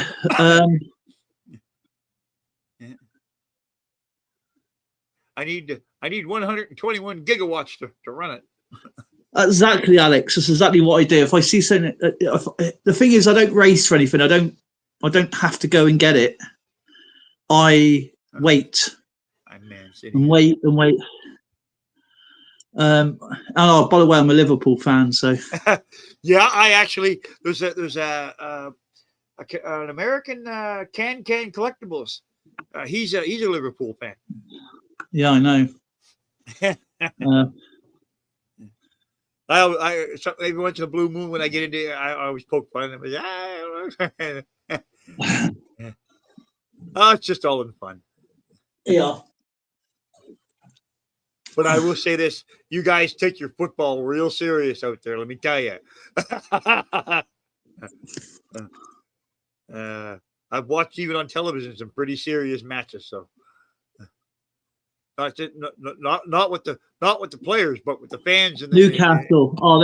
Newcastle. My top team always will be Liverpool. Oh, really? Then it's Tottenham, and then it's Newcastle. Newcastle, okay. That's Premier League too, Yeah. right? Yeah. Sorry. That's Premier League too, right? Yeah. Yeah. It's all Premier League, yeah. Yeah. But in here, I don't know sure about anywhere else, but here you must have many in your wallet. No matter what wallet it is, you must have many in there. Is it bad luck? And there we go. Don't have many of those. No, I don't see many of those. I honestly got to tell you. Yeah. We use those polymer bills here. Stuff out, so, actually, I'll tell you one thing. I'm gonna call it a night anyway, there, Dale. So yeah, I've got. I mean, I was only supposed to stream for an hour. It's been like 4 hours. Yeah, 4 hours and 15 minutes. But I hope everyone has sent me their emails, like Christopher Ty and Davina. Yeah, I think you have, and Tabs. I'd like to say thank you to Elaine for the super chat. It was really, really kind of her. Really, really cool. Please check out. No, you're welcome for coming up. Thanks for having me. I had a lot of fun. Thank you. Sometimes you support Sunderland. Was Blistering still here? Is he? What's that now? Is Blistering still here? I so. don't know. I don't see him he's probably gone to sleep. I've got a ton of stuff to put away now. I tell you, I've got a whole cupboard full of stuff to put away. Okay. Oh, actually, there you go. I'll show you my Kennedy. Hang on. I'll show you my... Okay, I'm gonna hang on. I gotta hang on here.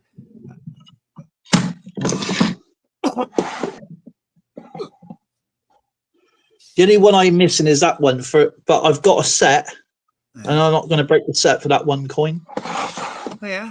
Wow, you got the fancy holders with the drawers in them. Ooh. Should I tell you a funny story about this? Yeah. Right. Obviously, I got them all. Oh, wow. Apart from, I got every coin, but it's just that I haven't got that one. It's not a rare coin or anything. It's just that I haven't got it in. I just got it in set, and I'm not breaking the set open for just one coin.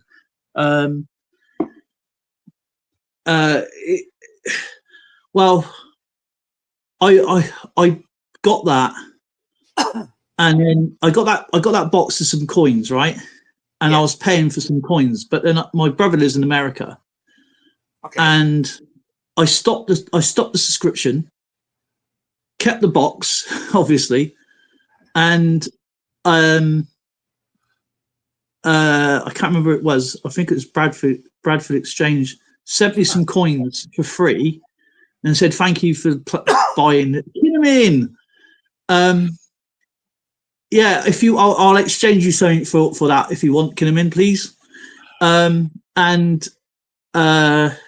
my Jeeping John and his mate sent me the rest of the coins. I didn't know they were going to do that. Okay. And they basically practically almost filled it up. But my brother had some coins, and he sent me some because he lives in America, and I had some coins off of him. So that's finished. I just need one spare coin. That's it, and that's all done. But it's all done because I still got the 1982 set. No, to be fair, they were really good. They sent me a load of coins for saying thank you. I only bought 4 coins, or 2 sets, and they sent me another 8, and I more or less filled one bit up, and just got them all done. But yeah, but the funny thing was, I was on Mobile Coins' channel. Yes, and he got one, what you call a fly sale, isn't it? A fly, whatever it is, like a car boot sale, but it's like a fly sale. Can't remember what you call it. And he goes, he made it. And he said he made. I said, I goes, I got the same one and I goes, it's etched at the top with the Kennedy thing, whatever, with the presidential seal and that. And he goes, yeah, I bought it from a fly thing in the end. It's quite funny. It's really, really funny. Mobile Coins is brilliant. He is. I think the world of him. But yeah. I don't know if you've ever been to Mobile Coins' channel, but he's really, really cool. I don't recall it. No, I have. I'm pretty sure a lot of people know Mobile Coins. I think I've heard of it. Oh yeah. I remember that now, Kinnaman. If you don't know Kinnaman, please check her out. It's awesome. Oh, Skipper's back. Hey, there he is. Sat there silently. Yeah, he's only been here 10 minutes. I fed the family, and now I'm back, and I've been listening in all along and realizing I've got a lot of interesting comic books that are Canadian, including a complete set where the United States invades Canada. Oh. And we fight back, and the Canadians become partisans fighting the Americans. It's a complete series. Back in the war of 1812. Not quite. No. And also Captain Canada. You forgot all about Captain Canada. No, actually, I was just telling Dale, as a kid growing up, I did read military comics, and one of my favorites was a comic called GI Combat, and they're very, very hard to find, even in Canada. You will do one day. I also like what they call SGT Rock, Sergeant Rock. Oh yeah, okay. Sergeant Rock. But GI Combat and the ghost tanks was They'll help me get a set of Shadow. Oh yeah. Oh yeah. Based on the Shadow. They were the military ones that I read. Anyhow, guys, I gotta go like the birds and flock off. Okie dokie. Or make like a hockey stick and get the puck out of here. So, well, it was nice of you hanging out with us. Oh, there. nice. Yeah, definitely. It was fun to be up here. I really appreciate it. Thank you very much, guys. No, you're more than welcome to come up next time. Check us out and check yours. I've been to yours anyway. You've done all your searches and stuff. Oh yeah, your cool. Hunt. Yeah. Oh yeah. Did you see our last one? We gave away the Digger Dog treasure chest. No, I haven't. It was a little while ago. I used to be called CWK or Coin Ward UK. I've just recently changed my name. Trying to get rid of this blinking PC coin, a PC Coinstar guy. So what I've done is I've reacted to the channels, and I changed my name and reacted to his channels because if I tried asking YouTube for that. They said there's nothing they can do. It's just something that people do. So, I mean, thousands and thousands and thousands of channels get copied all the time. So, or get added into without their knowing. So that's why I'm calling them out. I feel bad because I got a mascot and everything for his old channel. And quack, quack, quack, quack, quack, quack, quack, quack. Black. Anyhow, good night, y'all. Lang. Thanks very much. Now, see you later. You take care, buddy. Yeah, thank you. Bye now. Yeah, I was lucky with Bradford Exchange. It's only because I was doing stuff on my Instagram page back in the day when I was doing that, and I had Bradford Exchange on my channel, and that's why they sent me some coins afterwards because I cancelled the subscription. And yes, these companies do go after you, and they will literally ruin your credit score like crazy if you miss. Yeah. If you miss a payment by a day, they are terrible. And unless you actually write to them on some occasions and say, "Stop it, I don't want it anymore," they will just carry on sending you stuff. I've only ever had one bad experience where they carried on paying, and I just sent the coins back. And that was the London Mint office. I'm not sure if you actually mentioned that one. Did you Did they mention the London Mint office here? Because I can't see the chat unless it. Yeah, the London Mint office. They're the worst. They're the worst of the worst. They are. There's the London Mint, which is a good company, and there's the London Mint office. So JKK. You're right. They will ruin your credit. They will ruin your credit score within a second.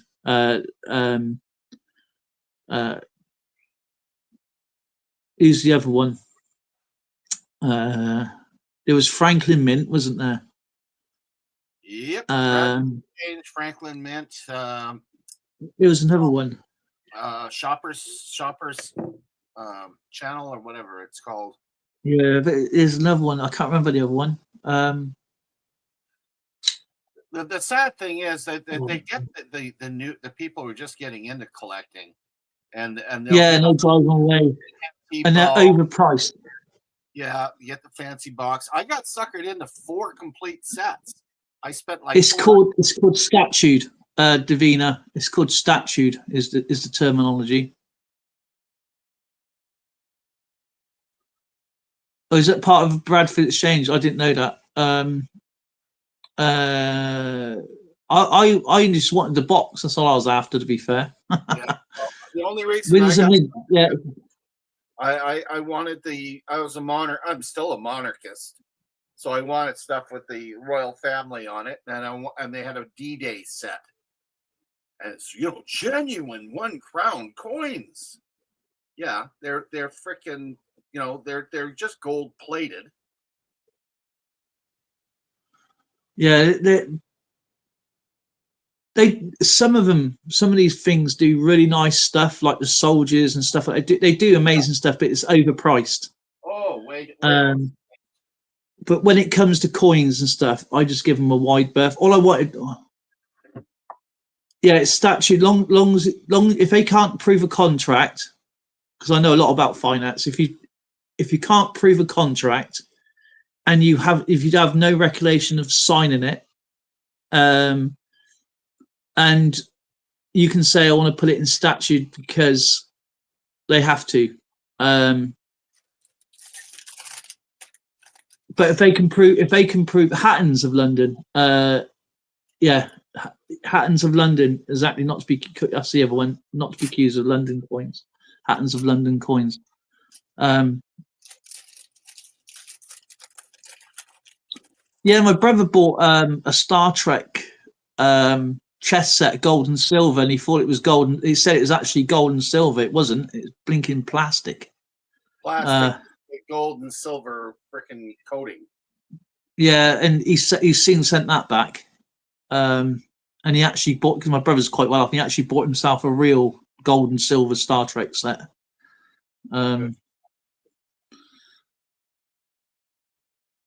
Yeah, the badges, I think they're pretty cool, but again, I remember that set. Yeah, you had was it the Klingons versus, like, obviously Star Trek? You had Captain Kirk and the chair and. No, what you talking about? The one that Davina's talking about? No, the badges. She got the badges. And they're all the different. They had the Federation, then the Klingons and the Romulans and Ferengi, all the different badges. It's cool. Yeah, some people, man. These companies, you got to be careful. I mean, you fell for that, didn't you, Skip? Yeah, and they even the Bradford Exchange, even after I told them that I was not interested in their frickin' sets anymore, that I collect genuine, currencies. They sent me an invite to be a part of the special collectors group where they do the grading and everything, and they send you everything's encapsulated, and the whole U.S. Mint set. So I was going to get every single Peace dollar and Morgan dollar that they had, the whole 9 yards, of incredibly overpriced.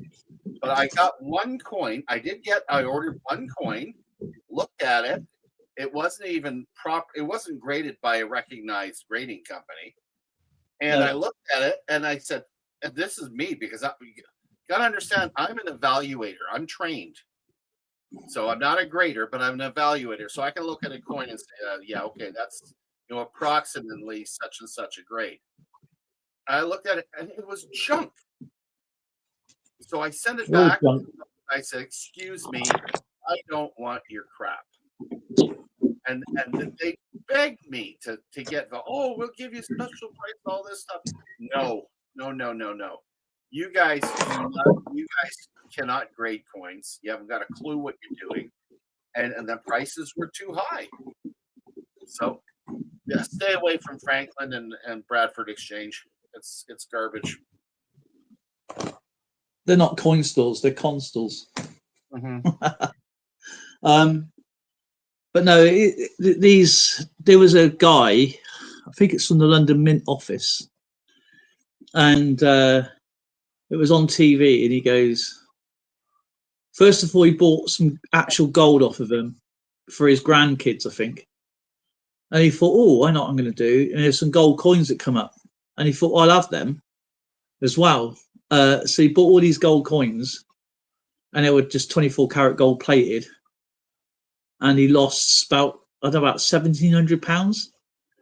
And the actual collection was worth around about 15 at best. And to be fair, because they was on TV, they took them all back and gave them the money back.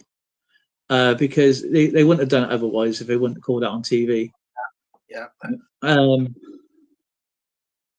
I had the 6 silver-proof coins, the red leather case, blood red QVC, back in the all right, I sold them for £30. Yeah, these things, you're paying for the artwork, not the actual coin, unless it's an actual coin itself.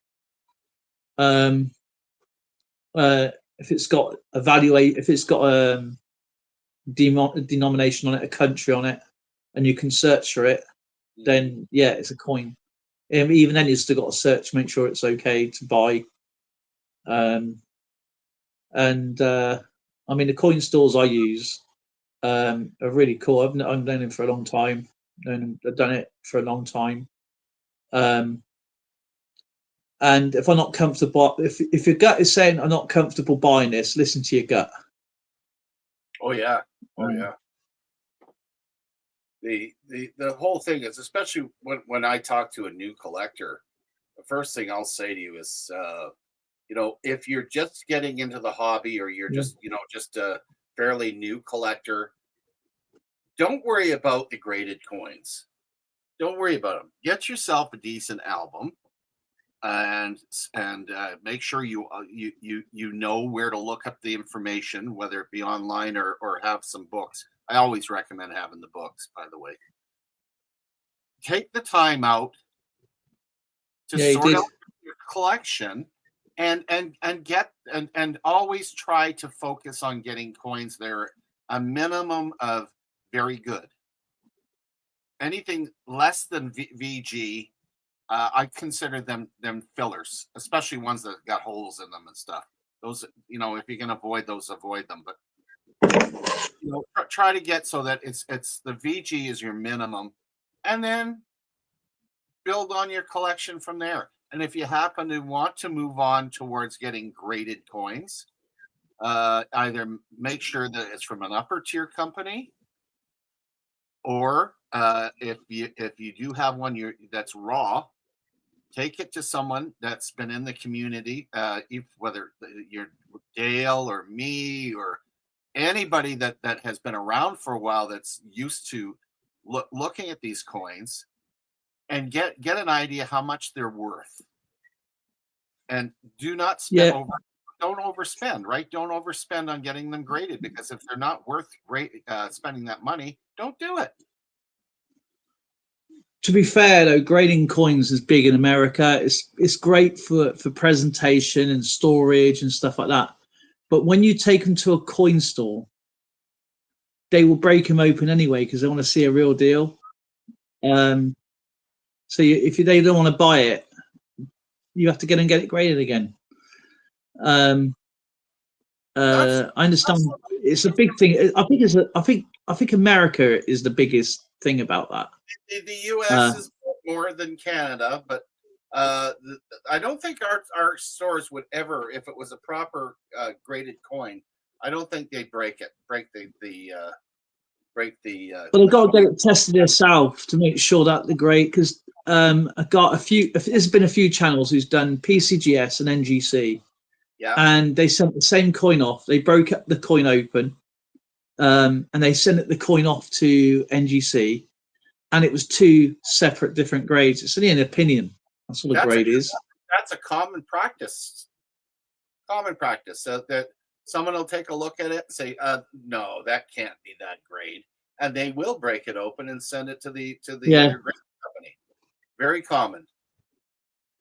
There's I bought graded coins, which I knew were fake grading companies. And I've been breaking them open slowly because all I want is the coins, because I need the coins. I'll show you. I mean, I had loads of these and the other ones.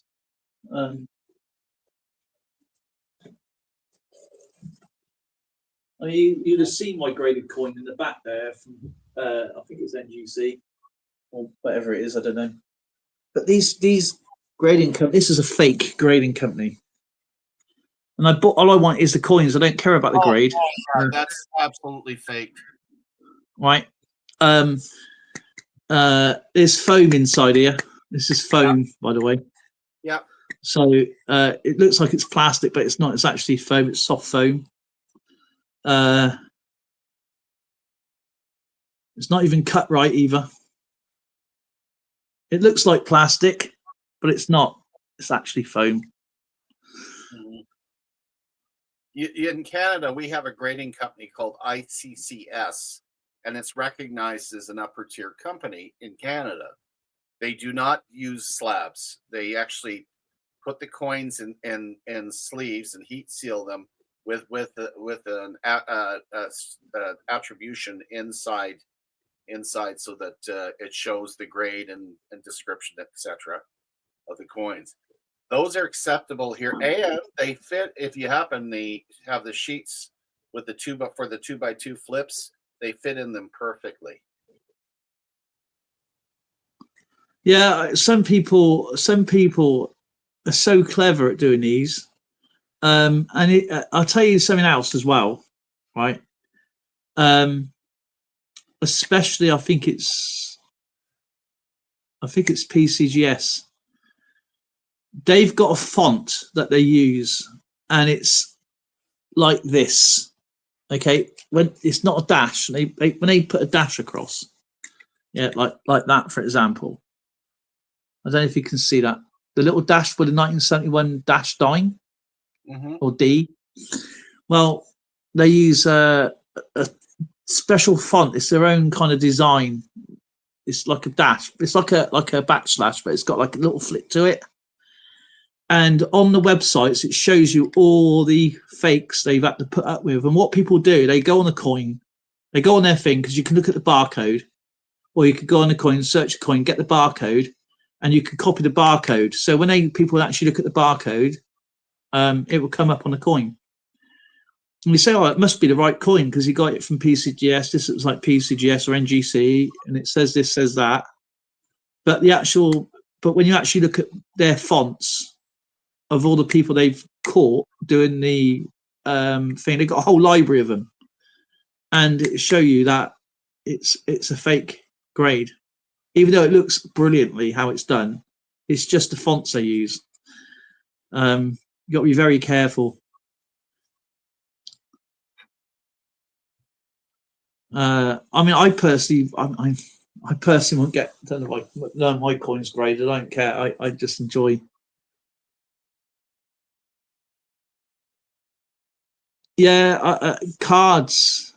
Cards are hard because they can say, "Oh, this corner's not right. That corner's cut wrong." Even though you just got out of the pack, and there's nothing wrong with that card, they will always find something wrong with it, or they'll fluff it to say it's not as good as it went, even though it went there okay. You have to take your coins with a security guard with cameras to show and a licensed lawyer. Just show you, this is my coin. I don't trust them anyway. I even though they're reputable, you know, they're legit and stuff. I just I don't. I had quite a lot of these to go through. I've got about 2 left now. It's just like I just wanted the coins, and they were only what, a couple of dollars each. And it was just an easy, cheap way of getting coins. Just as unfortunately come in a crappy slab. So, and I had these green ones as well. I can't remember what they were called. I think actually they were fake PCGSs, but the slabs kept falling. When I got the bag open, they were in half, they were in bits. But again, the coins were okay. The coins were perfect as far as I was concerned. They were good enough to go in my things. So I didn't have those type of coins. They were Merc dimes, in fact. So yeah, quite funny.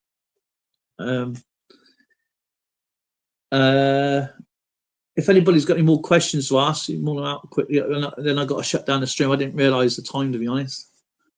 I blame Skipper. Hey, I had enough time on here to make dinner, eat it, and get back down. Well, I've only had enough time to show coins, talk about some coins, show some comics and other bits and bobs, and that was it. I'll tell you what I'm doing at the moment. No, I write my books out. I've just started again, in fact, because my books have gone crap. So I'm just doing the British ones at the moment. Cookiana, how you doing? So rather than me looking for information and stuff like that, I'm starting. This is the half pennies I'm doing at the moment. Now I've been writing out books since I was a little kid, and trying to decipher a little kid's handwriting is like trying to decipher the Rosetta Stone. But yeah, I've been doing this. So these are the coins. This will be a coin, and this will cover all the way up to, I think it's 1984, 1981, 1971 to 1981. There's basically, so this is the half penny. So I'll have all the information. I don't have to read it. I know it anyway. All the Latin's translated. Cookiana. She's hibernating this winter. She's hibernating. This is a great place to hibernate. And then I do the reverse side of the coin, and I do it up to that year it was done. For night, so I have all here. This is the reverse side of the coin, and that'll be the mintages for this coin. For these coins, when they were made, until something changes on the coin.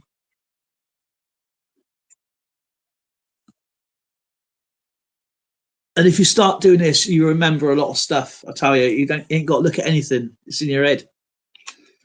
And I add in other information like who was our prime minister at that time. So it goes back to Edward Heath, Harold Wilson, James Callaghan, Margaret Thatcher, and then when the half pennies changed from new pence to half pence.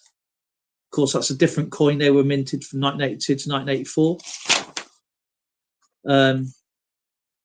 And I put the information on a board with other information I need, and then I'll carry on with that one. I'll be doing that with all the coins, and I've done that since I was a kid. So I haven't got to look it up. It's actually engraved in my brain. It's so annoying. I'm just trying to write it out so I can. I like. So I know exactly what I got, and I will cross it off. I'll have like a highlighter going through it to show which coins I got. And if I haven't got that coin, which I should have that coin, and in my book, I know exactly which part of the coin, where it is. So I know if I go to that slot, that's where my coin is. Right. And it's also computerized as well. So that's the way I do it. The oldest living ex-PM is John Major in terms of when they were PM. Do you know what? I think you're probably right. I thought Gordon Brown would be. I thought Gordon Brown was older than. Interesting. But yeah, I think Gordon Brown was after when he was way out. He was like 2 after John Major. So yeah, he must be the oldest. Because everybody else before Margaret Thatcher's passed on. Well, I was alive during the time that Winston Churchill was still PM. Crikey, that's 65. That's the second time around. Yeah. The Great Stink. Or was it the Great Fog? Or Smog or something? Oh yeah. When everybody was suffering in England, especially London. Yeah, and he wouldn't do anything about it, would he? Until it started affecting him. Yeah, no kidding, eh? That's right. Major, Blair, Brown, Cameron, May, Johnson, Truss, Sunak, Starmer. Major had a really bad time because he only inherited what Margaret Thatcher left. Blair was an idiot. Brown, well, I don't know what he did. That's it, the smog of 54. Cameron, well, May, out of all of them, was probably the best one out of the lot. Truss, I couldn't trust her for a minute. And Sunak, well, he was so... He didn't have Sky Sports. I think Theresa May was probably the best one of that lot. Wait a minute. She only served for a short time. No, she served a full term. Theresa May. It was Truss who only served a month. Okay, got it. Wrong one. But John Major, he only inherited such a bad country. What happened after when the poll tax came in and there was no work? Blair is a war criminal, as far as I'm concerned. I don't know what Brown did, if anything. I knew he had eggs thrown at him. Cameron, he kind of ruined the benefit system by capping it. May, that, you know, I'm not on benefits, so I mean it helps people out, but when they stuck, actually I know what May did to the benefit system. They took it from 40 to monthly, which lost a lot of people.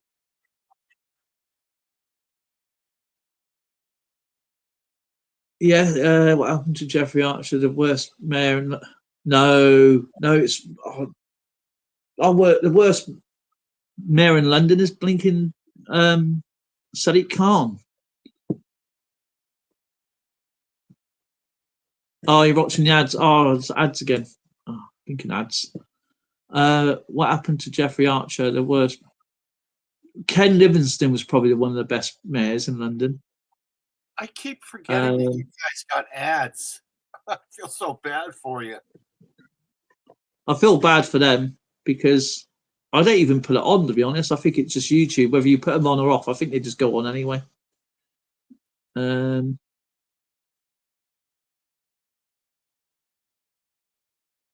Yeah, he went to I think he's the one who introduced the congestion charge, wasn't he, Archer? Ken Livingstone was actually told the police what to do, which is a good thing. And then Sadiq Khan's been in for so long now, he doesn't answer any questions, he's a fool. Anyway, I got to go to bed. It is now 10 to 3. Oh my Lord. So I think quite rightly going to shoot me. Yeah, you think? And I've got a ton of stuff to put away. And I've got some posting to do. Anyway, thanks guys for coming out. Thank you, Skipper. I'll give you a call tomorrow. Oh, absolutely. I look forward to it. Kinnaman, email me if that's okay. I think you got my email. And congratulations to the winners tonight. Thank you, Elang, for the super chat. It's really, really kind of you. To CV, what's his name? Seaweed, Colin, Skipper, Kinnaman, Davina, Blistering, Christopher Ty, John Sherm, Elang, Harv, Juling, and Kukiana. Nice to see you guys. And who else is up tonight? JJ. Who else is up tonight? Oh, did you get Jamie? Yeah. Yeah. Christopher Ty. John John Chum. Yeah. Oh, JKK. So many people. Yeah, so many people. Thank you. Yeah, I got your email. I will get them out as soon as I can to you. I live in a little village, so we got to go out to go and get them to send the stuff. I took Skipper on a shopping spree today. That was fun. I know Tracy's mouth was watering.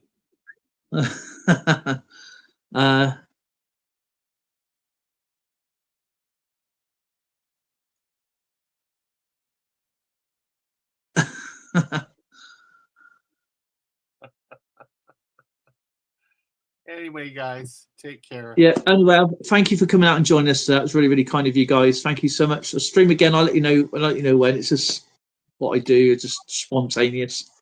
I know Skipper's going to stream all week this week for 15 hours of time. Yeah, good luck. Have a good one, guys. I'm working on OBS this week. How to use Bye, everybody. Much love to you guys. Please be safe and be well. And I will see you all in the next one, guys. And thanks to Elang for the super chat. That's really, really kind of her. Please check out everybody's channel, and I'll see you all very, very soon. Bye, everybody.